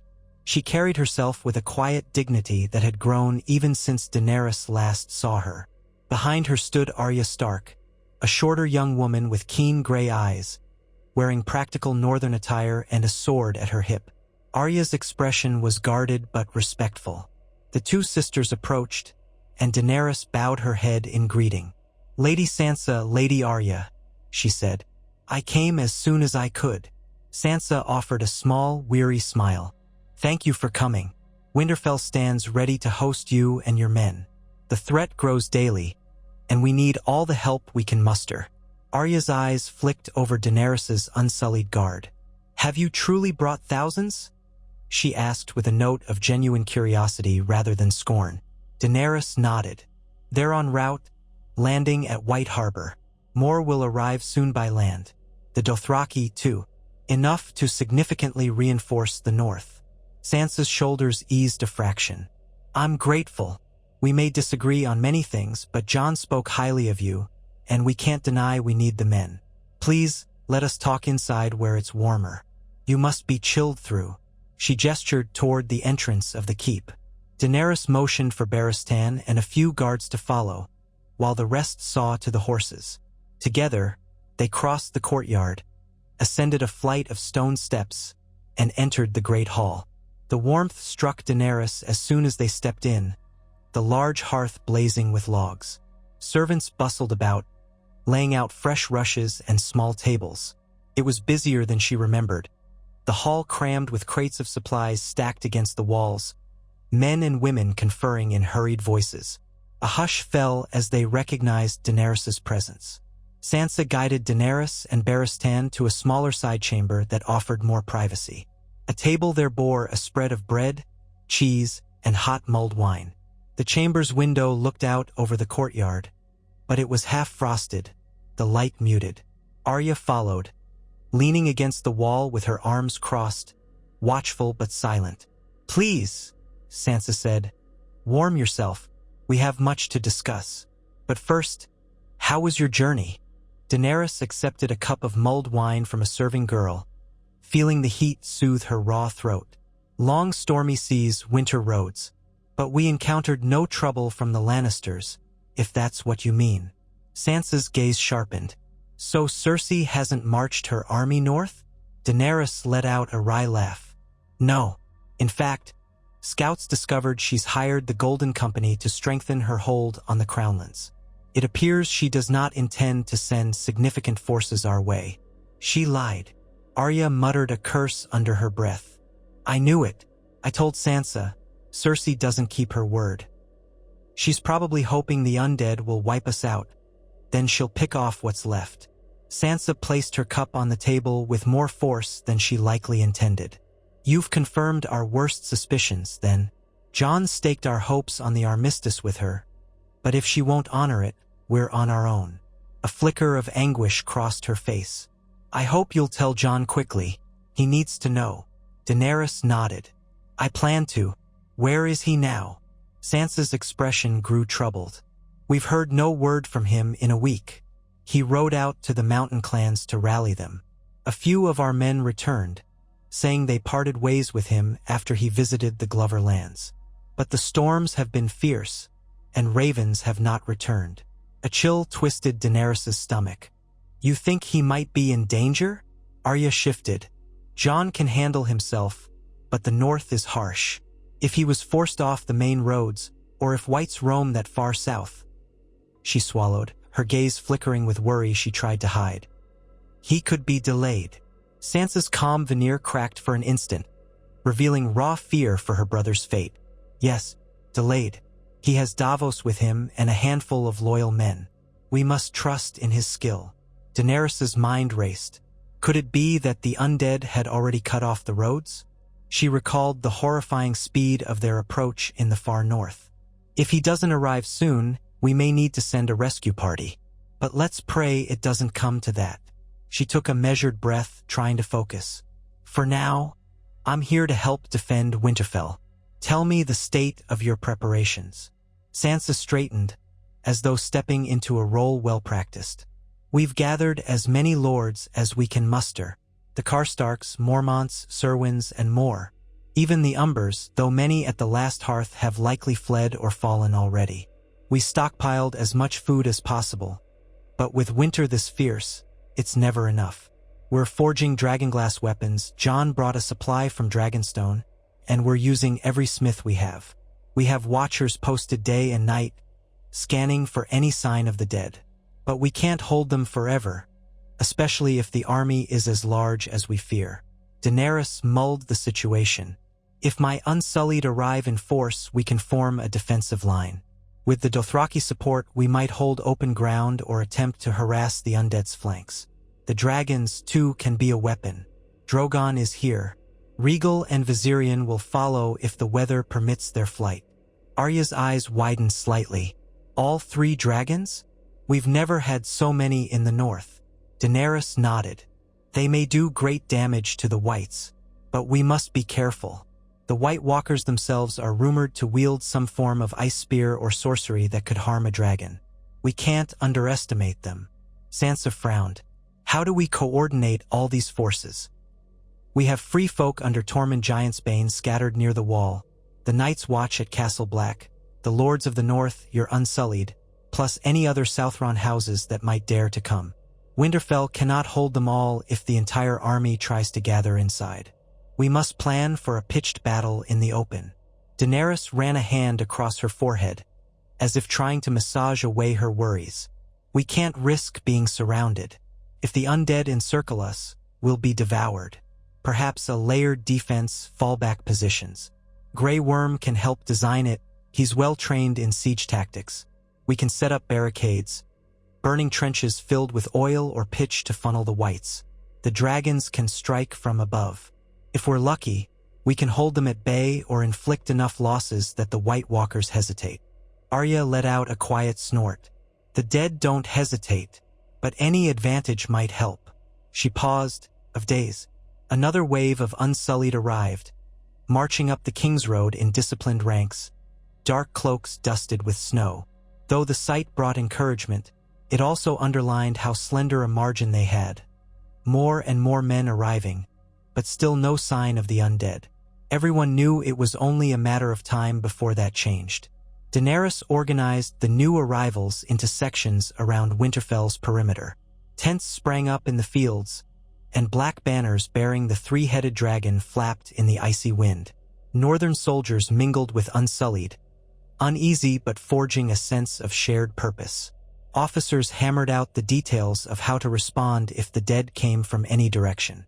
Sansa had the castle smithies operating around the clock, forging arrowheads and spear tips from dragonglass. Sparks flew into the frigid air while blacksmiths hammered away, sweat freezing on their brows. Men tested the new weapons in practice yards, uncertain how it would fare against an enemy that felt no pain. Daenerys walked among them, sometimes pausing to correct an Unsullied soldier's stance or to speak quietly with an anxious boy from House Hornwood. She found herself marveling at how war, as terrible as it was, could unify those who once might have been adversaries. On one late afternoon, as Daenerys supervised the distribution of fresh winter garments to a batch of Unsullied, the horns sounded from Winterfell's outer gate, a deep, resonant call that echoed across the yard. The men stirred, some dropping tasks to seize their spears. Daenerys's heart lurched. Had the undead come? She spun to see watchers on the battlements pointing to a distant figure approaching through the swirling snow. A group of riders, more than one, though battered and half-frozen. She rushed toward the gate, snow crunching beneath her boots. Sansa and Arya were already there when she arrived, flanked by torchbearers and a pair of the Stark guards. The great gates swung open slowly, revealing a small column of riders. At the lead rode a man cloaked in black fur, slumping in the saddle, Jon Snow. He was covered in hoarfrost, the horse's flanks steaming with exhaustion. At his side rode Davos Seaworth and a few men Daenerys recognized from earlier travels. Their cheeks were wind-burned and gaunt, faces etched with fatigue. Sansa let out a cry of relief, rushing forward. Jon nearly toppled from his horse when he tried to dismount, legs wobbling. A guard hurried to take his reins. Sansa steadied Jon, wrapping him in a fierce embrace. He looked thin, battered, but alive. A swirl of breath left him as he glanced around, gaze glassy from exhaustion. Then he spotted Daenerys beyond Sansa's shoulder, and a flicker of relief mixed with astonishment crossed his face. "You came," he rasped, voice barely above a whisper. She stepped forward, ignoring the swirl of watchers. "Of course I did. Are you all right?" He released Sansa gently, turned to Daenerys. "We ran into whites near the Wolf's Wood. We lost half our men, but we gathered some mountain clans. They'll follow soon if they can. The dead are behind us. I hope not too close." Arya was at his other side, eyes bright with emotion. She placed a steadying hand on his arm. "We feared you might not return." Jon's breath was ragged. "So did I, but we made it." His eyes rested on Daenerys, a silent gratitude there that words couldn't convey. Sansa beckoned to the guards. "Get them inside, stoke fires, bring hot food and blankets." She looked at Jon. "We have much to discuss, but first you must rest." He nodded weakly, but his eyes flicked back to Daenerys. "I heard rumors," Cersei lied. "She's not coming, is she?" Daenerys pursed her lips, stepping closer so he could hear her softly. "No, she's hired mercenaries. But we have the North, the Unsullied, the Dothraki, and some southern lords. It may be enough." Jon's mouth thinned. "Then we do this ourselves. So be it." A grim acceptance shaped his features. He let the guards help him inside, Sansa and Arya flanking him, while Davos and the other men were likewise guided to warmth. Daenerys walked behind, relieved that he was alive, though horror churned in her at his mention of encountering whites so far south already. If the undead lurked in the Wolf's Wood, they were alarmingly close to Winterfell. Jon insisted on conferring with Daenerys and Sansa after only a short respite. They gathered in a small hall near the keep's main tower, a hearth blazing to ward off the chill. Jon's hair was damp from melting snow, and he gripped a steaming mug of mulled ale to steady his trembling hands. His eyes remained sharp despite his fatigue, flicking between Daenerys and his sisters. "What I saw," he began, voice husky. "The whites are advancing in scattered groups, maybe scouts or outriders. The bulk of the army is still behind them, but not by far. We encountered a nest of them near a frozen creek. They attacked at dawn. We barely escaped, lost good men. The mountain clans pledged men to my banner, but most of them are still gathering. We can't expect them for at least another week, if they survive the roads, and the main White Walker host might arrive sooner." Sansa's face was ashen. "We'll do what we can. The fortress is stronger now with Daenerys's men. We have trenches planned, dragonglass weapons. But we need a strategy if they come in overwhelming force." Jon nodded, glancing at Daenerys. "Your dragons, are they here?" She took a breath. "Drogon is here. Rhaegal and Viserion remain behind. I'm not certain if they can fly in this storm, but I've sent word. They may attempt it. If they arrive, we'll have 3 dragons." He closed his eyes for a moment, relief mingled with worry in his posture. "We'll need them. I've seen what even one White Walker can do, let alone the Night King commanding them all. Fire is our best hope." They discussed the specifics late into the night. Jon confirmed that the wolf dens around the Wolf's Wood were effectively compromised. Any men trapped there should retreat to Winterfell. They planned to send riders to outlying villages, urging the small folk to seek refuge behind Winterfell's walls or flee farther south. The cost in lives could be tremendous if they were caught unawares. Daenerys voiced concern about how to feed them all, but none had an easy answer. In the face of the undead, no solution was perfect. The entire region might starve if winter dragged on too long. By the next morning, rumors spread throughout Winterfell that King Jon Snow had returned and that war was imminent. Men and women hurried about their tasks with renewed urgency. Daenerys oversaw the final establishment of the Unsullied camp in the fields. Grey Worm arrived, bringing with him several thousand well-armed warriors. She visited them at midday, speaking briefly to the ranks about the importance of holding firm. Their impassive faces showed no fear, only discipline. It bolstered her spirits to see them standing at attention under the swirling snow. That afternoon, she and Jon walked along Winterfell's battlements together, surveying the ring of trenches beyond the outer walls. Smoke rose from forges where pitch was prepared. Archers tested vantage points. Snow fell in a near-constant curtain, blurring the horizon. Sometimes Daenerys found it hard to see more than a few hundred paces across the plains. Jon paused near a crenellation, resting a gloved hand on the stone. "I wish we had more time." he said softly, his breath misting. It feels like the calm before the storm. She joined him at the battlement, gazing into the white expanse.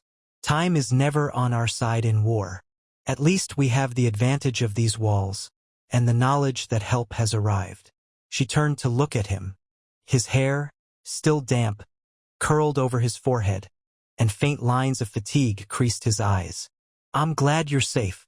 He gave a small, weary smile, the type that barely lifted the corners of his mouth but spoke volumes. I'm alive because you and the others convinced me that I'd have allies here, that we weren't alone. If I thought the North still stood alone, I might not have dared venture out to recruit more men. She studied him, a subtle tension in her chest. The memory of that fleeting moment on the ship when they'd spoken of protecting one another returned to her thoughts. In the swirl of everything, that moment still flickered like a candle in darkness. We stand together, she said softly, no matter what comes. He nodded, eyes flicking to the sky where occasionally Drogon's silhouette soared in the distance. The men are still unsure about the dragon. Some are terrified, others are in awe, but all are grateful you brought him. It gives them hope. She found a slight smile. Hope is something we can't afford to lose. Her gaze drifted across the endless whiteness. When the army arrives, we'll need a signal system. I'll keep Drogon on the ground or near the ramparts. If we see them approaching from the east or west, we'll shift accordingly. If the Night King shows himself, we consider striking him directly, though I won't risk Drogon recklessly. Jon turned to face her fully, eyes meeting hers. I trust your judgment. My place is with the men on the front lines, but if the chance arises to face the Night King, She touched his arm lightly, a quiet sense of intensity passing between them. Don't do anything foolish. We need you alive. He let out a slow breath, a hint of warmth behind his weary eyes. I could say the same to you. If the Night King tries to lure you away on Drogon, be careful. Silence stretched. The wind moaned around the stone parapets. Daenerys squeezed Jon's arm once, then released him. We'll be careful. We must be. This war won't be won by a single heroic act, but by all of us holding together. He nodded. Let's pray we hold. They resumed their walk along the battlements, calling to mind every nuance of the defenses. Beneath the cold gray sky, Winterfell's courtyard teemed with resolute, if anxious, figures.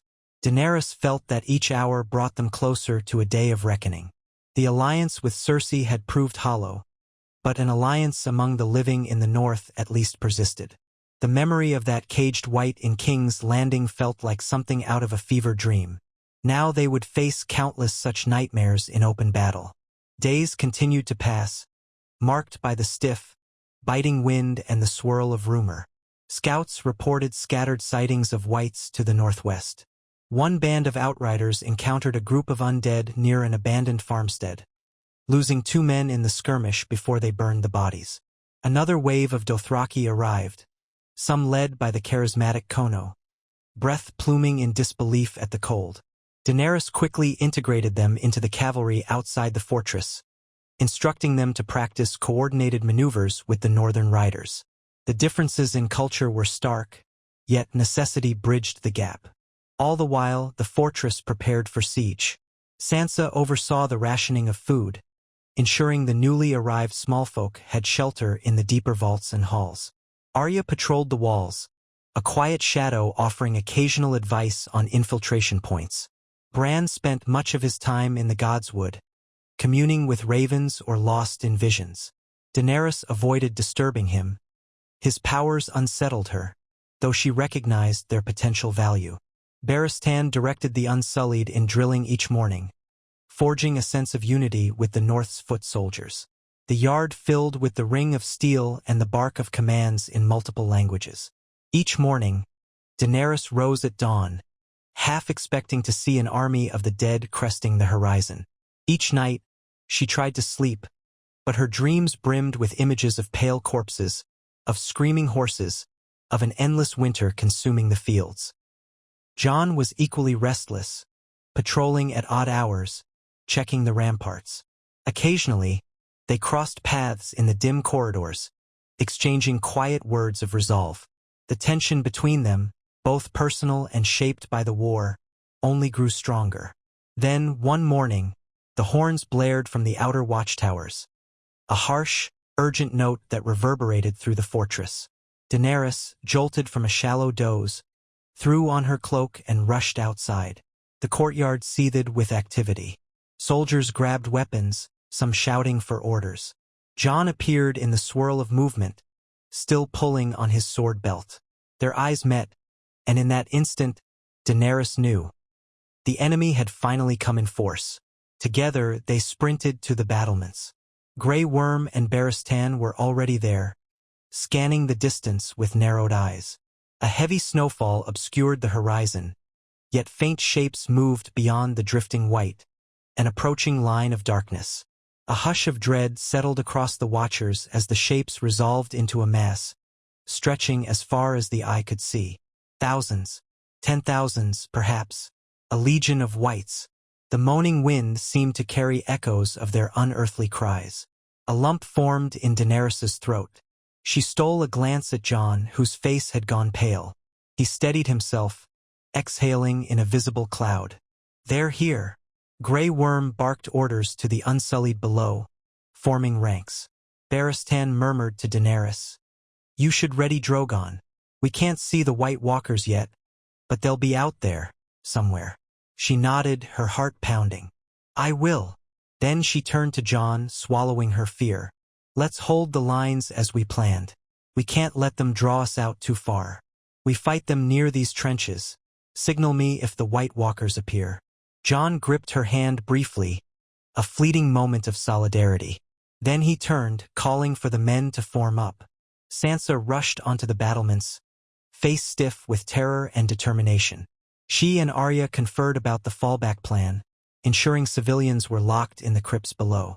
The horns rang again, a mournful note echoing across the snowy plain. Daenerys raced down the steps, crossing the courtyard to where Drogon perched, wings folded, black scales slick with frost. He let out a low growl of anticipation, sensing battle. Daenerys laid a trembling hand on his flank, steadying her breath. "We stand or fall here," she whispered. "Fly with me, my child. Let's show them we won't yield." With skilled motions, she clambered onto the dragon's back, gripping the saddlebands. Drogon rumbled, then spread his wings wide, beating them against the snowy ground until they rose into the swirling gray sky. The fortress shrank below, men becoming tiny figures, the sprawl of black banners stark against the white fields. Daenerys guided Drogon in a wide arc, scanning the oncoming horde. Even from above, the line of whites seemed endless, a living or unliving tide that advanced with slow, implacable steps. Her breath caught. Far behind the front ranks, a cluster of taller, more distinct figures rode undead horses. Pale shapes, indeed White Walkers. She counted at least half a dozen, possibly more. One silhouette loomed taller, colder. She thought it might be the Night King, though the distance was too great to see his face. A swirl of dread and anger tangled in her heart. Here, at last, was the force that threatened to destroy everything. She circled back over Winterfell, glimpsing the trenches below. Jon led a formation of northern knights behind the first line. The Dothraki massed on the flanks, wild silhouettes bristling with rocks set with dragonglass. The Unsullied formed a broad shield wall at the center, Grey Worm at the fore. Archers lined the battlements, torches ready to ignite arrows. Sansa and Arya stood near the gate towers, overseeing final preparations. A horn blast, then another. The undead had come within arrow range. Daenerys urged Drogon lower, letting out a shout. The archers fired in a roaring volley, flaming arrowheads arcing across the sky. Some found their mark, slamming into ragged bodies, igniting them. White screeched and collapsed. Others pressed forward, heedless of the flaming shafts protruding from their flesh. Hundreds, thousands advanced. Daenerys's heart hammered as she guided Drogon into a low pass. She shouted the command, and fire burst from Drogon's maw, a torrent of flame scything through the whites. In an instant, Dozens were consumed by the inferno, blackening in the blaze. A cheer rose from Winterfell's defenders, but it was short-lived. The ocean of whites closed ranks, climbing over the charred remains of their fellows. Arrows continued to rain from the walls, but the undead horde never faltered. They approached the trenches. Men shouted for the pitch to be lit. Flames whooshed along the ditches, forming a ring of fire. For a moment, the whites halted, shrieking as the fire's heat repelled them. Daenerys soared overhead, scanning for the White Walkers. She spotted them farther back, calmly observing. Then something whistled through the air, an icy blur that missed Drogon by yards. Her heart lurched, a spear of ice. They were trying to bring him down from a distance. She angled Drogon away, rising higher to avoid another volley. Another hiss of ice tore through the sky but fell short. Below, the whites began hurling themselves onto the flames, building piles of burning corpses until others could climb over. The ring of fire was smothered beneath a mass of charred flesh. The defenders loosed more arrows, but the horde scrambled forward. The first wave smashed into the unsullied lines, shrieking and clawing. Grey worms disciplined ranks stabbed with dragonglass spears, severing limbs, beheading the undead. Still they came, pressing in from every side. Dothraki screamers roared a war cry and thundered into the flanks of the white formation, a rocks flashing. Daenerys swooped lower on Drogon, unleashing another torrent of flame. Hundreds more whites were incinerated, but hundreds were nothing in the face of thousands. She caught sight of Jon near the front, Longclaw cutting down whites as he rallied the men. The front lines threatened to buckle under the sheer weight of the assault. Swooping overhead, Daenerys inhaled the stench of burned flesh, the clamor of steel on rotted bone. She glimpsed a White Walker in the mid-rear ranks, brandishing an icy blade that froze the ground with each sweep. With grim resolve, she urged Drogon to close in, risking another spear, hoping to torch the Walker. Flames erupted from Drogon's jaws, but the Walker raised his blade. An eerie swirl of cold wind deflected part of the fire. Dozens of whites around the Walker burned, but the White Walker itself staggered away, seemingly wounded yet not destroyed. Roaring in frustration, Daenerys circled back. The ground below became a chaos of motion. Unsullied fell in knots beneath a surge of whites. Dothraki riders galloped, some overrun. The trenches still burned in patches, but new swarms of undead poured through the broken gaps. On the battlements, archers fired relentlessly, occasionally dropping whites that had begun to climb the walls. The defenders were close to being overrun. Suddenly, the wind shifted, carrying an even deeper chill. Daenerys's breath caught. From the far side of the battlefield came a colossal shape, something flying in the swirling snow. Her heart pounded. Had Rhaegal or Viserion arrived? Or was it something else? Then she saw it. A monstrous shape, black against the gray sky with tattered wings. Ice crystals shimmered around it. Atop its back sat a figure that could only be the Night King. A white dragon. An undead beast with rotting membranes in its wings and a hideous glow in its eyes. A frozen terror seized Daenerys. The Night King had taken a dragon somehow. Was it her own Viserion turned eye to an abomination? The gaping tears in the creature's wings, the whitened scales, the hole in its neck. It must be Viserion, reanimated in death. Horror and fury coursed through her veins. The white dragon let out a keening shriek that rattled the sky, and a blast of pale blue flame erupted from its mouth. Where it struck, the ground froze, then shattered, sending men and whites alike flying. Below, the defenders cried out as the undead dragon circled. Jon, from the chaos near the front lines, glanced skyward with a look of horror. Daenerys could almost hear his shout echoing. She willed Drogon to rise, chasing the abomination into the stormy sky. Blood pounded in her ears. Tears pricked her eyes at the thought of losing Viserion to this foul resurrection. But she had no choice. If they didn't stop that dragon, it would devastate Winterfell from above. Drogon roared, flames licking out as they soared toward the undead creature. The Night King turned, that impassive face betraying no emotion, and the white dragon responded with a stream of freezing blue flame. Drogon twisted, the two beams colliding in midair with a thunderous crack. Ice and fire clashed, steam and shards of frost bursting outward. Daenerys clung to the saddle, squinting against the shockwave. Drogon roared in pain as the edges of the icy blast raked his flank. With a cry of rage, Daenerys urged him onward, flames intensifying. The white dragon shrieked, battered by fire, but not vanquished. Rotted flesh sizzled, some of its wing membranes crisping. Still it fought, spitting that unholy flame. Below, the battle raged. The lines around Winterfell threatened to crumble, men and women fighting for their lives in a sea of undead. Barristan rallied some unsullied near the gates, where the whites had begun to climb in droves. Sansa and Arya oversaw a desperate defense on the battlements, tossing down flaming oil. The moat of fire had been extinguished or piled over by corpses in many places. A swirl of white signaled the approach of more whites from the west. Meanwhile, Jon struggled at the center, swinging Longclaw in arcs that sent blackened limbs flying. High above, Daenerys and Drogon wrestled with the undead dragon's deadly blasts. She realized with terror that the Night King aimed to drive them away from the main battle. If she let him drag her too far, the ground forces would lose their best advantage.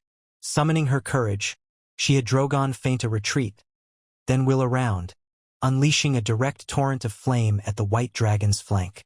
The scorching heat tore chunks of necrotic flesh from its side. The beast shrieked, swiping with a rotted talon.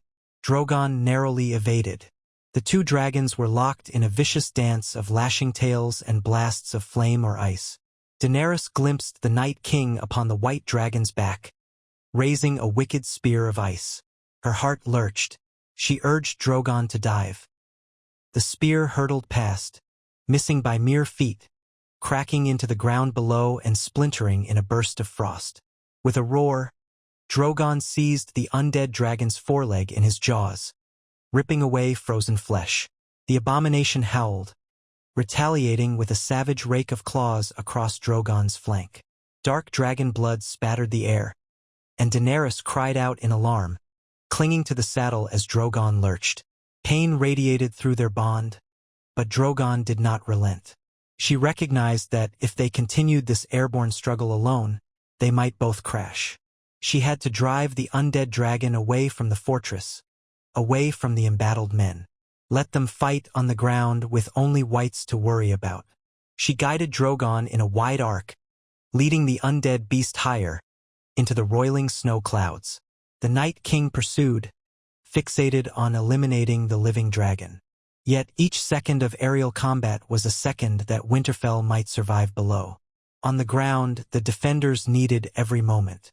The Unsullied fought with unwavering resolve, forming a shield wall that stymied wave after wave of whites.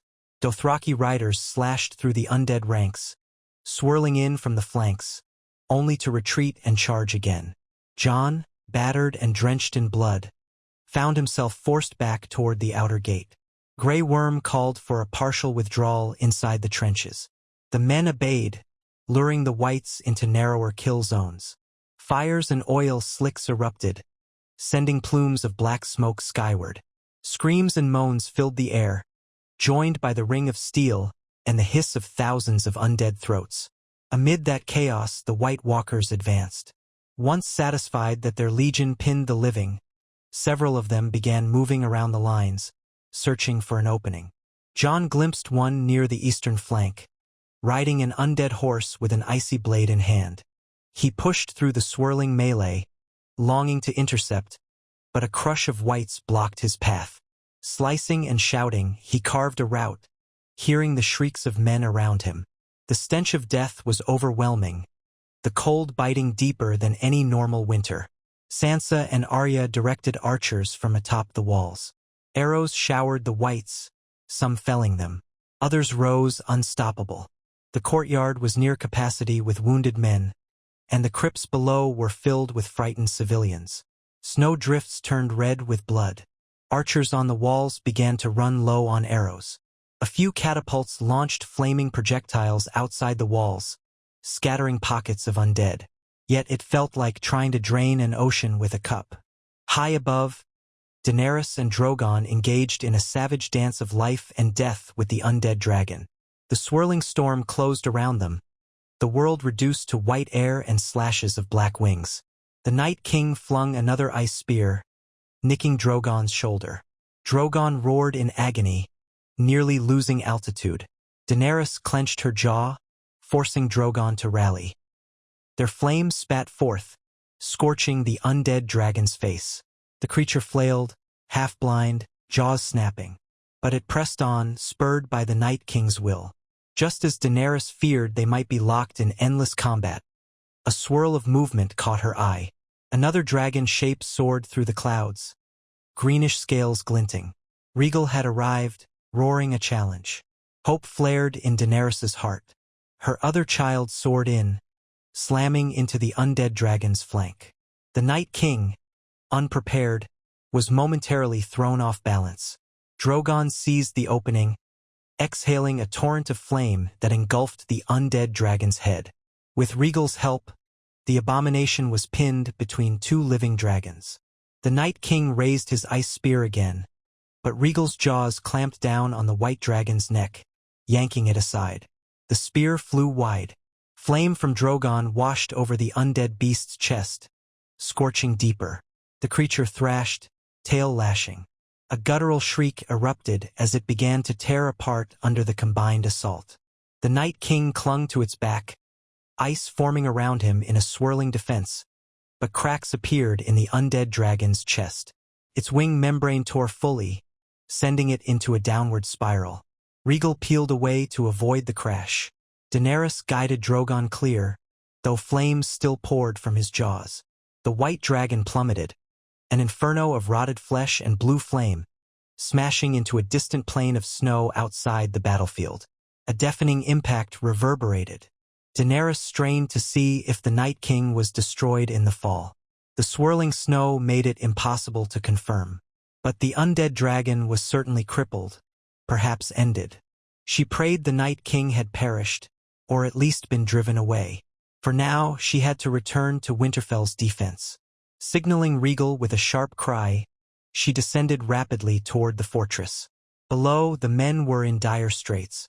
Whites had overrun large sections of the outer trenches. Dothraki cavalry was scattered, many horses torn down by relentless undead. The unsullied lines still held near the gate, but only barely. Fire soared from towers and ramparts, setting waves of whites ablaze. Daenerys spied Jon in the thick of it, slaying a White Walker with a furious stroke of long claw, the creature exploding in shards of ice. Some whites near that walker collapsed instantly. A brief reprieve. She urged Drogon downward, unleashing a wave of flame that incinerated hundreds more whites surging behind Jon. He spared a quick glance up, relief shining in his eyes. Rhaegal, wounded in the shoulder from the earlier conflict, nonetheless followed, flanking the fortress. More fire rained upon the undead, carving huge swathes. For the first time, the tide seemed to slow. Daenerys watched as the whites, lacking leadership now that a White Walker or two had fallen, grew more disorganized. Another swirl of flame from Drogon, and hundreds more collapsed into burning ruin. The defenders rallied with renewed vigor, pushing the whites from the outer courtyard. Grey Worm and the Unsullied advanced in lockstep, spears flashing. The Northern Knights, side by side with Dothraki, carved a path of destruction. Abruptly, an unearthly shriek echoed from beyond the lines, far to the west. Daenerys' blood chilled. Was it the Night King, or another White Walker in fury? The horde of whites began to pull back, retreating from the immediate ring of flames, lurching into a more scattered mass. Arrows pelted them from the walls, and the defenders hacked at stragglers. The tide was turning. Jon called out, "Drive them back! Keep the line!" With a final surge of flame, Daenerys and Drogon scorched the rear ranks, leaving the undead force in disarray. The White Walkers, presumably those that remained, vanished into the snow, dissolving the horde's cohesion. The whites that remained within the fortress perimeter were swiftly dispatched by the combined might of the living. As dawn broke, the swirling snow lightened enough for Daenerys to see the devastation. Scorched earth, piles of smoldering white corpses, bodies of the fallen living scattered everywhere, the walls scarred by ice blasts. Winterfell stood, battered but unbroken. Daenerys guided Drogon to land in the courtyard, stumbling off his flank. Her limbs trembled with exhaustion and residual terror. Men cheered half-heartedly, many too wounded or stunned to do more than raise a fist. Barristan, bloodied but alive, approached, saluting with weary respect. Grey Worm knelt, panting, his armor splattered with black ichor. Jon emerged from the gloom, battered and drenched in gore, sword dragging at his side. She took a shaky step toward him. His gaze locked with hers in silent relief. They had survived, at least for this moment. The cost was terrible, hundreds, perhaps thousands of men lay dead. But the living still held Winterfell. As the sun rose behind thick clouds, Daenerys felt the numbness of shock. She ached for those lost. But a deeper dread gnawed at her. The Night King had not been confirmed dead. They had crippled the undead dragon. But it was uncertain if that had ended the threat or merely delayed it. The White Walkers had retreated, not been annihilated. Sansa and Arya emerged from the keep, faces etched with strain. They surveyed the battlefield, grief mingling with determination. Bran was likely in the Godswood or somewhere safe. The living had won this round, but Daenerys sensed the war was far from over. She turned to Jon. "We can't let them recover." He swallowed, eyes clouded. "We don't know where they've gone. The storm will cover their tracks." Daenerys looked at the burning heaps of white corpses along the broken trenches. "We have to press on. We find the Night King or he finds us. We can't keep fighting battles like this. Our losses are too great."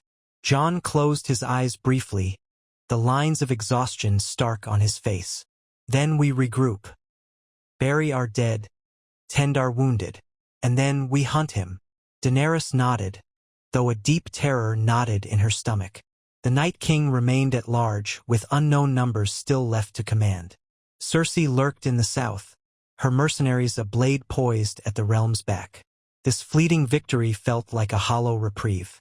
Yet it was a reprieve nonetheless. They had not been slain or turned into whites.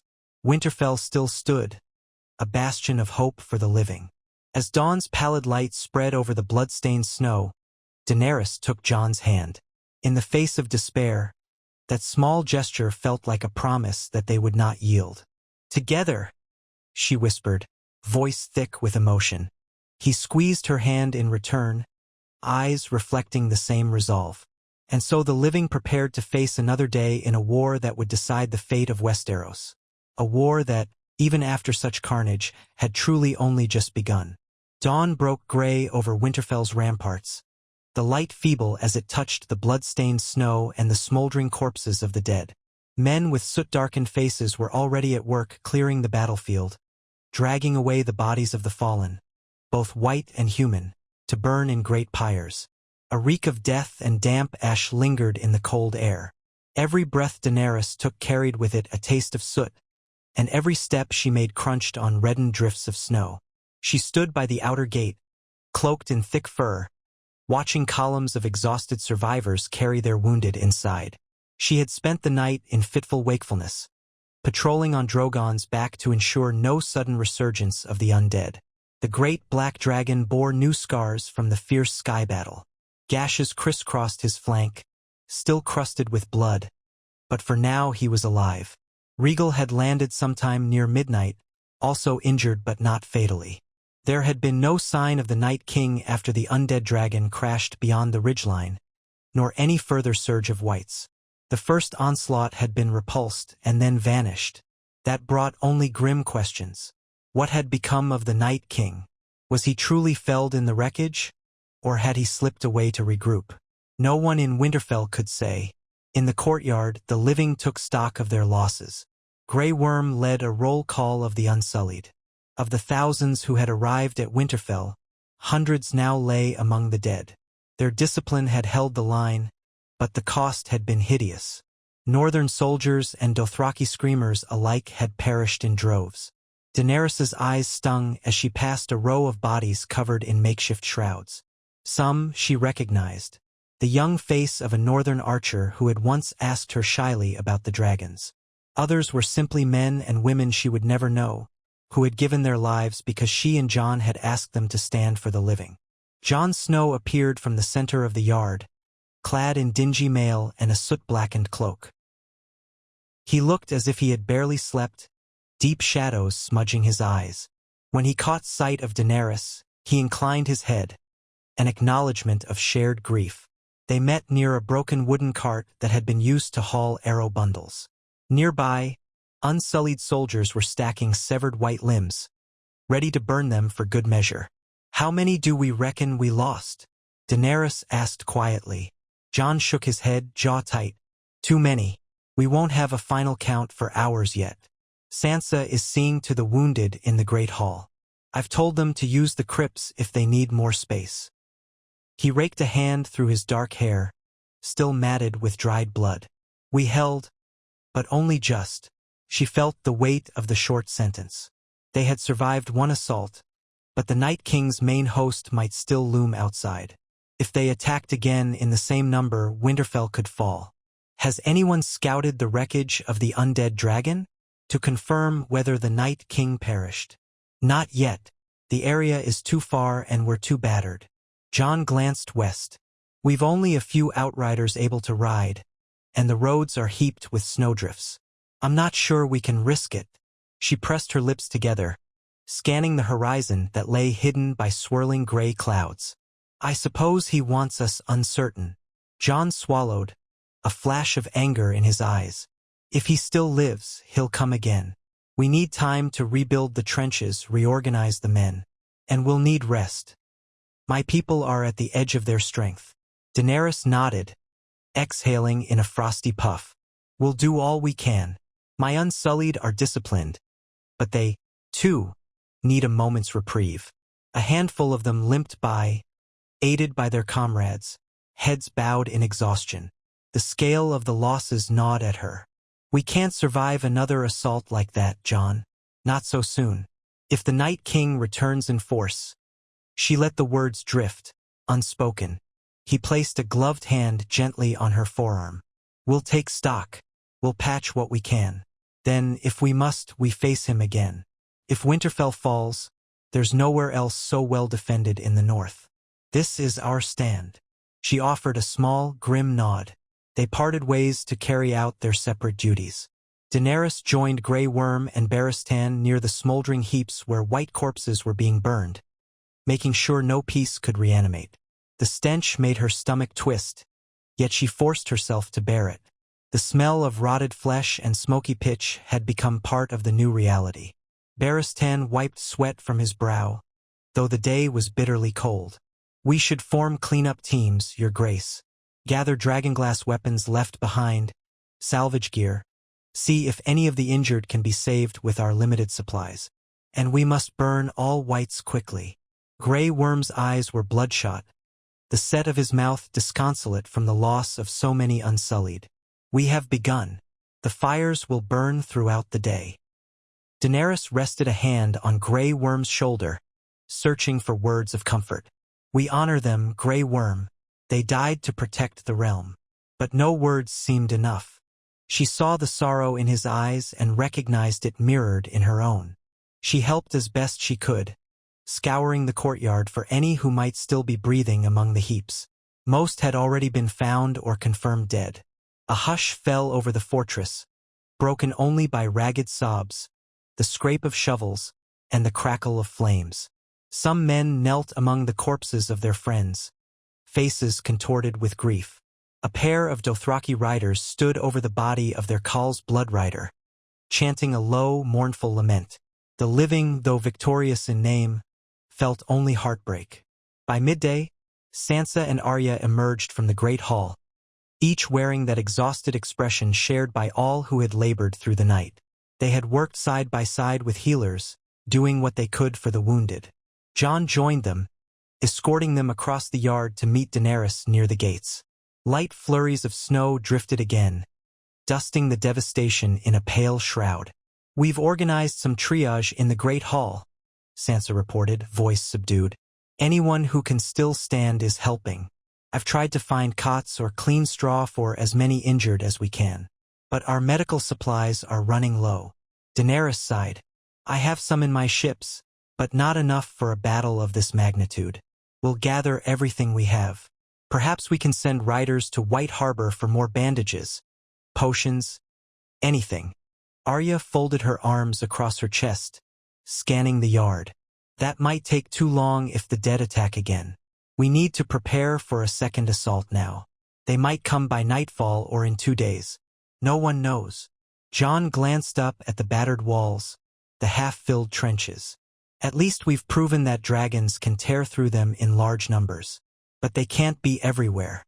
And if the Night King is still out there—" His voice trailed off, the unspoken threat lingering in the cold.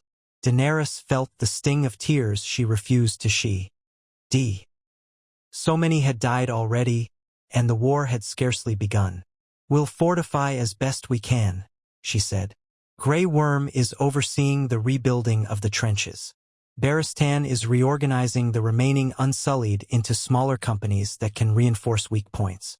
We'll do the same with the Dothraki, though their numbers are sorely diminished." She paused, letting out a shaky breath. "We can send a scouting party to search the crash site of the undead dragon. But it'll be dangerous. The Night King could lie in wait." Jon's mouth tightened. "We should go ourselves. The leadership. If we find him wounded or alone, we might end this. But traveling out there is a risk. He might be well prepared." Sansa shook her head, alarm crossing her face. "No, absolutely not. We can't lose you, Jon, or you, Daenerys. The castle needs your leadership. If the scouts discover the Night King is truly crippled, we can strike. Otherwise, we remain behind walls." Jon opened his mouth to protest, but Daenerys found herself quietly agreeing with Sansa. "She's right. After last night's losses, if we ride out blindly and the Night King has prepared a trap, Winterfell will be left leaderless. Let skilled scouts handle it. If the scouts never return, we'll know we must brace ourselves." Reluctantly, Jon exhaled. "All right, we'll gather volunteers. Send them with a few Dothraki outriders. They excel at sudden strikes and swift retreats." Arya nodded. "I'll find people who can move quietly in the snow. Even White Walkers can't kill what they don't see." Her eyes hardened, that spark of fierce cunning returning. "We'll have them leave by nightfall if conditions allow." They dispersed once more, each weighed by the knowledge that nothing was certain. Daenerys spent the afternoon assisting with the redigging of defensive trenches beyond the gate. The ground was half-frozen and littered with the remains of the previous night's battle. Her hands soon became cramped from the cold as she directed men on how deep to dig, where to place sharpened stakes, how to ensure the ditch could be set alight quickly if Whites stormed it again. Once in a while, she stole a glance overhead, where Drogon circled in slow, pained arcs, watchful for any new threat. Rhaegal was perched near the far rampart, licking his wounded flank.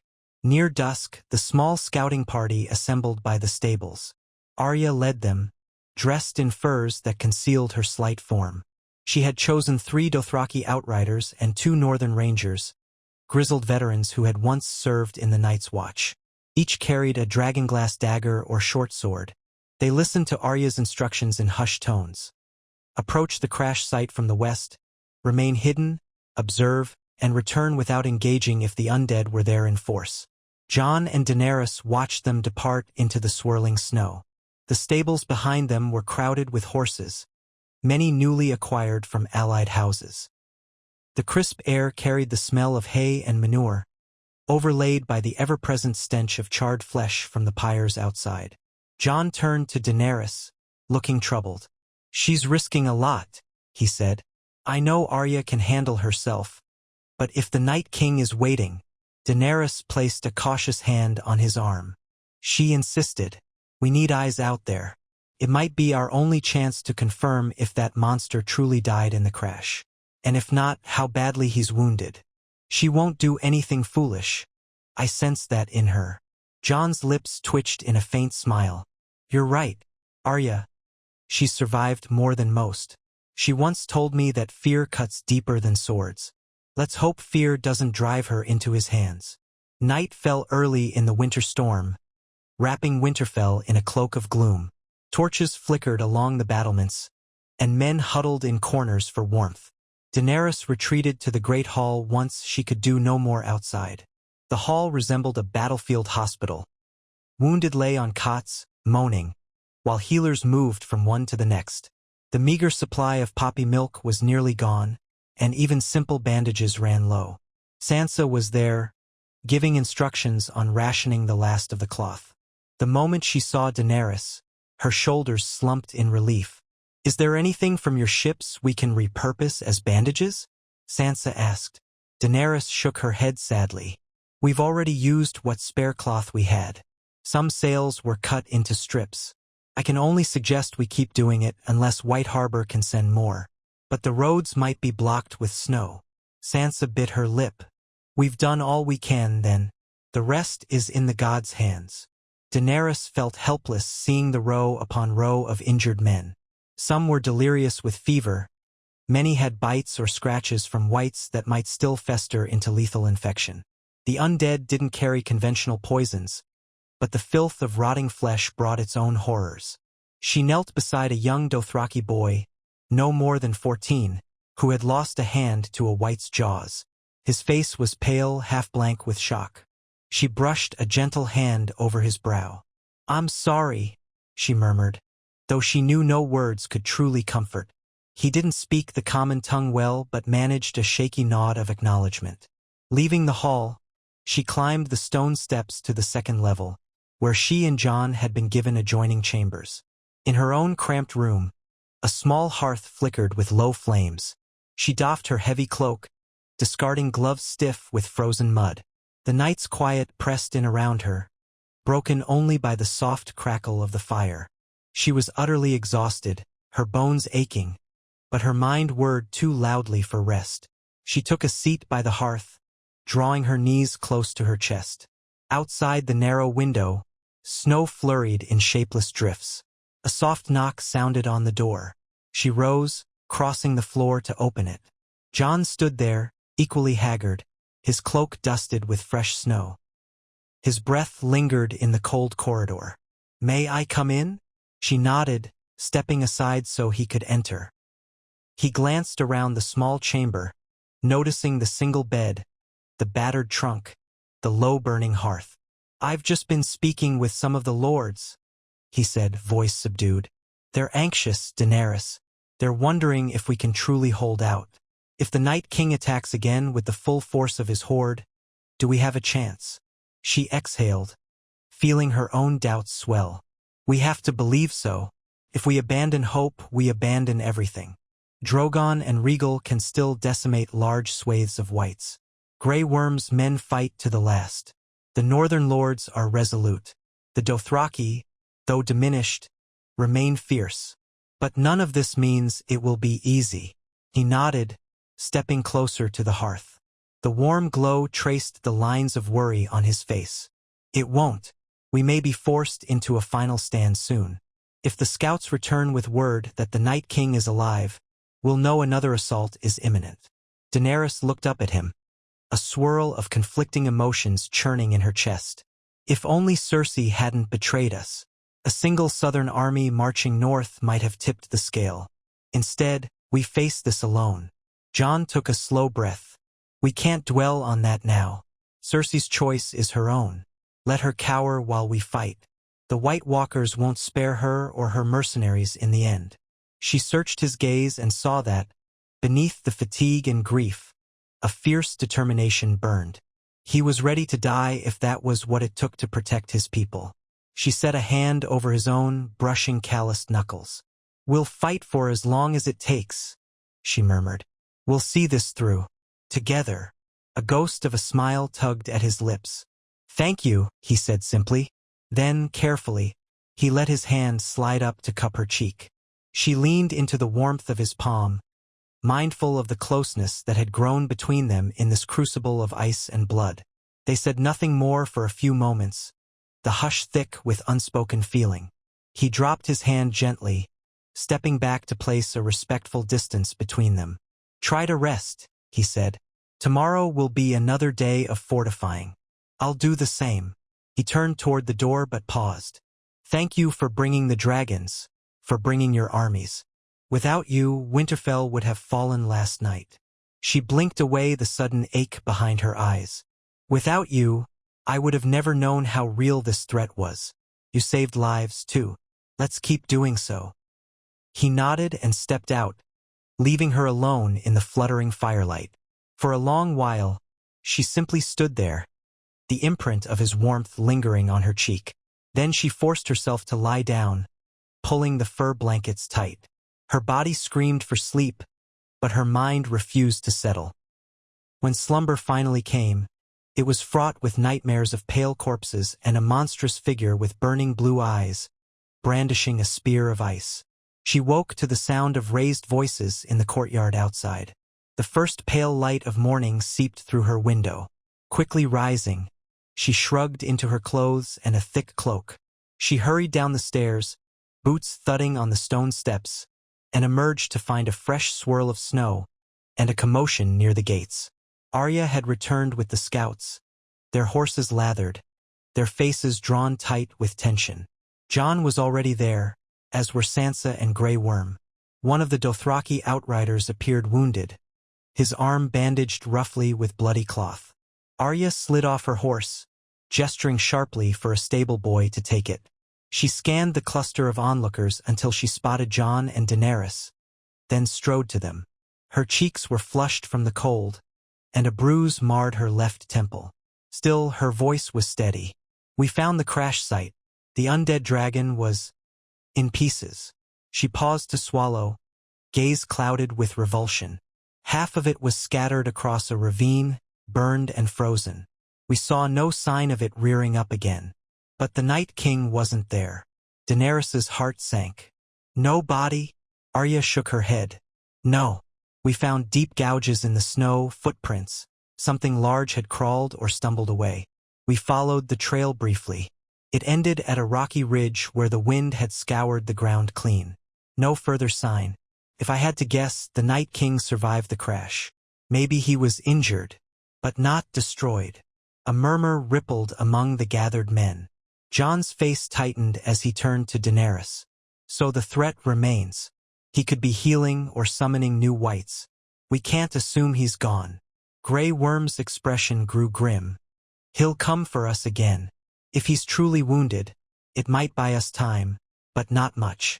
Arya's eyes narrowed. "There's more. While we searched the area, we spotted a small group of whites at a distance, moving south. Not many, maybe a few dozen. We didn't engage as you ordered, but we suspect they're out searching for supplies or fresh bodies to raise. Or they could be scouts." Jon looked around, measuring the mood. The hush weighed heavily on them, broken only by the whine of the wind. "We have to assume the Night King is regrouping, so we keep preparing. Strengthen defenses, post watchers day and night. We can't let him catch us unawares."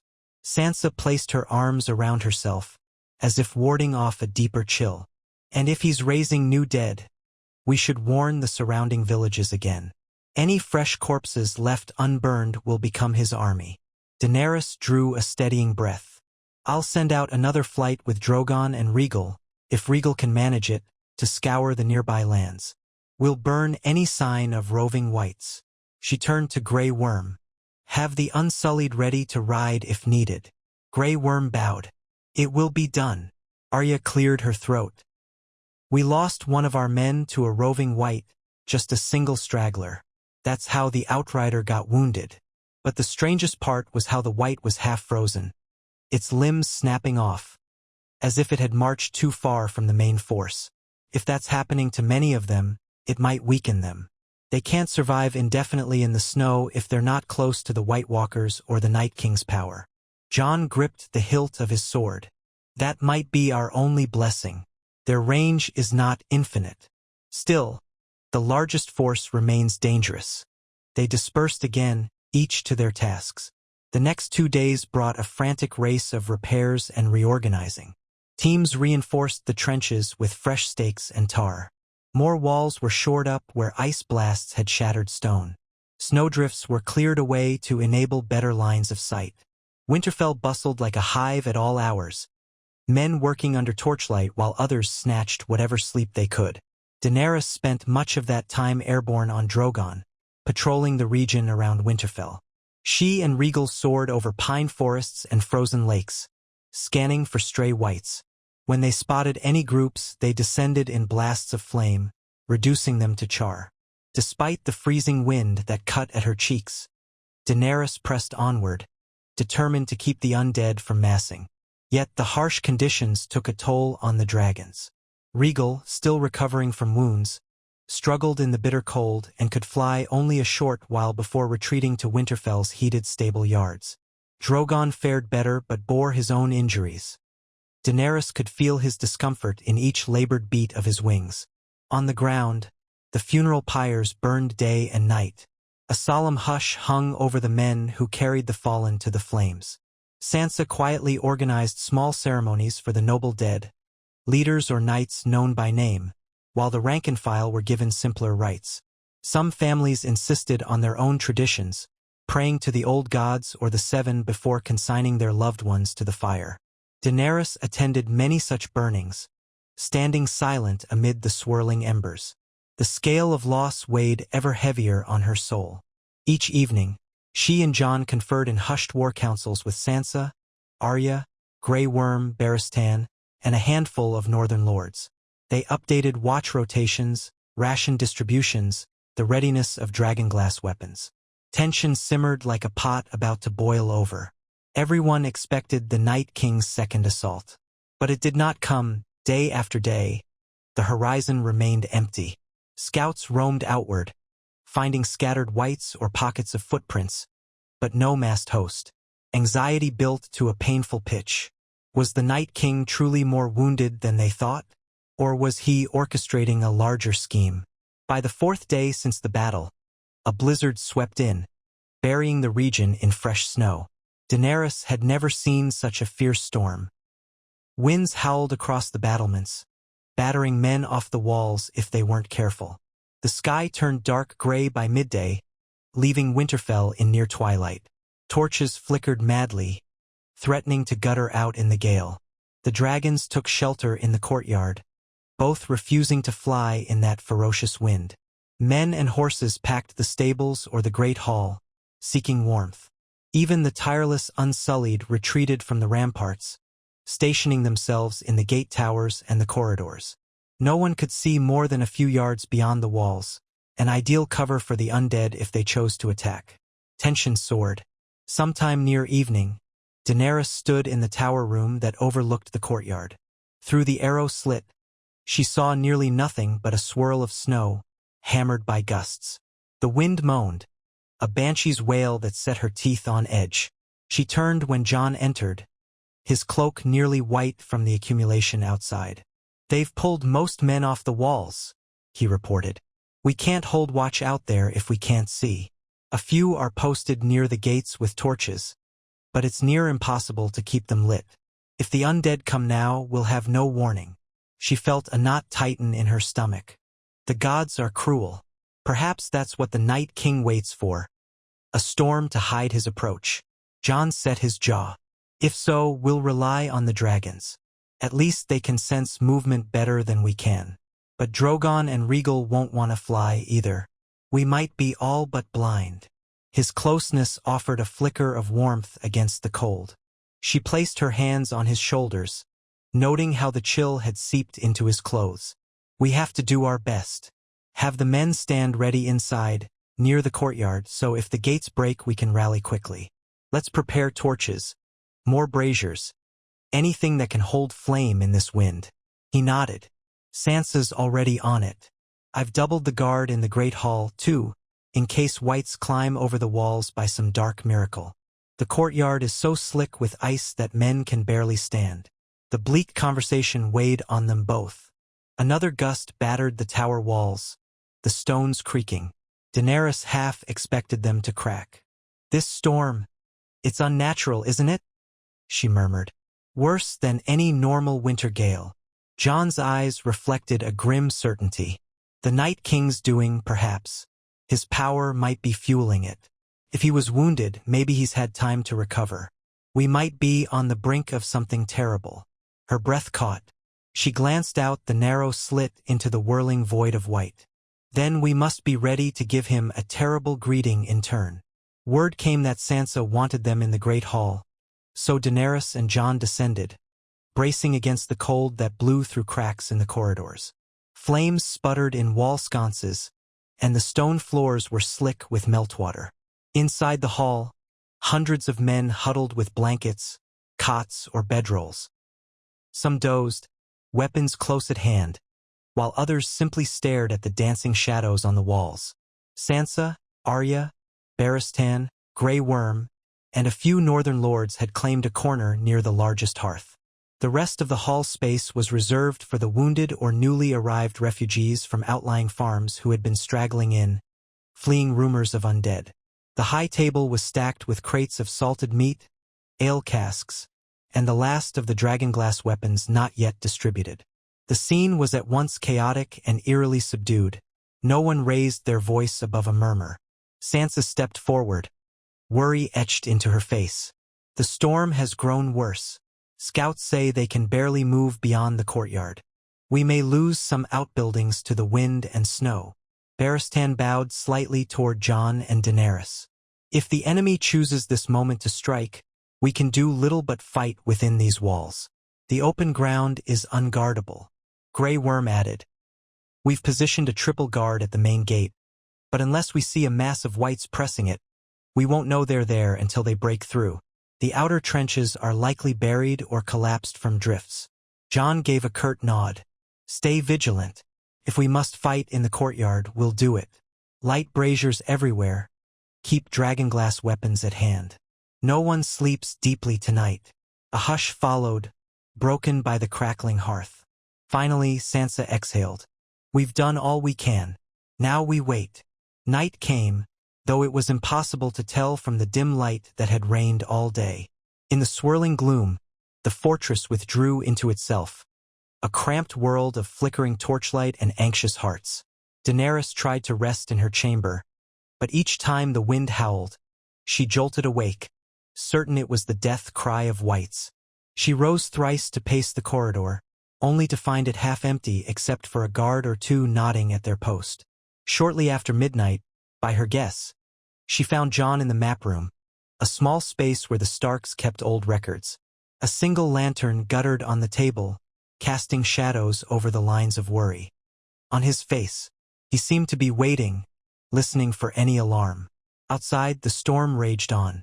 The walls groaned under the onslaught of the wind. She joined him quietly, and without a word, they shared a moment of companionship in the glow of the lantern, each gleaning a small comfort from the other's presence. Then it happened. A horn blast echoed through Winterfell's inner yard, muffled but unmistakable. Another blast followed, then another. Daenerys's heart lurched into her throat. Jon bolted upright, snatching Longclaw from the table. She grabbed her cloak, throwing it around her shoulders. They rushed out together, nearly colliding with Sansa in the hallway as she emerged from another chamber. The three of them pelted down the stairs, boots skidding on slick stone, the horn's frantic noise intensifying as they approached the yard. Reaching the courtyard, they were greeted by chaos. Torchlight flickered in swirling snow. Men shouted from the gatehouse. The great wooden gates shuddered under heavy impact. Even above the wind, Daenerys heard a shrieking, inhuman wail. A guard sprinted up to them, eyes wide with terror. They're outside, the whites thousands. The trenches are useless, buried under snow. They're ramming the gates. A second guard stumbled forward. I saw white walkers in the gloom, brandishing ice spears. They're using giant whites or something, beating the gates down. The wood is cracking.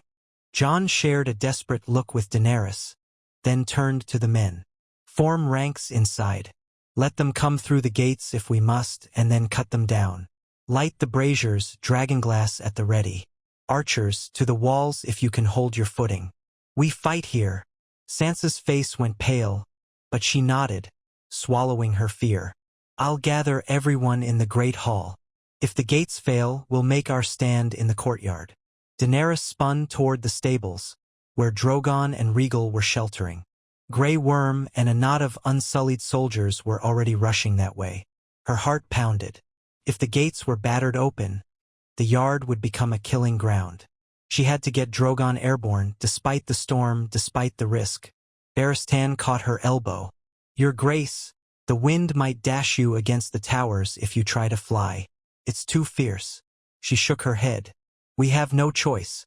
Drogon's fire might keep them from pouring in all at once. We must try. He gave a solemn nod, stepping back to let her run. Jon shouted after her that he would hold the yard. She glanced over her shoulder to see him drawing his sword, leading a group of northern warriors toward the gate. Torchlight glinted off his blade, his dark hair whipped by the gale. Their eyes met, just for a heartbeat, exchanging mutual resolve. Then he was gone, vanished into a swirl of white. In the stables, Drogon roared restlessly, as if sensing the undead so close. Rhaegal was curled in the far corner, still battered. Grey Worm had lit a series of braziers along the walls, providing meager illumination. Daenerys rushed to Drogon's side. The dragon's eyes glittered gold in the firelight, and he snorted, wings shifting. She patted his neck, speaking in High Valyrian. We fight again, my child. The storm is cruel, but we must rise. With Grey Worm's help, she managed to scramble into the saddle. Drogon shifted, uneasy in the tight confines. The stable doors opened to the courtyard, and an Arctic blast howled in. Snow blew in waves, swirling around them. Outside, Daenerys heard the gate's timbers cracking. She shouted for the Unsullied to clear a path. Drogon lurched forward, pushing his bulk through the stable doors, stepping into the chaos. Even within the courtyard, the wind nearly tore Daenerys from her perch. Snow assaulted her face, and she blinked furiously. Torchlight flickered on the swirling white, and she could see men forming ranks, spears bristling. The gate groaned again, an ear-splitting snap echoing as the center beam began to split. Over the parapet, archers tried to loose arrows, but the wind tossed them astray. She could barely make out movement in the gloom beyond the gate, dark shapes pushing against it. Then a splintering crash. The gates burst inward, a torrent of whites flooding the opening, eyes gleaming with hateful blue light. Men shouted, "They're in!" The first wave of undead barreled through. Jon's voice rose in a war cry as he led a fierce countercharge, dragonglass swords and spears plunging into the mass of corpses. For a moment, the living checked the surge at the gate's threshold, bodies tangling in a melee of shrieks and steel. But more whites poured in from behind, an unstoppable press of half-frozen flesh. Daenerys urged Drogon forward, struggling to keep him steady in the swirling wind. "Dracarys!" she yelled, though her words were torn away by the gale. Drogon unleashed a searing jet of flame. The nearest cluster of whites dissolved in fire, their screams lost in the roar. The wave behind them faltered, but only for seconds. A fresh swarm clambered over the charred remains, moaning and clawing. Blood splattered the snow as soldiers died beneath a frenzy of undead limbs. Drogon tried to beat his wings, half lifting off the ground. The wind pounded him, driving him sideways. He lost his footing, scraping a chunk of stone from the courtyard wall. Daenerys clung to the saddle, her eyes stinging from the onslaught of stinging flakes. Another column of whites advanced from the ruined gate, ignoring the fire that consumed their fellows. Jon was somewhere in that madness, leading men in a desperate stand. Grey Worm and a phalanx of Unsullied thrust their spears, stepping in unison. Whites dropped in ragged lumps, but more replaced them. The courtyard glowed with reflected firelight. Another spear of flame from Drogon carved a temporary wedge in the horde, giving the living a moment's breathing room. But then Daenerys heard a shrill cry from above, the shriek of a White Walker. She craned her neck. Through the swirling snow, she glimpsed 3 figures on the battlements, shapes of pale flesh and ragged armor, each brandishing an icy blade. They were looking down into the courtyard, as if seeking a target. One raised its arm. In the howling wind, Daenerys watched with dread as it hurled a spear of ice directly toward Drogon. She shouted a warning. Drogon lurched aside, the spear whistling past his flank, missing by a hand's breadth. It shattered on the flagstones, sending shards of frost in all directions. Another White Walker prepared to throw. She realized they wanted to ground her, to kill her dragon in the courtyard. She had to move. Braving the storm, she urged Drogon to leap. He opened his wings, battered by the gale but still powerful, rising a few yards above the ground. The second spear soared wide, smashing into the stables behind them. Flames licked up from the disruption, likely ignited by a scattered brazier. Below, the undead pressed in, undaunted by the fire and the swirling snow. The living tried to hold them at the gate, but whites spilled to the sides, threatening to encircle defenders near the stables and the keep's inner doors. Daenerys felt the surge of panic.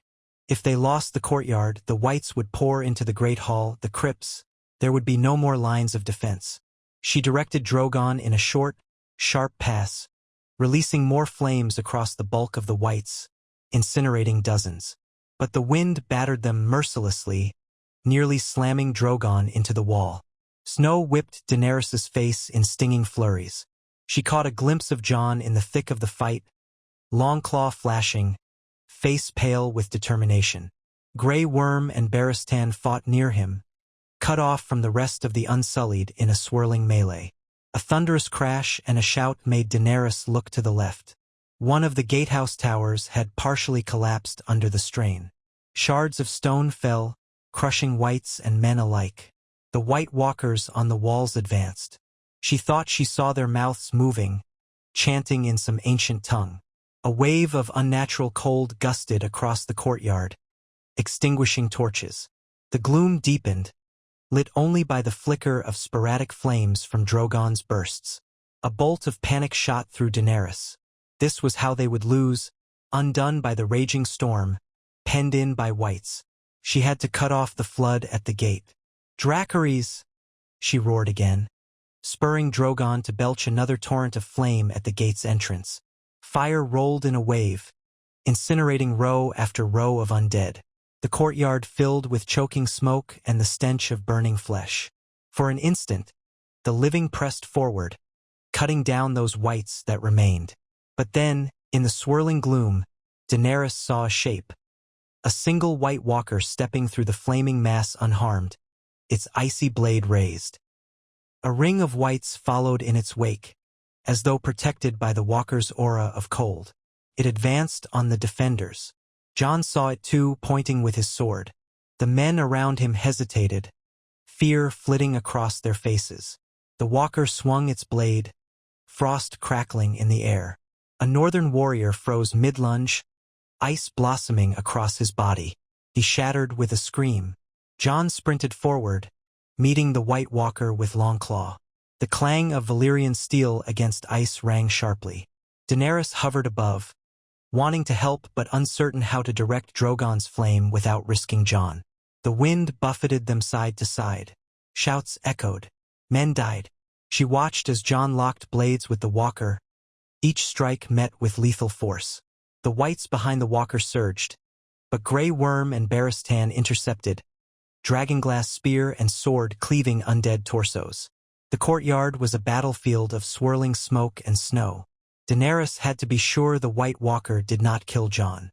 She guided Drogon lower, seeking a shot, but the Walker stepped behind a knot of whites, forcing Jon to slash his way through. Another wave of whites lunged at Jon's flank.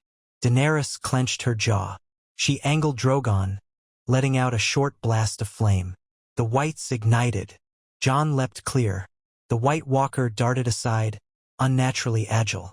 A hiss of steam rose as it conjured a gale of freezing wind, momentarily repelling Drogon's fire. In that chaos, Daenerys' eyes darted around. Sansa and Arya, were they safe? She couldn't see them. Likely they were deeper inside the keep, defending the Great Hall. The swirl of battle hammered all her senses, each breath drawing in thick, acrid smoke. The screams of men and the hiss of the undead mingled with the howling wind, creating a disorienting din. Then a motion above caught her attention. One of the White Walkers on the shattered gatehouse had readied another ice spear. This time it aimed at Jon, who was pinned near the base of the wall by Whites. A chill of horror spiked through Daenerys. Jon was unaware, locked in swordplay with the First Walker. She urged Drogon to dive, ignoring the risk of colliding with stone. The White Walker hurled its spear. Daenerys shouted a warning, but her voice was lost to the wind. She commanded Drogon to exhale fire in a wide arc. The flames lashed across the top of the gatehouse, striking the White Walker in the instant it released the spear. The spear wobbled off course. The White Walker, engulfed by dragonfire, let out a piercing shriek and exploded into a shower of ice shards. The wind carried crystal fragments drifting downward like lethal snow. Daenerys breathed a shaky sigh of relief. Jon had been spared. Below, Jon's fight with the other walker reached a furious crescendo. With the spear thrower destroyed, no new wave of Whites came to shield the walker. Jon pressed in, parrying the ice blade. Each clash sent sparks of frost and steel flying. Finally, Jon pivoted in the snow, feinting left then driving Longclaw into the walker's chest. A sound like cracking glaciers echoed, and the walker shattered in a burst of icy shards, dissolving into a swirl of freezing mist. The Whites it had been commanding faltered, collapsing or stumbling as the animating power flickered. That was the opening the defenders needed. Grey Worm and Barristan surged forward, finishing off the failing Whites. Jon stumbled to one knee, breathing heavily, while the men around him shouted in ragged triumph. For the moment, the courtyard near the gate had been cleared. The wind still howled, the storm unrelenting, but Whites no longer poured through. Flaming wreckage and heaps of charred bodies littered the threshold. Daenerys guided Drogon to land on shaky footing, a few yards from Jon. The swirl of snow parted enough for her to see him. His breath heaved, face stained with blood and soot. She leapt down from the saddle, nearly stumbling on the slick ground. At once, she was by his side, and he gripped her arm to steady himself. "They're retreating again," he gasped. "The White Walkers are gone, destroyed or fled. The Whites, they're falling apart." He gestured to the motionless undead that lay in heaps. Around them, the living stared out into the gloom beyond the shattered gates. A few stray Whites still twitched but did not rise. The last White Walker must have commanded a large contingent. With it slain, that portion of the horde collapsed. Barristan wiped gore from his sword, while Grey Worm knelt, chest heaving, surveying the carnage. Men began to relight torches, creating a wavering halo of light around the courtyard. The storm still howled, but the immediate threat had died with the final walker. Daenerys helped Jon stand, her heart racing with the magnitude of what they'd just survived. "Is that all of them?" she asked, though she hardly dared hope. "No sign of the Night King?" Jon's gaze flicked to the swirling darkness beyond the gates. "Not here. It may have been only a fraction of the main force or an advance wave, but we've driven them back again." At that moment, the wind relented slightly, and Daenerys heard cheering from the defenders. Some men laughed in relief or wept in exhaustion. The undead had come, battered Winterfell's gates, and once more been hurled back. The cost in lives was horrific, but they had not fallen. Firelight glinted on the drifts of ice and the haggard faces of survivors. Yet Daenerys felt no triumphant flush, only a trembling sense of reprieve. She looked to Jon, who wore the same haunted expression. "They tested our walls again," she murmured. "Still no sign of the Night King himself. He's picking at us, wearing us down." Jon's knuckles tightened on Longclaw's hilt. "And each time we lose more men. We can't keep this up indefinitely." Grey Worm joined them, wincing from a gash across his brow. "We must repair the gate again or block it if we can. Otherwise, the next attack may not be so easily repelled." Barristan nodded grimly. "We'll do it. For now, we should burn what remains of these Whites. If the White Walkers come back, they might reanimate them." We must be sure. Daenerys looked around at the battered gate, the piles of charred bodies, the battered, staggering defenders. The wave had ended, but the war raged on. With leaden limbs, she moved to help direct the men, issuing instructions in a voice tight with fatigue. Gather wood, stoke the fires, keep the guard posted. Some Dothraki riders approached, offering to chase down any fleeing whites, but Daenerys advised caution in the storm. The next hours became a blur of frantic work, clearing the courtyard, piling the dead, forcing the battered timbers of the gate into some semblance of a barricade. Sometime in the midst of the chaos, Sansa emerged from the keep, pale but resolute. Arya stood beside her, blades in hand, scanning for any lurking threat. Sansa's gaze swept the devastation, tears brightening her eyes. "So many more gone," she whispered. Then, lifting her chin, she joined the effort, directing men to carry the wounded inside and reorganizing supply crates. In that dark hour, a strange solidarity bound the survivors. No one cared which house crest adorned a cloak. No one asked if a soldier was Dothraki or Northerner or unsullied. They simply clung to the idea of making it another day, bolstering the battered fortress, and staving off extinction. Dawn arrived behind a wall of clouds, hardly brighter than night. Jon and Daenerys stood on the parapets, ignoring the stinging wind, surveying the half-collapsed gatehouse. The courtyard below teemed with weary men. Barristan and Grey Worm commanded them, forming lines to remove rubble or feed the pyres. Frost clung to every surface, giving the black stone an eerie sheen. Daenerys leaned on the parapet, trying to muster a sense of hope. 2 times now, the undead had assaulted Winterfell and failed to seize it. 2 times, the defenders had paid in blood. If the Night King was truly orchestrating these attacks, he was sacrificing waves of whites, testing them, forcing them to expend resources. She saw the tired slump of shoulders among the unsullied, the haggard expressions of the northern archers. Another wave might break them if it was large enough. She turned to Jon, voice low. "We need a plan to end this. Killing a White Walker disrupts its whites, but the Night King commands them all.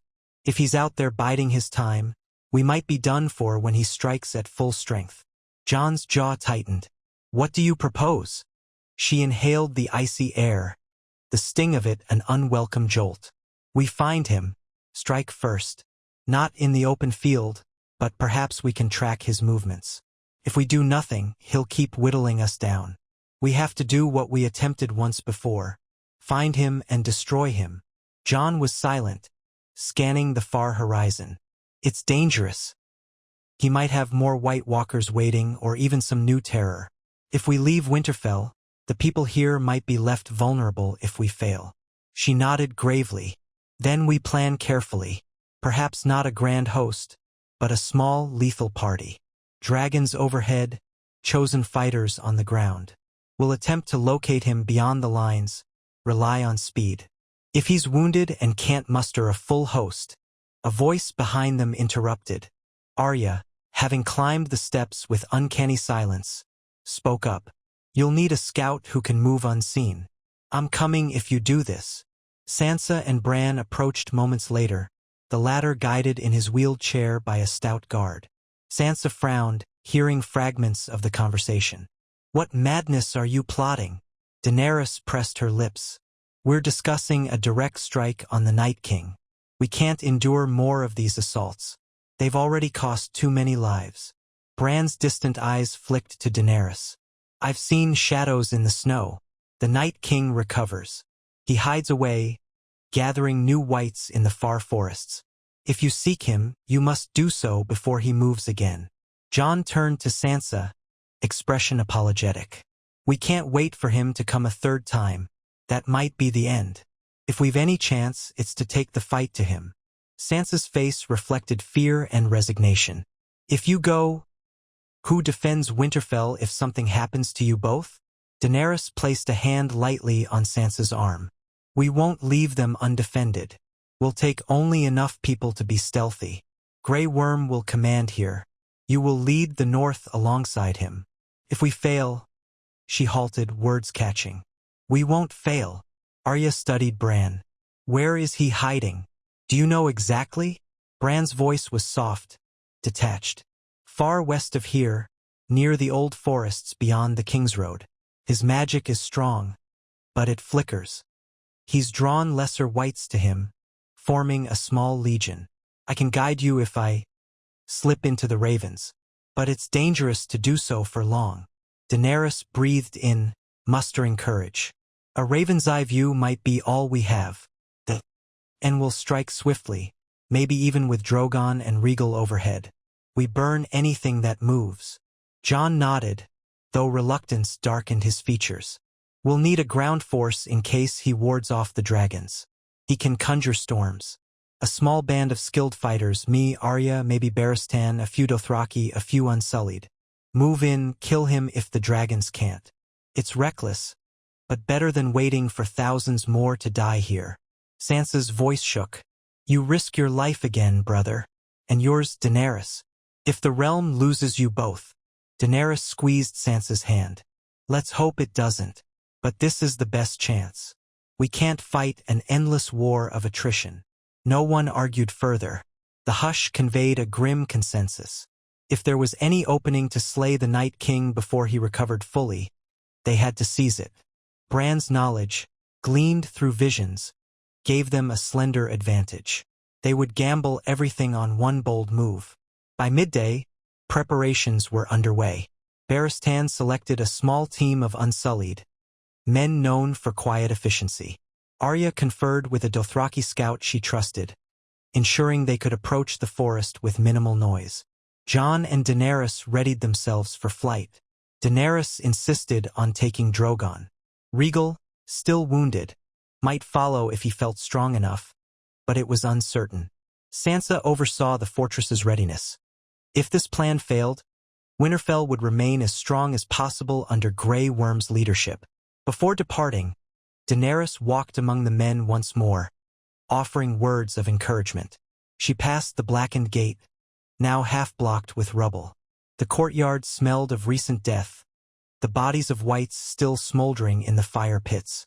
She felt an almost painful pang, seeing how valiantly these people had fought. This final gamble was for them, for all the realm. Jon joined her near Drogon, who crouched in the courtyard, tail coiled warily. The dragon gave a low rumble, as if sensing her tension. Jon said nothing, only reached out and clasped her hand. Then, in front of those gathered, he drew her into a brief, fierce embrace. She closed her eyes, letting the moment steady her heart. We come back, he murmured. One way or another. She nodded. Alive, she said, voice soft but resolute. We come back alive. They parted, turning to the waiting party. Barristan wore a hard expression, reminiscent of days long past in King's Landing. Arya stood with her daggers, clad in dark furs. The half-dozen Unsullied carried spears tipped with dragonglass. A pair of Dothraki scouts sat on wiry horses, uncharacteristically solemn. Grey Worm bowed low before Daenerys. Sansa, standing a short distance away, folded her arms as though hugging herself. With a final glance at the battered keep, Daenerys mounted Drogon. Jon climbed up behind her. There was room for two, albeit uncomfortably in the cramped saddle. Barristan and Arya would ride with the ground party, setting off on horseback. The plan was to converge near the forest's edge, guided by ravens under Bran's direction. Regal might follow if he gained the strength. Open the gates, Daenerys called, the partial barrier scraping aside. The storm's wind flung snow into the courtyard. She felt Jon's grip tighten around her waist. Drogon tensed, then leapt into the white, wings beating the air. They rose above the remnants of the gate, battered by swirling gusts. Below, the small ground party trotted out, quickly swallowed by the drifting snow. The sky was a haze of gray, wind shuddering through it. Daenerys squinted to see the vague outlines of tree lines in the distance. She leaned forward, guiding Drogon through the gale. Each beat of his wings felt precarious, but he pressed on, black scales glimmering in what faint light remained. She felt Jon behind her, his body heat a meager counter to the freezing blasts. They flew for what felt like an eternity, scanning the snowy expanses below. Twice Daenerys glimpsed small pockets of whites trudging aimlessly, but no sign of the Night King or a large legion. She directed Drogon to circle back to the rendezvous point, near a stand of ancient pine trees. The wind's ferocity allowed only short flights. She didn't dare range too far alone. Eventually, she spotted the ground party below, black specks in a clearing. Drogon descended, kicking up drifts of powder as he landed. Jon leapt off, stumbling on numb legs. Daenerys slid down, pressing her arms around herself. Barristan and Arya approached, hoods pulled low.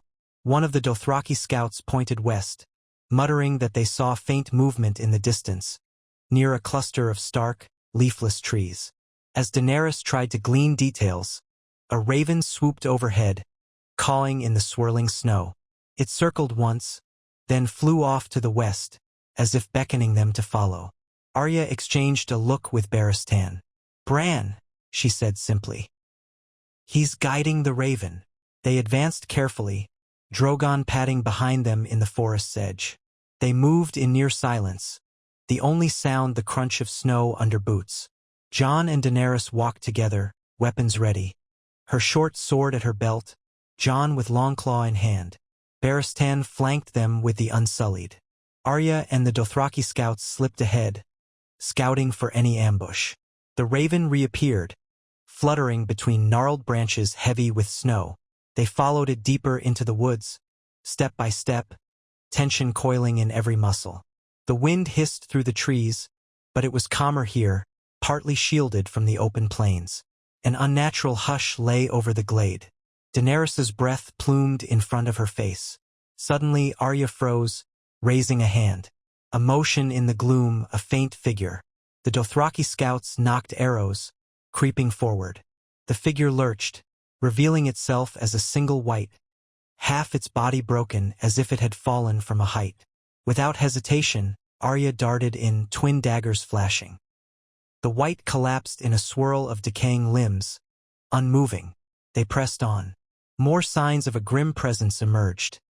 Claw marks on tree trunks, patches of disturbed snow, the faint stench of rot.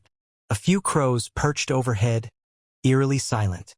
Then, with no warning, an icy dread slithered across Daenerys's skin. She recognized this sensation from her encounters with White Walkers. The temperature seemed to plummet further, each breath a knife in her lungs. She looked at Jon. He felt it too, his lips tightening.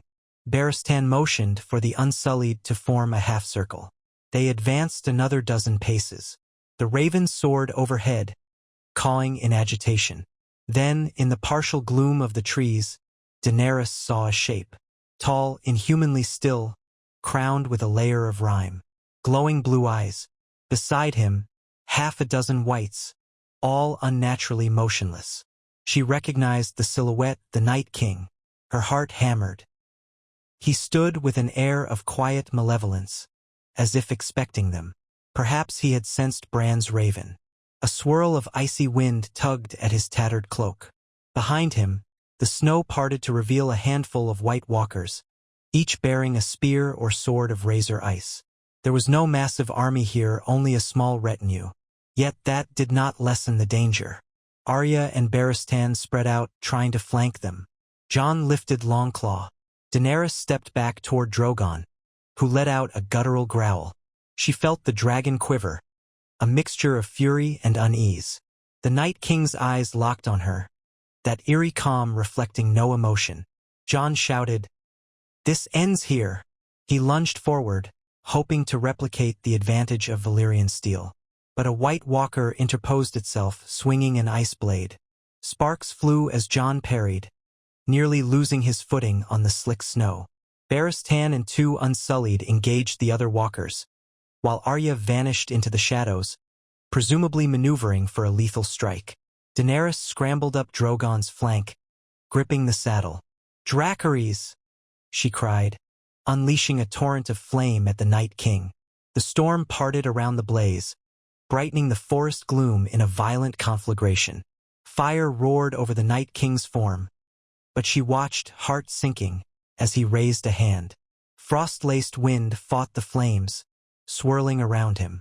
The heat battered him, scorching the nearest whites, but he emerged, ice fracturing along one shoulder, yet still standing. Drogon roared, lurching forward, snapping at the whites that advanced. The Night King took a step back, as though measuring his next move. One of his white walkers flailed under Barristan's assault, shattering into shards. Another slashed an unsullied soldier down with a single blow. Arya reappeared behind the line, daggers raised, but the Night King whirled, inhumanly fast, to block her with a conjured blast of cold that sent her tumbling. Jon broke away from his foe, dashing forward, and the Night King met him with an upraised hand. A shockwave of freezing energy crackled. Jon cried out, staggering, his sword arm gone numb. Daenerys saw the chance. If the Night King was distracted, she might incinerate him from the flank. She signaled Drogon to spew another burst of flame. The blast struck the Night King's back, driving him to one knee. For an instant, Daenerys felt hope surge. The flames seared his armor, chunks of ice sloughing off. Yet he refused to die. He let out a soundless snarl, turning to hurl a spear of crackling ice at Drogon. Daenerys shouted in alarm. Drogon beat his wings frantically, but the spear clipped his left wing's edge, lodging in the membrane. Drogon screamed, pinned to the ground by the jagged projectile that froze everything it touched. Pain lanced through Daenerys. She nearly fell from the saddle. The dragon flailed, scorching the ground in desperation, scorching even some of the unsullied. Another wave of unnatural cold hammered them. Jon, shaking off numbness, lunged at the Night King's flank. His blade bit deep into the undead monarch's side. The Night King reeled, turning on Jon with eyes that seemed to blaze. A heavy backhand smashed Jon aside, sending him sprawling. Daenerys slid from Drogon's back, ignoring her own terror, drawing a small dragonglass dagger. She charged, hoping to exploit the wound Jon had made. But the Night King moved faster than a snake. His hand seized her by the throat, lifting her off her feet. An icy jolt raced through her body, as though her very blood threatened to freeze in her veins. She choked, vision blurring. The dagger slipped from her numb fingers. She heard Drogon thrashing behind her, pinned by the spear, roaring in agony. Suddenly, an arrow whizzed through the air. A Dothraki arrow, lodging in the Night King's shoulder. Another figure appeared at his back, Arya, slashing with her Valyrian steel dagger. The Night King whirled, dropping Daenerys to the ground. She fell hard, gasping for breath. Arya's strike missed as he twisted, but she reversed her grip with lethal skill, scoring a gash across his torso. Cracks of ice lanced outward from the wound. The Night King hissed silently, swinging his arm in a wide arc. A blast of frost erupted. Arya flew backward, slamming into a tree. She collapsed with a pained cry. Daenerys, still on her knees, blinked tears from her eyes, struggling to stand. Jon, battered and bleeding, rose behind the Night King, sword in hand. For a heartbeat, the undead ruler was surrounded. Drogon on one side, Daenerys on another, Jon behind him, Barristan approaching from the left. The Night King's gaze flicked from one threat to another. Frost crackled over the ground. A swirl of unearthly wind howled. Daenerys forced her limbs to move, retrieving the dragonglass dagger from the snow. She locked eyes with Jon, who nodded once, an unspoken signal. Then, together, they attacked. Jon lunged, slamming Longclaw toward the Night King's chest. The ancient foe caught the blade mid-swing with a hand of iron strength, ice and steel shrieking. Daenerys rushed from the side, dagger raised. The Night King twisted, free hand lashing out with an ice shard that slashed Daenerys' shoulder. Pain lanced through her, but she drove the dagger forward. It bit into the crack in his torso that Arya had made earlier. A noise like splitting glaciers thundered through the clearing. The Night King's face contorted into something approaching surprise. Daenerys twisted the blade deeper, the freezing cold of his flesh burning her hand. Jon wrenched Longclaw free from his grip and slashed downward, slicing across the same wound. Cracks radiated across the Night King's body, shimmering with a weird blue light. Then he exploded in a burst of ice shards and swirling frost. A silent shockwave rippled through the clearing, flattening the snow. Daenerys was thrown backward, landing hard on her side. Jon was flung in the opposite direction, rolling in the drifts. For a long, surreal moment, the wind died down, replaced by absolute stillness. The fragments of ice drifted in the air like crystals, dissolving into glittering water droplets. Then Daenerys coughed, her chest tight. She struggled upright, ignoring the agony in her shoulder. Jon also rose unsteadily, dropping Longclaw to clutch his ribs. They both stared at the spot where the Night King had stood. Nothing remained but churned snow and a faint ring of frost, already melting. A hush fell, no screeches of wights, no swirling storm. Overhead, the clouds thinned as though the Night King's magic had fled. In the aftermath, the White Walkers who had still been fighting lay cracked and broken. The Whites that had been clashing with Barristan and the Unsullied now lay inert, lumps of flesh or bone. Arya, battered, pushed herself upright, eyes wide with realization. Barristan stood with a shattered White Walker at his feet, shoulders heaving.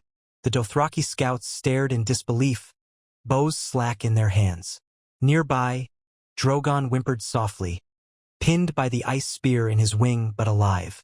Jon staggered to Daenerys, offering a trembling hand. She gripped it, her own body shaking. "Is it done?" she rasped.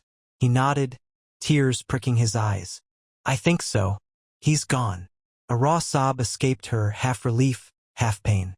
She leaned her head against Jon's chest, the emotion of the moment crashing over her. For so long, they'd fought a war that seemed unwinnable. Now the impossible had happened. The Night King lay destroyed by Valyrian steel and dragonglass in a snowy glade. She felt Jon's arms wrap around her, holding her upright as her knees threatened to buckle. Barristan approached, face alight with shock. "Your Grace, we've done it." He glanced around, seeing no more undead stirring. Arya limped forward, silent, expression fierce with satisfaction. One of the Unsullied let out a ragged cheer that echoed among the trees. The Dothraki scouts pressed their fists to their chests in a show of respect. Daenerys pulled away from Jon, kneeling at Drogon's side. The dragon's huge eye fixed on her, full of pain. The ice spear protruded from the edge of his wing, radiating a faint frost. Gently, she placed her hand on Drogon's scales, speaking soft words in Valyrian to soothe him. She motioned for Barristan to help. Together they wrenched the spear free, the ice cracking. Drogon roared in pain but did not lash out. Warm blood oozed from the wound, steaming in the cold air. Daenerys pressed a cloth over it, tears streaking her face. "You're free," she whispered. "We're free." As if in response, the storm clouds overhead parted further, revealing a pale sun that cast a weak but hopeful glow on the clearing. Jon and Arya gazed upward, expressions of astonishment and relief. The unnatural storm the Night King had brought was gone, leaving only an ordinary northern winter. After a time, they gathered themselves and prepared to return to Winterfell. They made a makeshift splint for Drogon's wing to protect the torn membrane. He could still walk and, with effort, perhaps manage a short flight. The bodies of White Walkers were gone. Shards of ice melted into the snow. The Whites lay motionless, disintegrating into rotten scraps. A hush of finality enveloped the forest, as though a dreadful presence had departed forever. They set off slowly. Arya and the Dothraki scouts led the way, ensuring no stragglers or traps remained. Barristan and the Unsullied formed a guard around Jon, Daenerys, and Drogon. The battered dragon trudged forward, leaving a long trail of footprints. The injuries to his wing were severe, but with luck, they'd heal in time. Daenerys walked at his side, one hand never leaving his flank. Jon walked on her other side, watchful but subdued, evidently grappling with the enormity of what they had done. Hours passed in the trek back. By the time they emerged from the dense woods, the sun had begun its slow descent, gilding the snow with a faint golden hue. The wind was still strong, but no longer carried that cutting malevolence. Daenerys felt each step jar her bruised body, but a curious warmth spread through her chest. They had ended the Night King. They had saved the realm from the living dead. At last, the battered walls of Winterfell appeared in the distance. Smoke still rose from the gatehouse, but the fortress stood. Spotters on the walls glimpsed the returning party and sent up a cry. As they drew closer, Daenerys saw dozens of men and women rush to the courtyard to greet them. Among them, she recognized Grey Worm, Sansa, and more. The moment the gates opened, Sansa came forward, tears glistening on her cheeks. "What happened?" she asked, voice trembling. Then she seemed to see the color in Daenerys's face, the look in Jon's eyes. Did you? Arya, leaning on her dagger for support, smiled. "It's over. The Night King is dead." Silence seized the crowd. Then an outpouring of joy erupted, wild, incredulous cheers, some men dropping to their knees, others embracing each other. Sansa broke into sobs, hugging Jon fiercely, burying her face against his shoulder. Grey Worm stood uncertain for a moment, then realized what it meant and bowed to Daenerys with a grateful expression. Men pounded Barristan on the back, weeping with relief. The tension, the terror, and the sorrow that had gripped Winterfell for so long seemed to dissolve into a collective exhalation of disbelief and joy. Daenerys pressed her palm against Drogon's scaled neck, letting the tears slip down her cheeks. She could hardly believe it herself. All the nightmares of unstoppable undead, the dread of White Walkers, the numb knowledge that every day might be the last, gone. Sansa turned to Daenerys, voice shaking. "I thank you, all of you." Daenerys managed a faint smile. "We did this together," she whispered. "You, your family, your people, my unsullied, the Dothraki, all of us." At her words, the crowd parted for the wounded Drogon to limp inside. Men rushed forward to help guide the dragon to an open corner of the courtyard, where they could see to his injuries. Daenerys followed, wincing with each step of her own battered body. Someone pressed a cloak around her shoulders. She felt Jon at her side, never letting go of her hand. They passed the place where so many had died, the scorched ground a testament to the battles endured. Now, though, the sense of a new dawn clung to the air. The Night King's storm had lifted, leaving only the promise of a normal, if harsh, winter. Hundreds of men would still grieve, many families would bury loved ones, but they could do so without fear of rising from the grave. As Daenerys turned, she saw Sansa standing on the steps of the Great Hall, gazing at her with a complicated mix of relief and respect.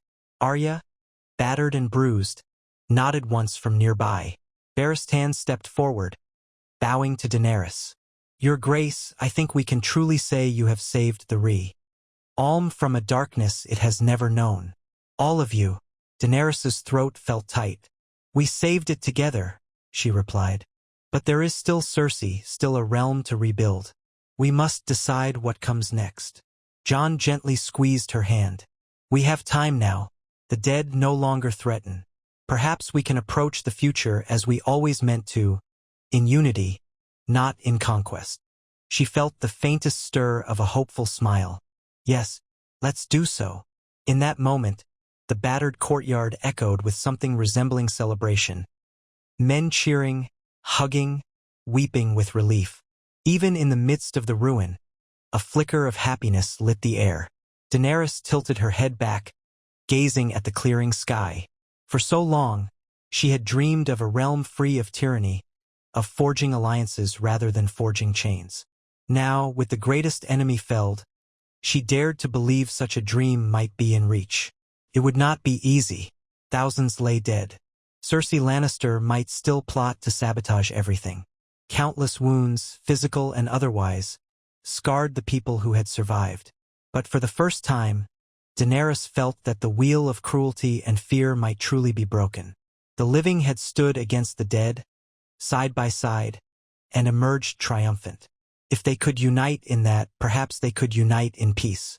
She turned to Jon, who looked at her with quiet admiration. She raised their joined hands, letting the crowd see that Targaryen and Stark, dragon and wolf, had stood together to end the long night. A roar of approval followed, men chanting their names, tears streaming down soot-stained cheeks. In that moment, the bonds formed in fire and ice shimmered bright as day, promising a new beginning. As the sun finally peeked from behind a drifting cloud, bathing the fortress in pale winter light, Daenerys closed her eyes for one heartbeat, feeling the sting of the cold air against her cheeks and the warmth of Jon's hand. A swirl of images flashed through her mind. The city of Meereen, the freed slaves, the unstoppable undead legion, the flicker of hope in children's faces. She had begun as a frightened girl sold into marriage, had become a breaker of chains, a mother of dragons, a diplomat who strove for peace instead of raw conquest. Now, battered and tired and heartsick for the lost, she felt that all those roads had led her to this day, standing triumphant with the realm's survival assured. She opened her eyes.